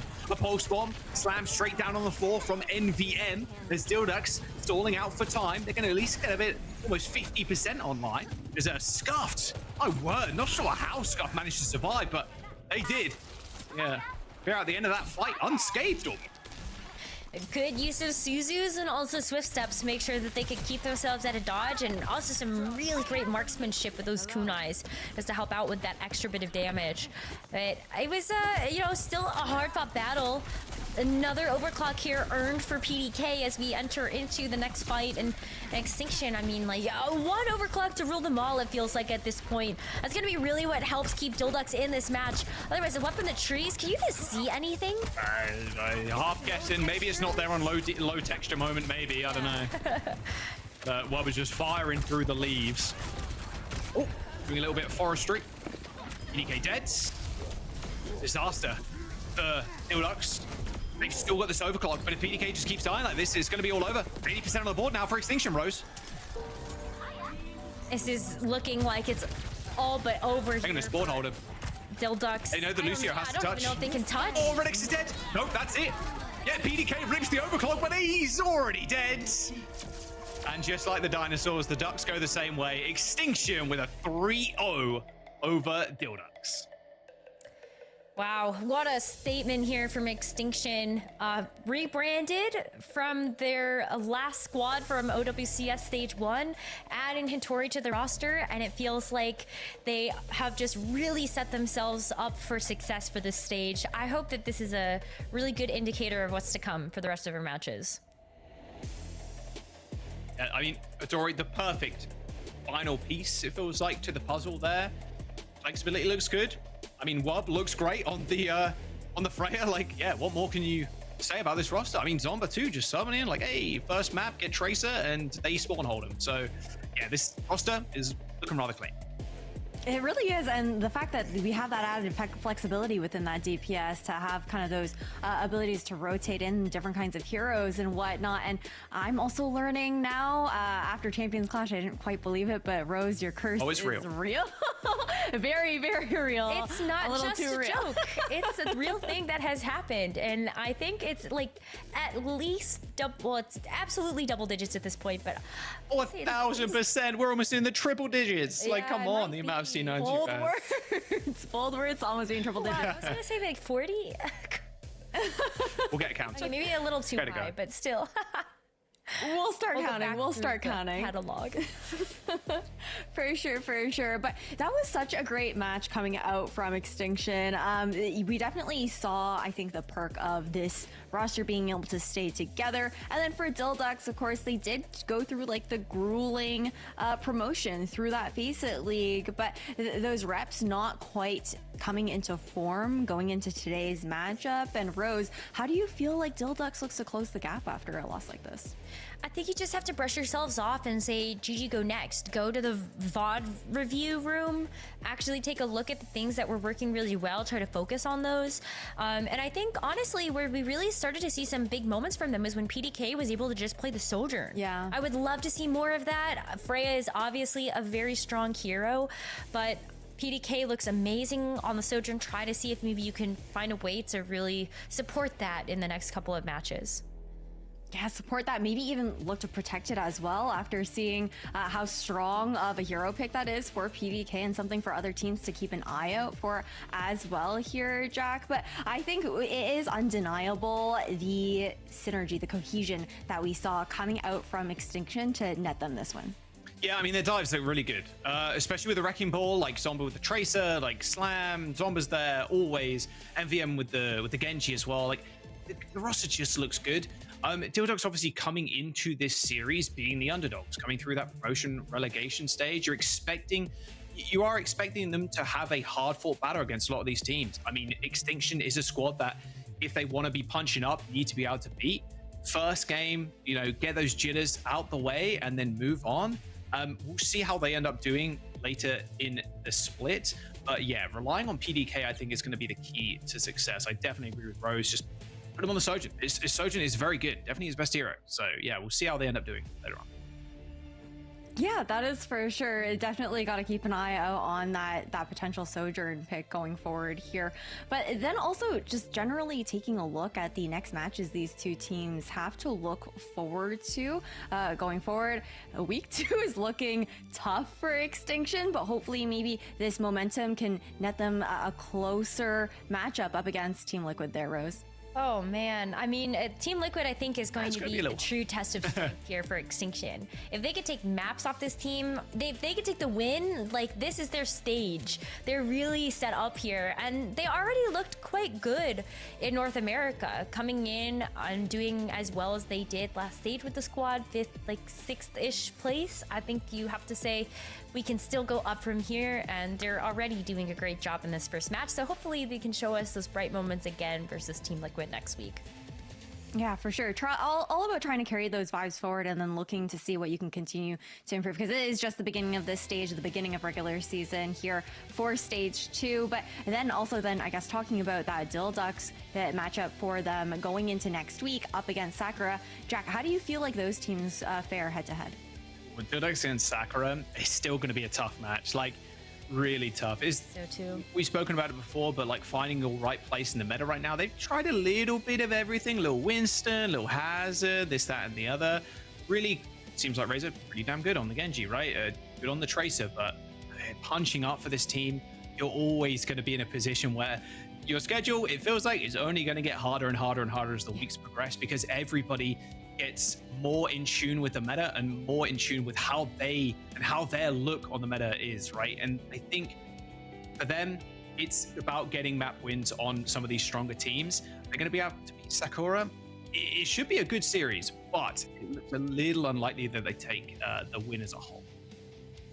Hey, well, nice things to look forward to going into the rest of the season, though, to keep our eyes on. But someone that we absolutely have to keep an eye out for is going to be Hitori. She was slotting in here for Extinction, the one new addition here for this team, and she looked incredible with the impact that she was able to bring to the table. And I'm looking forward to being able to welcome her onto the desk here for a quick little interview as we look to wrap up our day.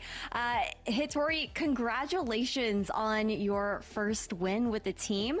How are you feeling, and how has it been kind of joining the previously Avidity, now Extinction crew? Thank you for appreciating the win and everything. It's really nice. They're like all talented players, and we're also like really well working together, even though I'm not that long on the team now, just joined like 4 weeks ago. But yeah, I think everything is going great. It's a bit rough with the NA schedule, but I'm finally getting used to it. I was going to ask what has been the toughest moment like joining the team, but is it that schedule? Is it the NA schedule that's been the hardest point going into the split? Yeah, it kind of is, because right now my my daily life is just like I go to bed at like 7 a.m. or 8 a.m. So in the summer there's already like summer time. So, yeah. It's hard, you know. I feel like EMEA has had such a history of being able to create such amazing tank players such as yourself, so I don't think it's a secret why you might have been imported onto a North American roster. But Hitori, from your perspective, when you look at the competition in North America, you know, what's your take on things? How do you feel like these teams stack up against each other, and who do you have as maybe some of the best teams right now? I think just some of the best teams is probably like Team Liquid, especially like with picking up Zima now, because it just gives them more versatility and better coordination in dives. Then like the old Nightmare Core, the new like GK Esports is now. They're like still really good. I think Memon is like a really, really nice like player in general. And then you just have like the other like team like Supernova, the SSG. I think they're like all really good players as well. It's just like, I think it's like going to be like tough to see who's like going to go to OWC with like top 3. I think everyone can take everyone's spot like from day to day. Okay, well, it's great to know your thoughts on that. I think the competition is definitely close here in NA, and you've been a pleasure to have for this interview. And you look like you're synergizing great with the team here as well. I hope that adjusting to the NA schedule gets easier as time goes on. But again, congratulations on your first win. Thank you so much for joining us for this interview here, Hitori. Thank you for having me.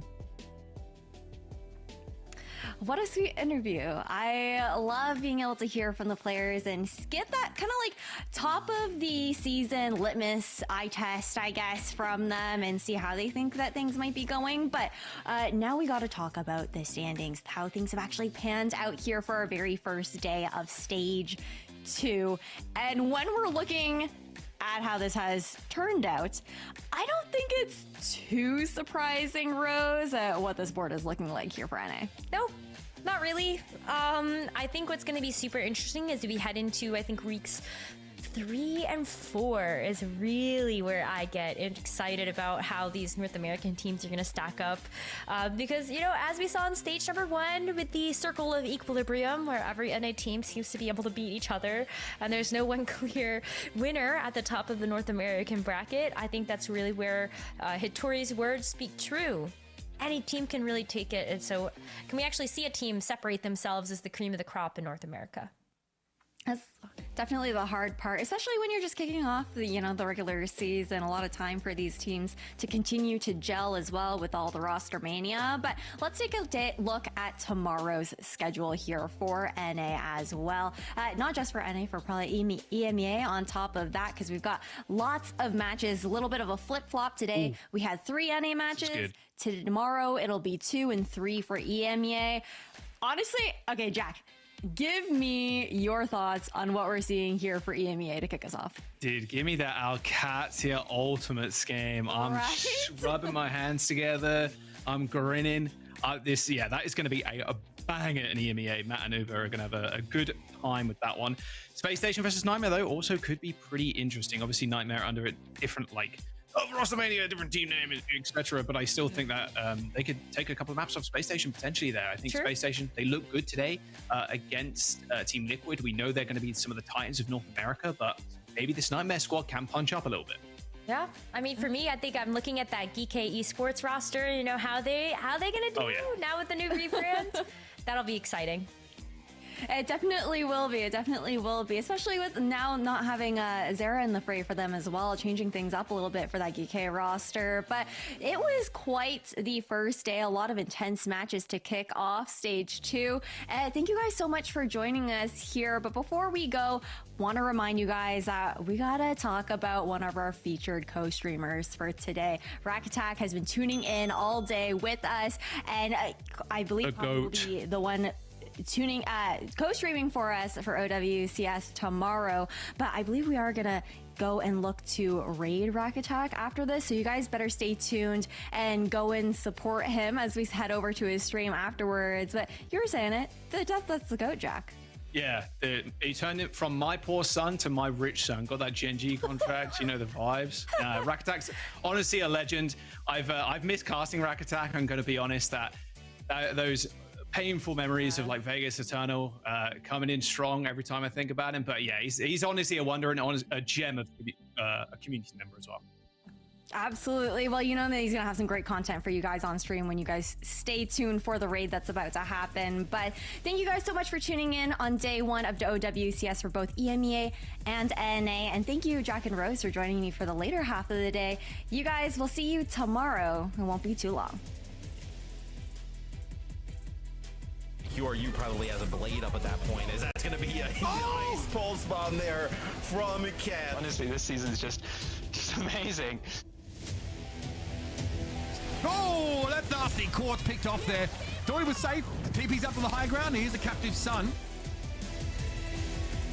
Yeah, 3 blade here for Zera. Hasn't got to worry about that rock. Oh, that's a nice load of damage. Back at OWCS, what a time to be alive. I think in the choke and extend with those cooldowns left. Pretty mobile hero Freya, but as soon as those go out, you're a sitting duck. You're just so mean to me, and all I do is... Oh, there's the blaze both being popped. That's... Oh, Razor though ends up going down. If it was half HP, 1 slash would have actually killed him, but...